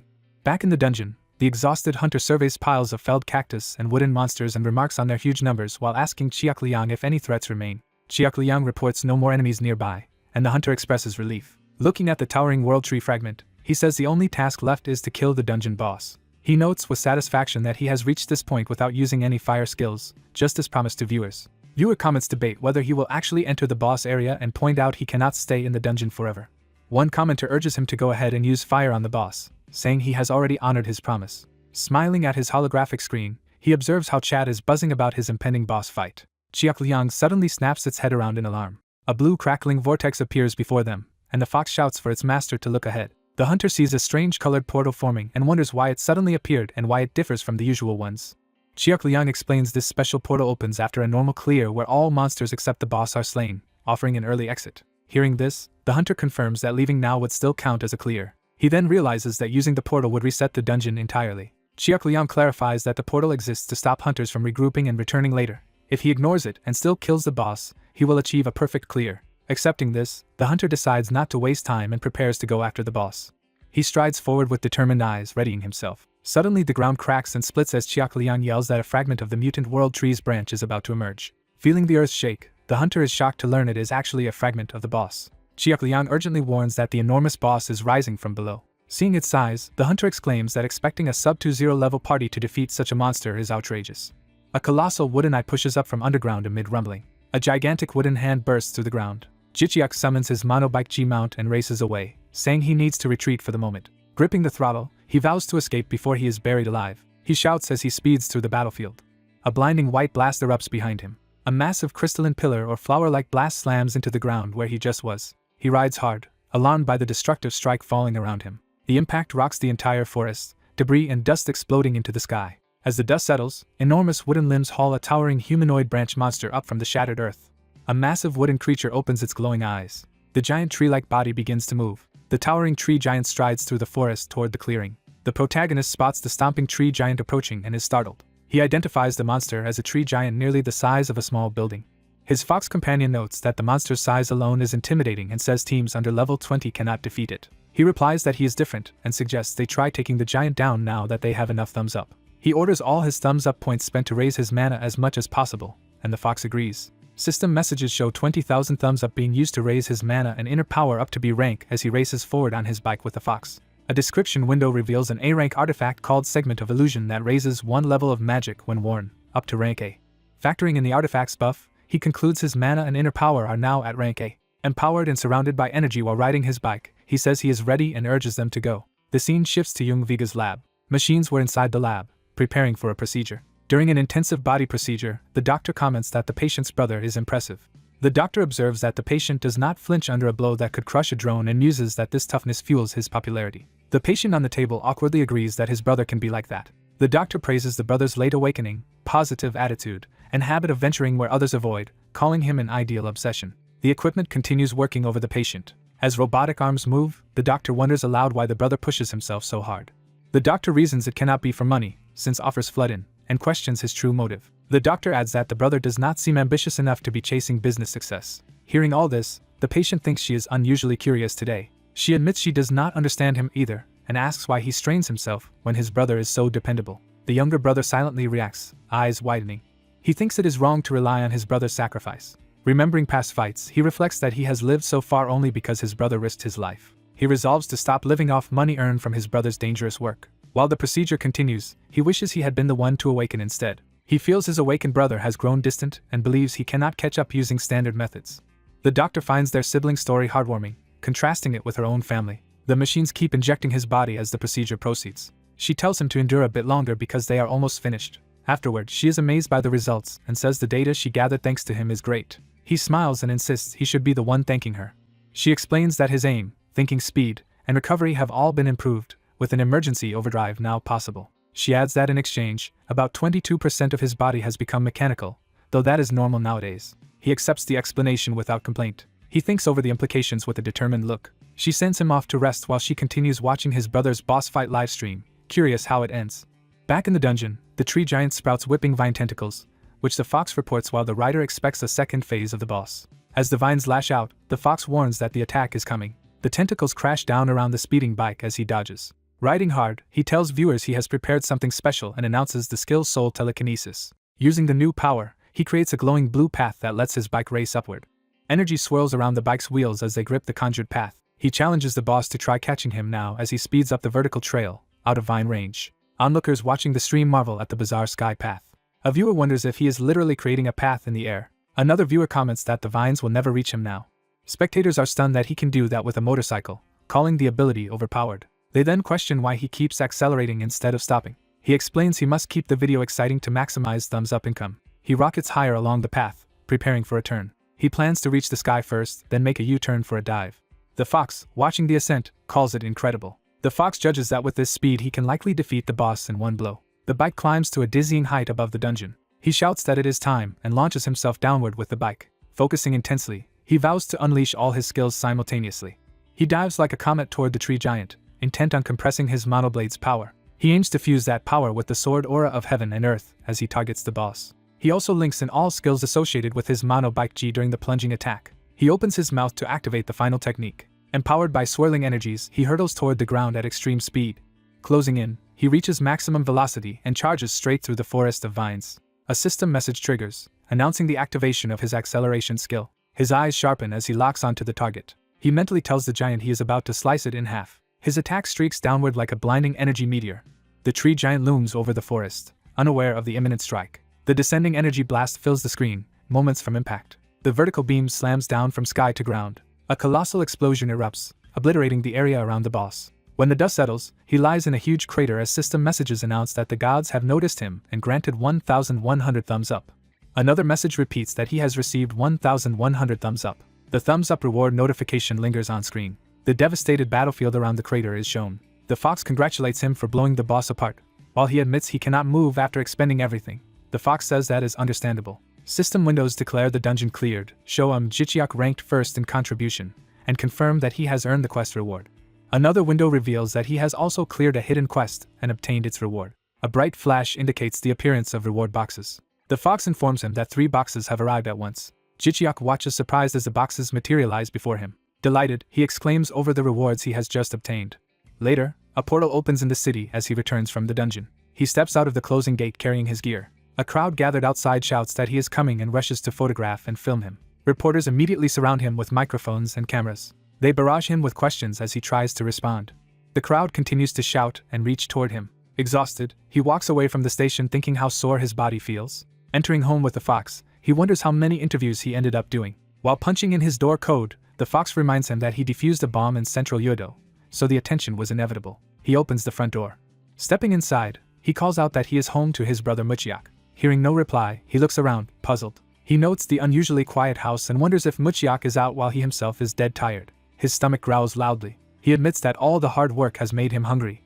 Tossing his big bag aside, he decides he needs to eat before checking his rewards. He asks Jiakliang to prepare the quest rewards while he eats, and the fox agrees. Narration notes that he earned 3 rewards for clearing the quest. One reward box, inscribed with runes, appears. The prizes turn out to be a unique skill coupon, a mysterious stick, and a warding stone.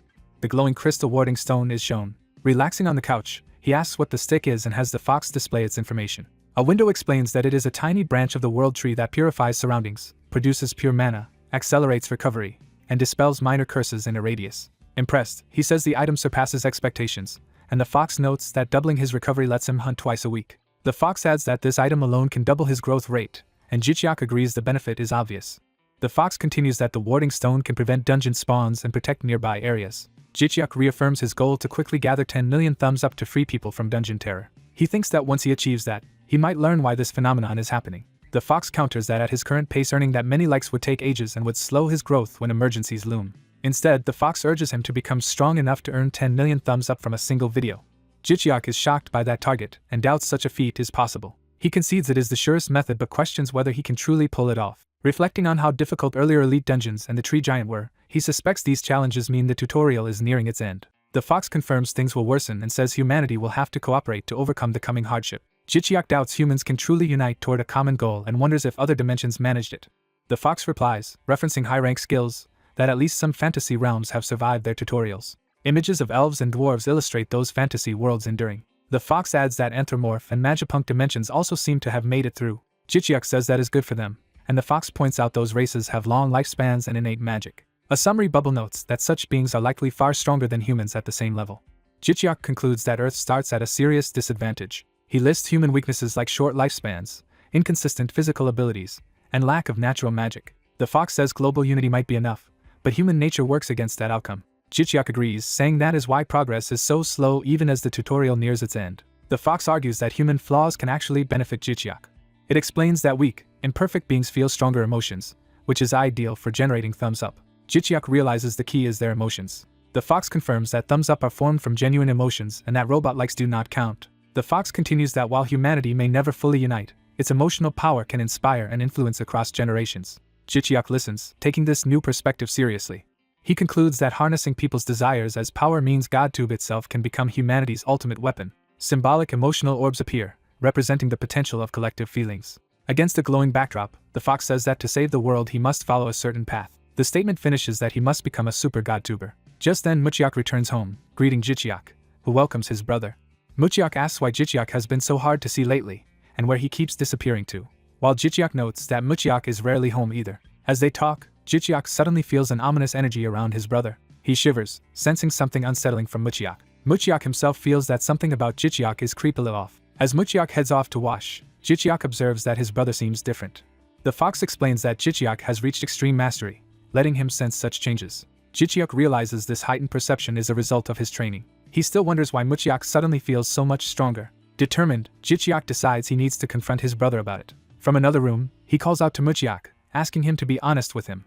Jichiak senses Muchiak has become unnaturally strong and presses him to reveal what happened. Muchiak casually attributes his growth to past dungeon battles, mana recovery, and building muscle. Jichiak inwardly notes Muchiak is obviously dodging the question. Jichiak concludes to himself that Muchiak is definitely hiding something. Chiak-Liang tells Jichiak Muchiak will not confess no matter how much he is questioned.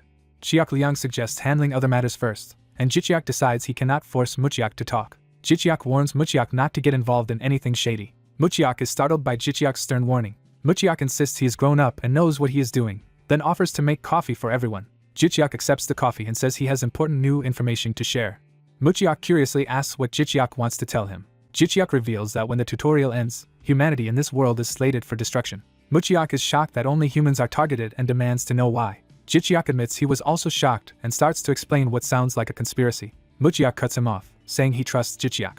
Muchiak affirms he believes Jichiak's strange system of gaining strength from thumbs up and asks how much time remains. Jichiak hesitates, unsure how to answer. Jichiak says he does not know and needs more thumbs up or system conditions met to learn more. He states that if more dungeons keep spawning despite warding stones, Korea itself will vanish. Muchiak grimly asks if that means the entire world will also perish.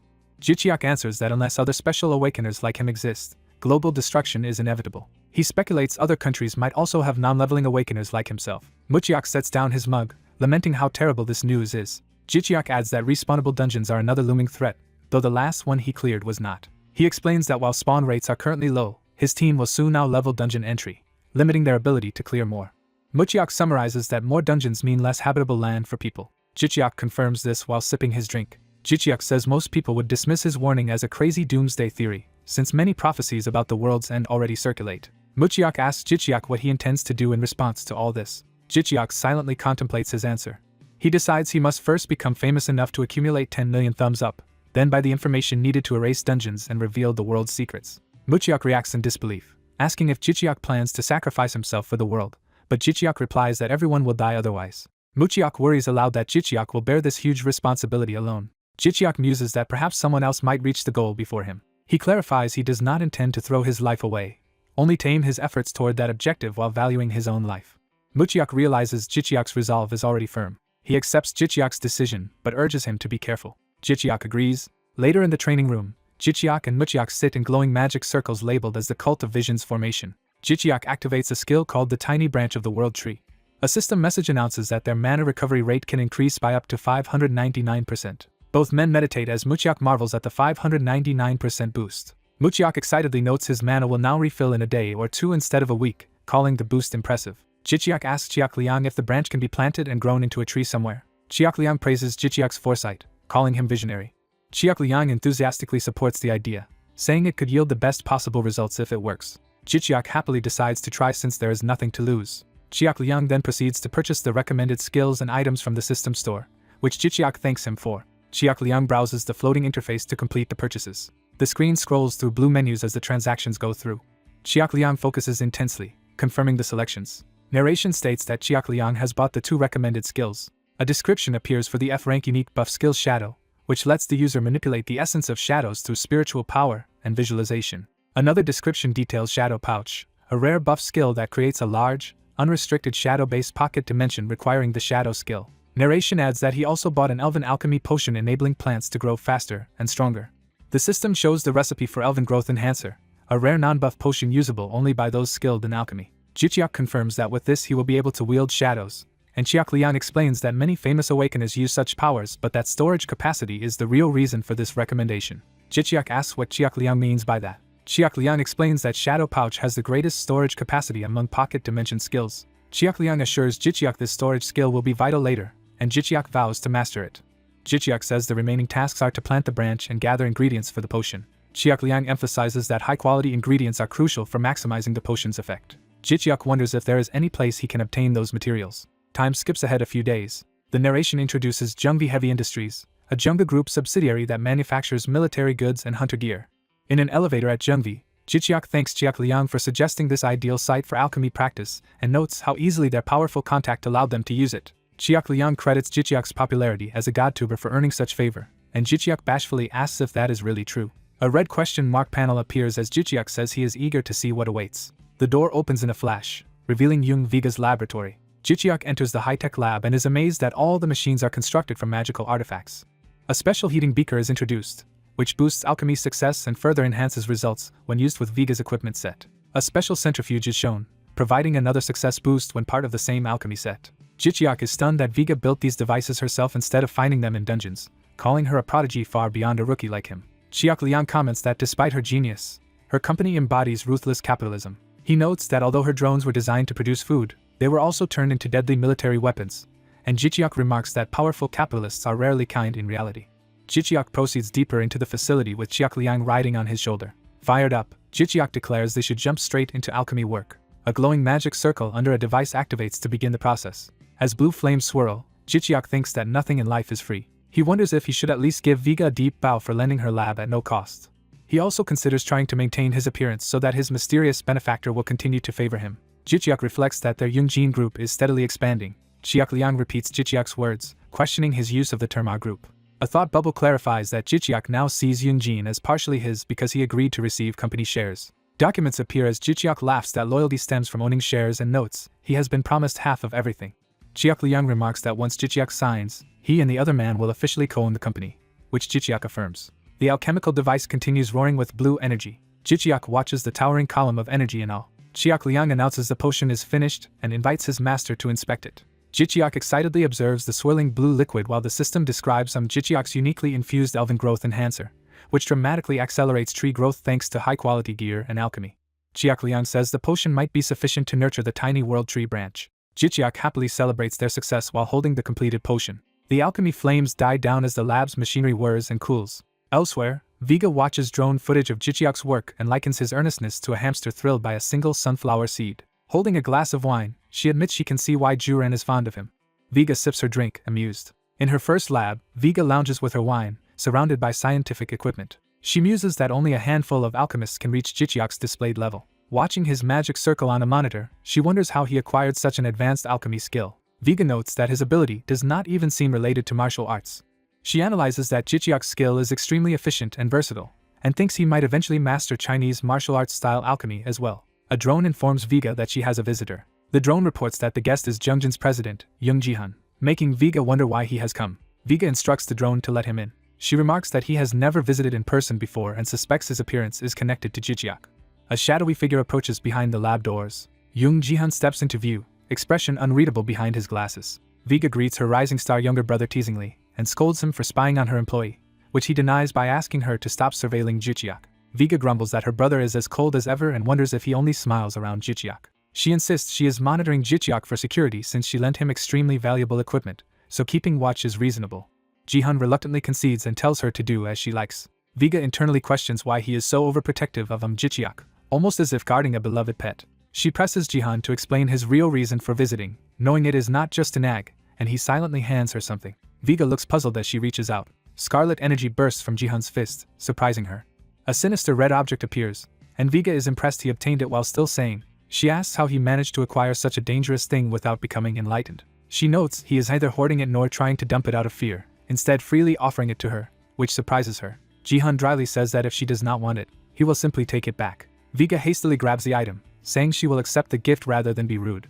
Jihan watches quietly, adjusting his glasses. Viga examines the ominous object, appreciating the gesture but admitting it feels suspicious. She says she is extremely curious why Jihan has changed so drastically. Activating the red artifact fills the lab with swirling pink energy, engulfing them. The pink energy spreads through the facility.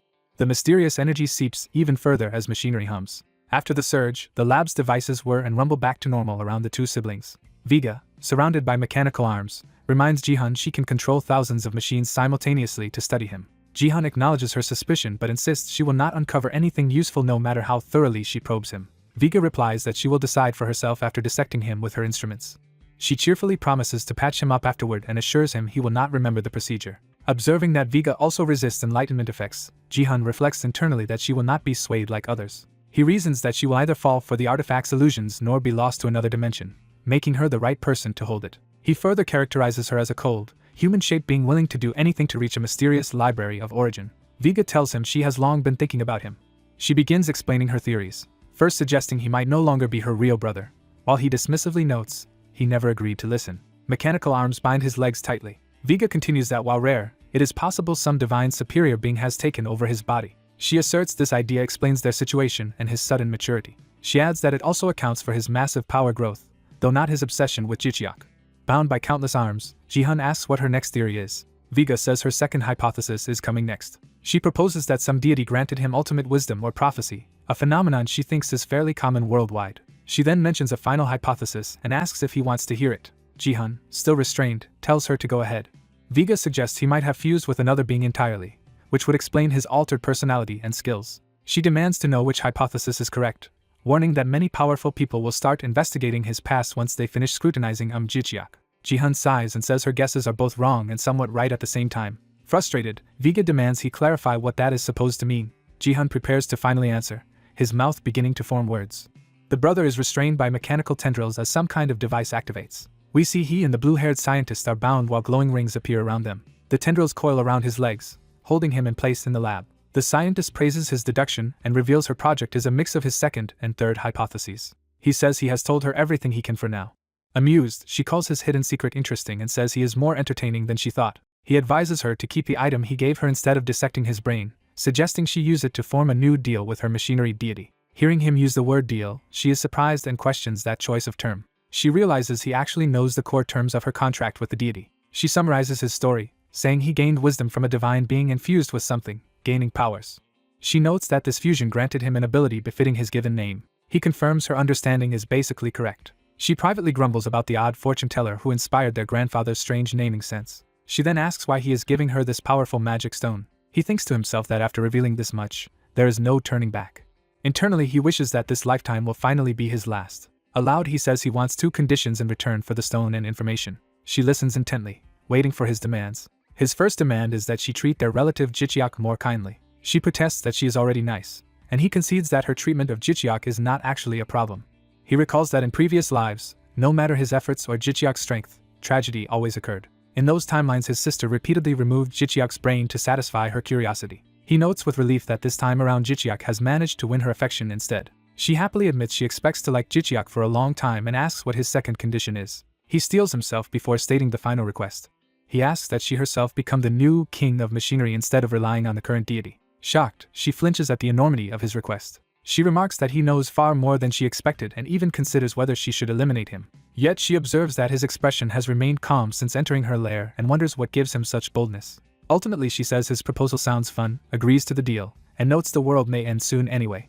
He realizes she also knows about the looming apocalypse, which makes sense given all the drones she deployed earlier. Satisfied with their agreement, she then asks him to leave her lab. She watches him as he turns toward the door. He wordlessly nods and starts to go. He walks out while she stays back in the lab, thinking about what just happened. He moves down the hallway, leaving her research area behind. The doors shut behind him with a heavy clunk. Immediately she calls another researcher, asking about progress on deciphering the demon's somatic cells she is studying. Hearing that half the demon cell data has been decoded, she enthusiastically praises the other scientist's unprecedented achievement. She decides to come over right away, startling the other researcher with her urgency. Time passes silently. Elsewhere someone calls out to his brother, asking how his alchemy attempt went. Jicheok replies it went okay, while his brother presses him to explain. Jicheok plants a tiny branch in a pot, saying he can grow it but currently lacks the required materials. When his brother asks about ingredients, he explains that although the elven growth enhancer he made worked well, the branch still is not absorbing it. A quest window appears, instructing him to further satisfy the tiny world tree branch using items like a demon heart and a fairy's teardrop to earn rewards. Jicheok receives the quest outside of any dungeon, and both brothers marvel at the rarity and potential of raising a world tree at home. The brother admits it sounds cool but asks what concrete benefits a homegrown world tree would bring. Jicheok explains that once the tree grows, they can harvest its valuable mana-boosting branches at will and possibly gain even greater powers. They reflect that the legendary world tree often appears in stories and could be incredibly powerful. The scene shifts to the Youngha Group's center, where the team later gathers. Young Jihan begins a briefing about the government rewards they received for clearing the temple dungeon, including 10 years of tax exemption for his company and all of them. The others exclaim it is a great time to start businesses, and Jihan confirms even new ventures they create are tax-exempt under special hunter laws. Jicheok comments on how extreme these privileges are, noting how much society bends rules for hunters who risk their lives. Jihan adds that Jicheok also got separate compensation for clearing the Yodo plant dungeon, namely an advanced panacea that will affect the party's strength. The party reacts with shock, asking to confirm that he really received a panacea. They repeat that even the government granted him such a miracle medicine, calling it a blessing tied to his good deeds. Jihan's fox familiar explains that panacea's outstanding effects make it coveted by elites worldwide, usually snapped up before ordinary hunters get any. The fox further explains that panacea permanently boosts martial artists' energy, which led some nations like China to distribute it widely to strengthen fighters. One teammate quietly munches on a snack as the explanation continues. He remarks that such generosity shows how highly the government values Jichiak, whose power exceeds his current rank. Jichiak's system notifies him that famed hunter Young Jibiak has congratulated him and given him a thumbs up. Another notification shows zealot Song Guang praising his luck too, while Song Guang himself tells Jichiak that his growth blesses the whole group. Embarrassed, Jichiak thanks everyone and insists he was simply doing his job. Watching this, Jihan thinks he now understands why another relative, Jihan, chose to work with these companions.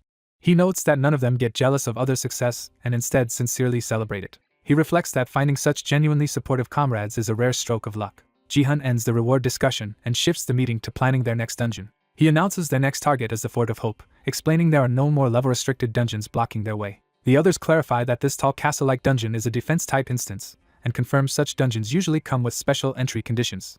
Jihan says they all know the basics from the hunter license test, preparing them for a defense dungeon. He explains that about 100 hunters will work together to defend the castle from waves of monsters, with rewards effectively limited to lower-level participants. Another teammate elaborates that hunters above level 56 rarely gain rewards or experience there, making it most attractive to levels 45 through 55. The muscular hunter adds that unlike emergency dungeon breaks, defense dungeons are so popular that people volunteer eagerly. Jihan confirms that this dungeon takes in 100 hunters at once for a massive joint defense.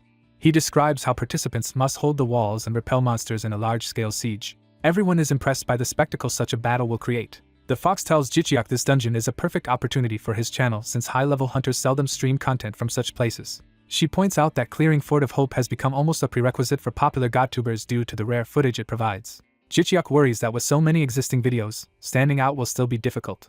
The fox agrees his video could seem mediocre without a solid plan, and he laments that being a GodTuber is not easy. She suggests they first listen to Jihan's strategy, and then tailor it to fit their own style. The group readily agrees to follow that approach. Jihan then announces they will split into 2 separate teams for the dungeon. Song Guang asks if attacking as 2 teams simultaneously is allowed.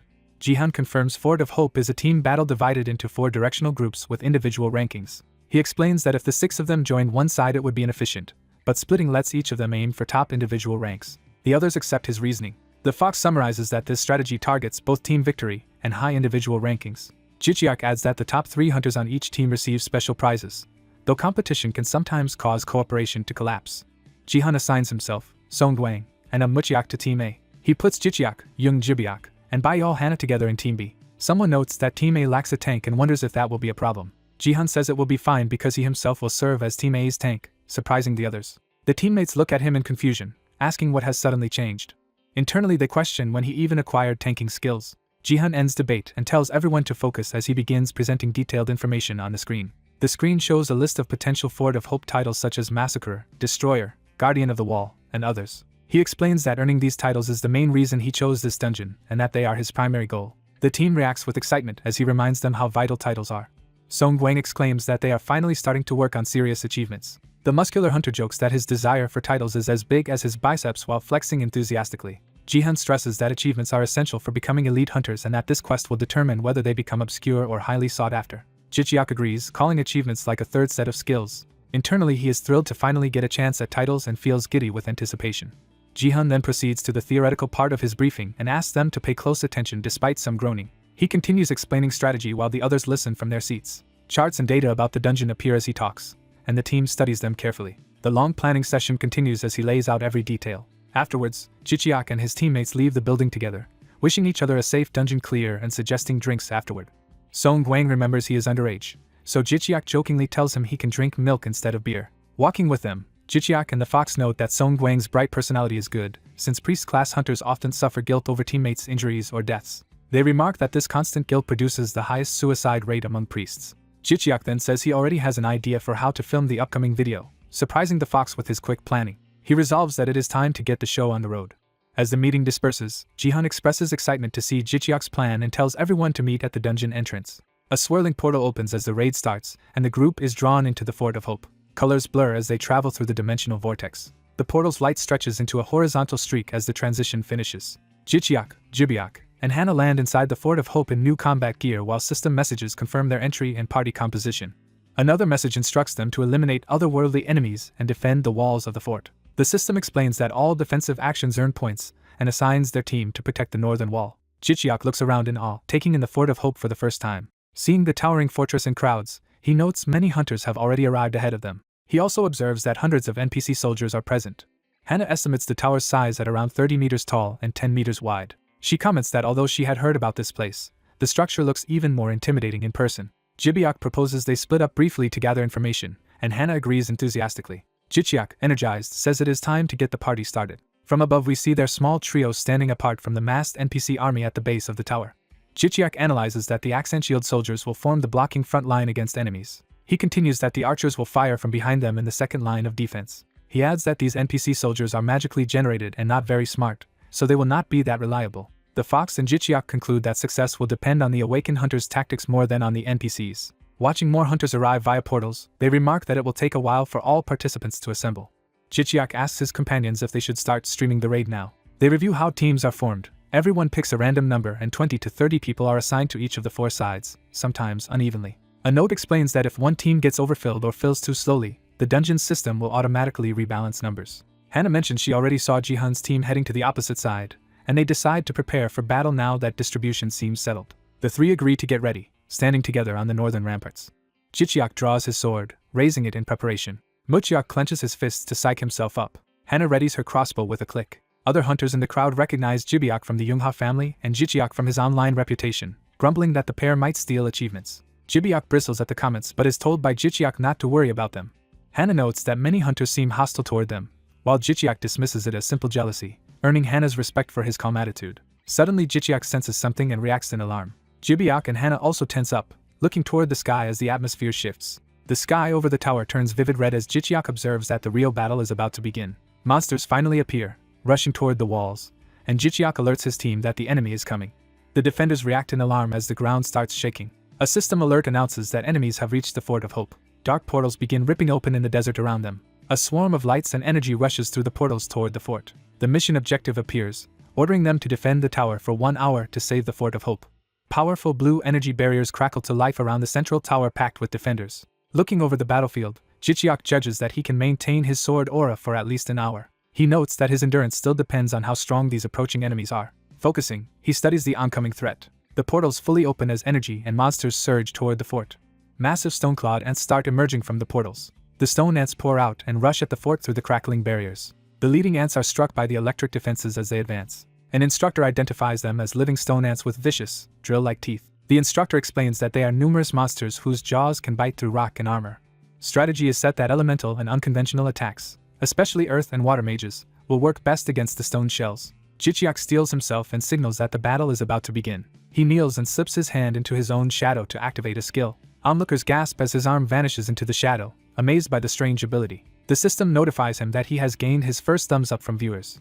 Jichiak sees the thumbs up notification and smiles, encouraged. More thumbs up notifications continue to chime in. He marvels that he is already earning likes before the real fight has started. Jichiak grabs a bulging sack and runs it over to Hannah, entrusting its contents to her. Hannah opens the bag to reveal many blue orbs and confirms she will handle them.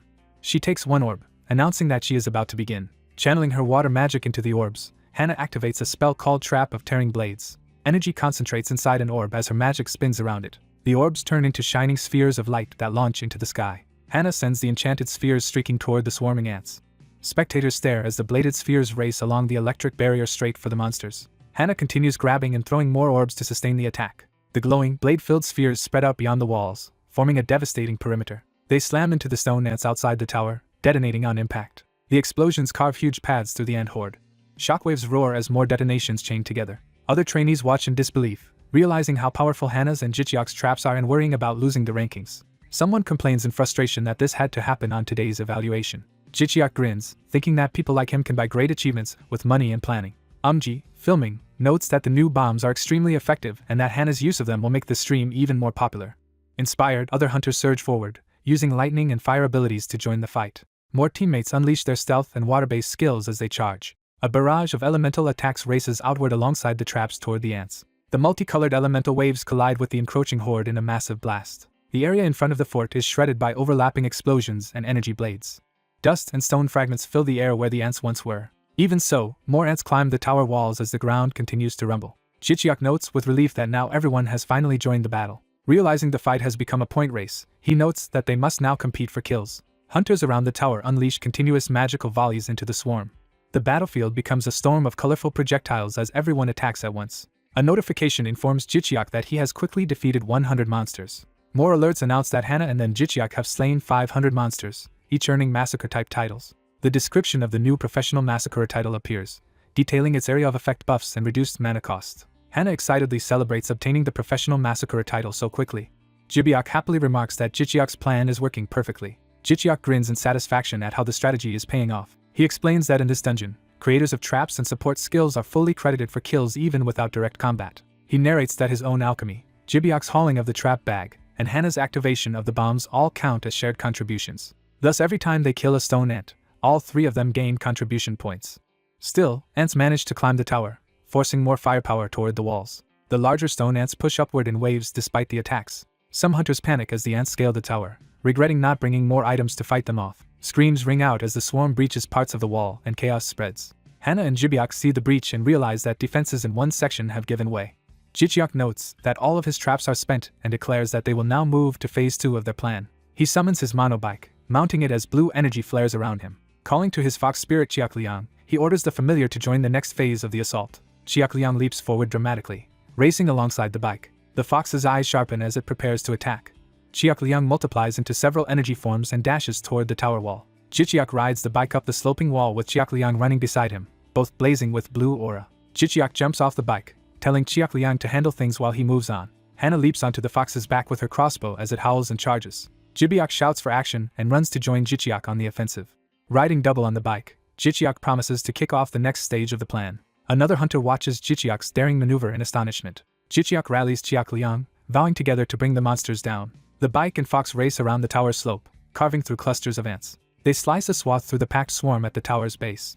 The bike's wheels grind and crush stone ants as aura blades whirl around them. Jibiak roars in effort as he smashes through the encircling ants. Their combined assault sends shattered stone bodies flying. They tear a vertical path up the tower wall, throwing ants from the surface. Below, Hana fires repeatedly from Chiakliang's back, shooting down ants that approach. Chiakliang lunges and bites through another ant at high speed. From afar, their luminous trails show bike, fox, and riders racing around the tower, annihilating ants. Spectators atop the tower cheer at the sight of Jichiak's bike mowing down the enemies. Others snap out of watching, realizing that Jichiak's group is stealing most of the kill points, and that they must fight harder. Inspired and worried about rankings, more hunters unleash their own attacks toward the tower. Elemental volleys rain down the tower's sides to blast away the remaining ants. A leader shouts that the portal itself must be sealed, and calls on Jibiak to execute his part of the strategy. Jibiak, still riding the bike with Jichiak, affirms that they can rely on him. He then launches himself from the bike, powered by his earth magic. Surrounded by swirling flames and aura, Jibiak rockets toward the ground near the portal. He casts his earth magic command to raise a wall. Burning with determination, he plunges straight at the area where the ants emerge. Stone ants still pour from the dark portal when he lands. Jibiak slams into the ground, unleashing a shockwave that upheaves the earth. Earthen walls erupt around the portal, crushing and trapping many ants. Massive stone pillars slam together, sealing the entrance and cutting off the swarm. With the portal contained, Jichiak declares that it is finally time for the climax. Rushing in with swords drawn, he tells Jibiak to keep pushing while he provides cover. As they fight together, Jichiak notices Jibiak's new skill that turns his summoned walls into stone spears. Jibiak demonstrates by transforming more walls into spears that skewer the remaining ants near the portal. A narrator or viewer exclaims that what Jichiak is doing is almost unbelievable. The viewer realizes that Jichiak is simultaneously defending the tower and wiping out the ants at their source. Another comment proclaims Umji as the greatest of all time for this performance. Chiakliang continues racing around the battlefield, shredding ants with its aura. A large sponsorship notification appears, showing that a viewer has donated 10 million won. Hana, riding Chiakliang and firing, is cheered on by viewers shouting support for Umji. System messages inform Jichiak that he has gained new titles such as Guardian of the Iron Wall, Master Massacrer, Skull Opener, Intimidation of Slaughter, and Annihilator of Ants. Jichiak notes in amazement that he has already earned 5 additional titles from this battle. He focuses, resolved to use his growing power to finish the dungeon. He decides that with their momentum and titles, it is time to put an end to this mission. A massive final shockwave radiates out from the tower, obliterating the last pockets of ants around it. When the dust settles, the battlefield is clear and the exhausted hunters stand amid rubble. Survivors gather on the tower roof, confirming that the area has been secured. A final notification announces the dungeon clear and begins calculating each hunter's contribution. The hunters check their floating status screens and excitedly discuss their results.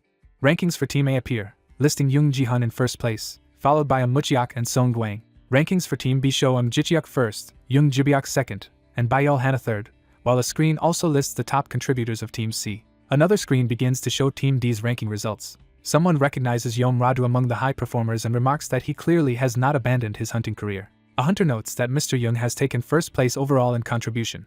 They remark that it is surprising to see him care about rankings at all. A system window then informs Jichiak that he has received a quest reward. The reward description reveals an artifact shield called Hope of the Guardian, which is indestructible, while the user remains hopeful and automatically defends them. Jichiak summons the enormous glowing shield and marvels at its size and uniqueness. His companion comments that although it covers little of his body, its automatic defense and hopeful condition make it a superb item. Jichiak summarizes that the shield's power depends on his mental stability, and is told that it may one day save his life. Looking around, he observes other hunters also receiving their rewards. New announcements state that he has placed in the top 3 overall at the Fort of Hope and has gained the Guardian of Hope title. The Guardian of Hope title is described as an epic reward for outstanding defense of the fort that strongly resists negative mental effects, amazing Jichiak and Chiakliang. With the portal stabilizing behind them, hunters begin returning to the outside world. Jichiak's team regroups on the field, congratulating each other on making the top rankings. Yom Radu praises Jichiak's performance, saying he was impressed by how Jichiak pushed all the way to the portal to eradicate the ants. Jichiak modestly replies that it was only possible thanks to his teammates' help. The strategist leader is pleased their plan succeeded and schedules a follow-up meeting in 3 days to review what happened. The others cheerfully agree to attend the debriefing. Jichiak then notices Muchiak looking dejected and wonders what is bothering him. Time shifts to a highway as buses carry the exhausted trainees back to the city. Inside one bus, Jichiak asks Muchiak why he is so quiet and distant. Muchiak silently activates his recording skill, bringing up a floating screen. He tells Jichiak to watch a video he captured with his ability. The recording shows Yom Radu's team on the battlefield from earlier. Jichiak recognizes Jihan leading at the front of the formation. Muchiak explains that Song Gwang strengthened Jihan, and he supported with buff magic. The playback reveals that Jihan's trio had positioned themselves near the portal even before it opened, which Muchiak points out would have been incredibly risky with ants about to swarm. Troubled, Muchiak wonders aloud what Mr. Jung was really thinking when he chose that dangerous positioning. Muchiak agrees with his teammate's assessment of the scene but tells him to keep observing. On the battlefield, the silver-haired hunter stands alone amid barren ground. A massive web of blue energy crackles into existence before the hunter. The energy surges violently as something starts to emerge with a loud rumble. Countless ant-like monsters pour out toward the lone hunter beneath the glowing barrier. Watching this, Muchiak's eyes widen in shock. The silver-haired hunter whips his arm through the air, beginning to activate a power. He continues the motion as energy gathers around his outstretched hand. Surrounded by spiraling blue streams, he spreads his arms and invokes a skill called Barrel. The charging ant monsters rush toward him in large numbers.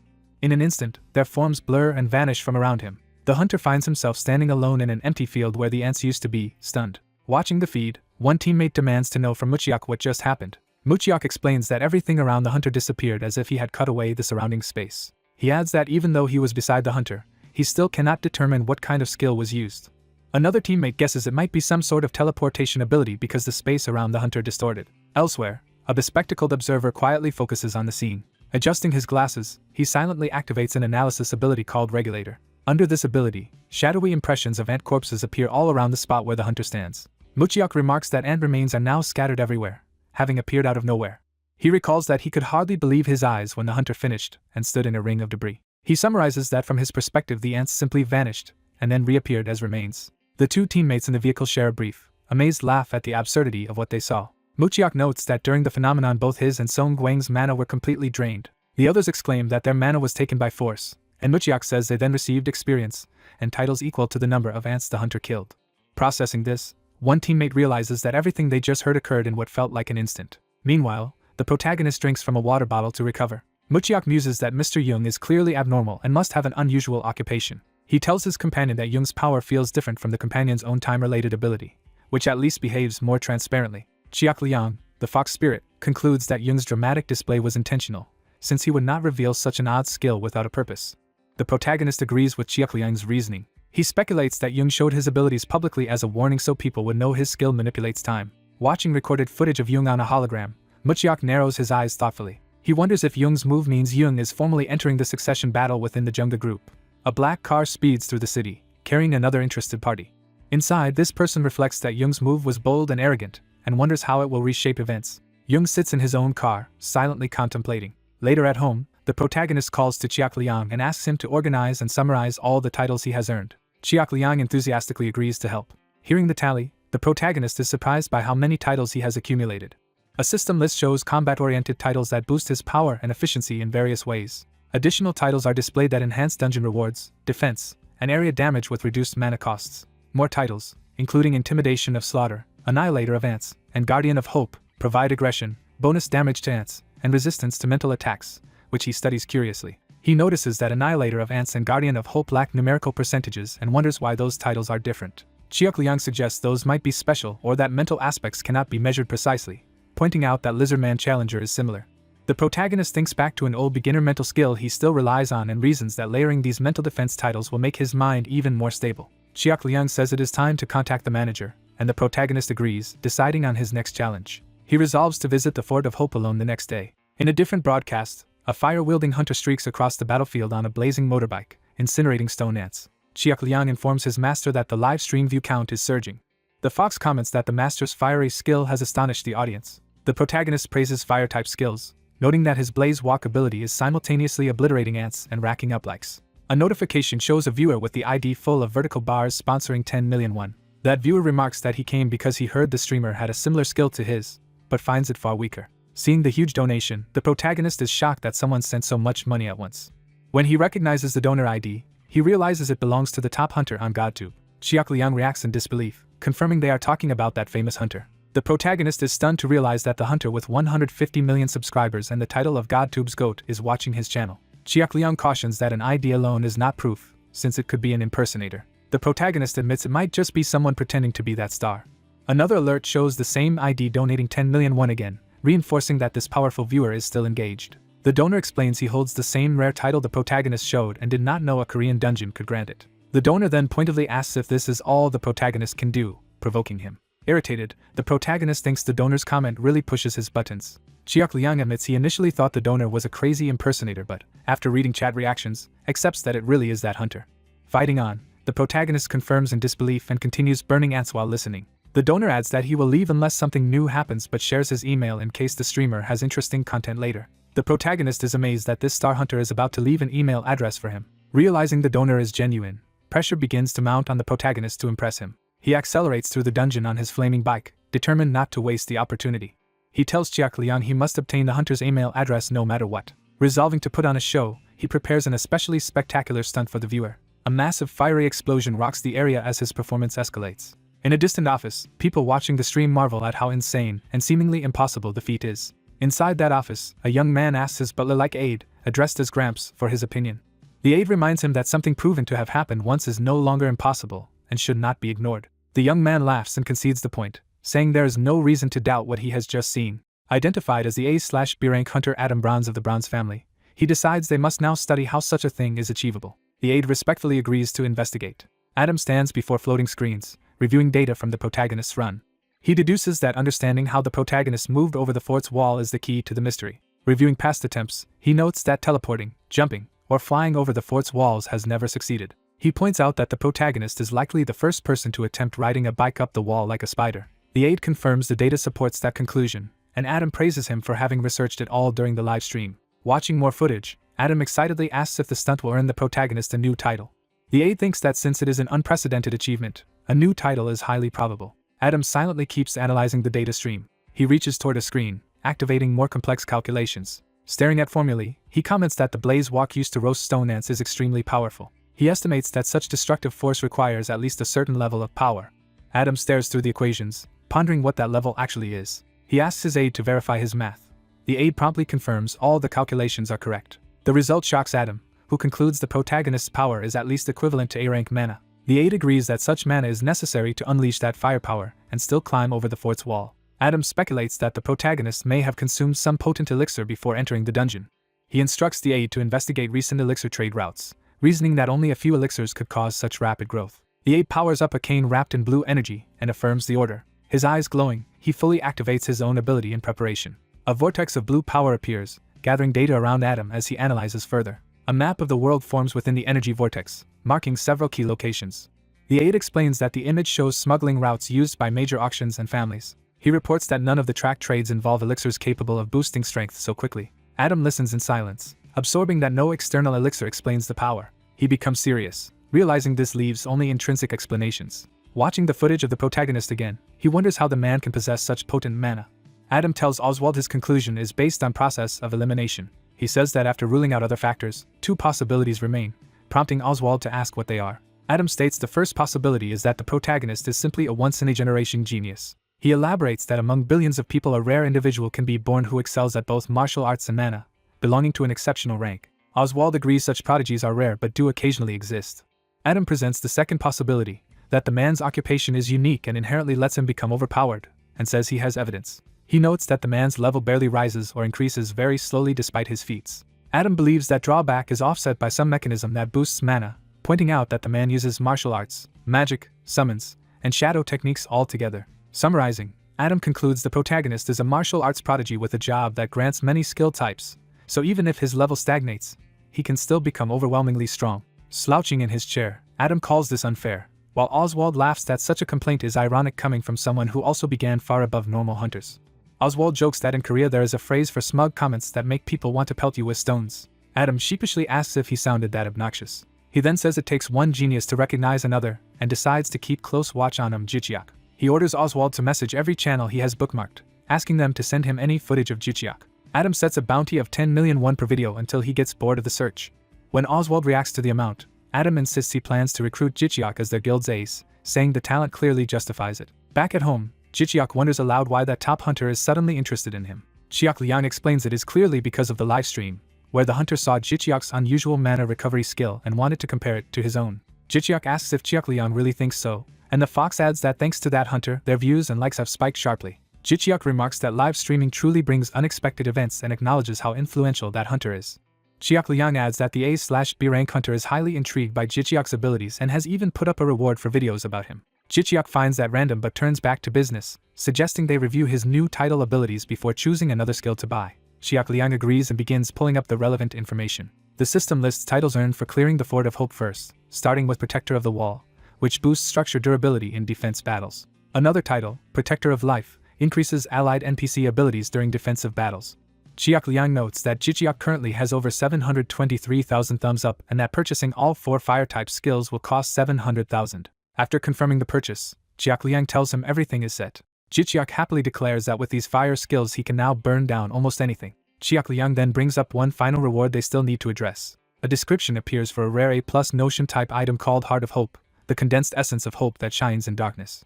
The glowing orb materializes, and Jichiak wonders aloud what purpose this Heart of Hope serves. Chiak Liang admits he has no idea either. Jichiak, who has never seen a notion-type item, stares at it uncertainly. He recalls that when he previously received a message that the gods had noticed him, it came during a run in the rain. He remembers that when that reward arrived, his surroundings turned black and white.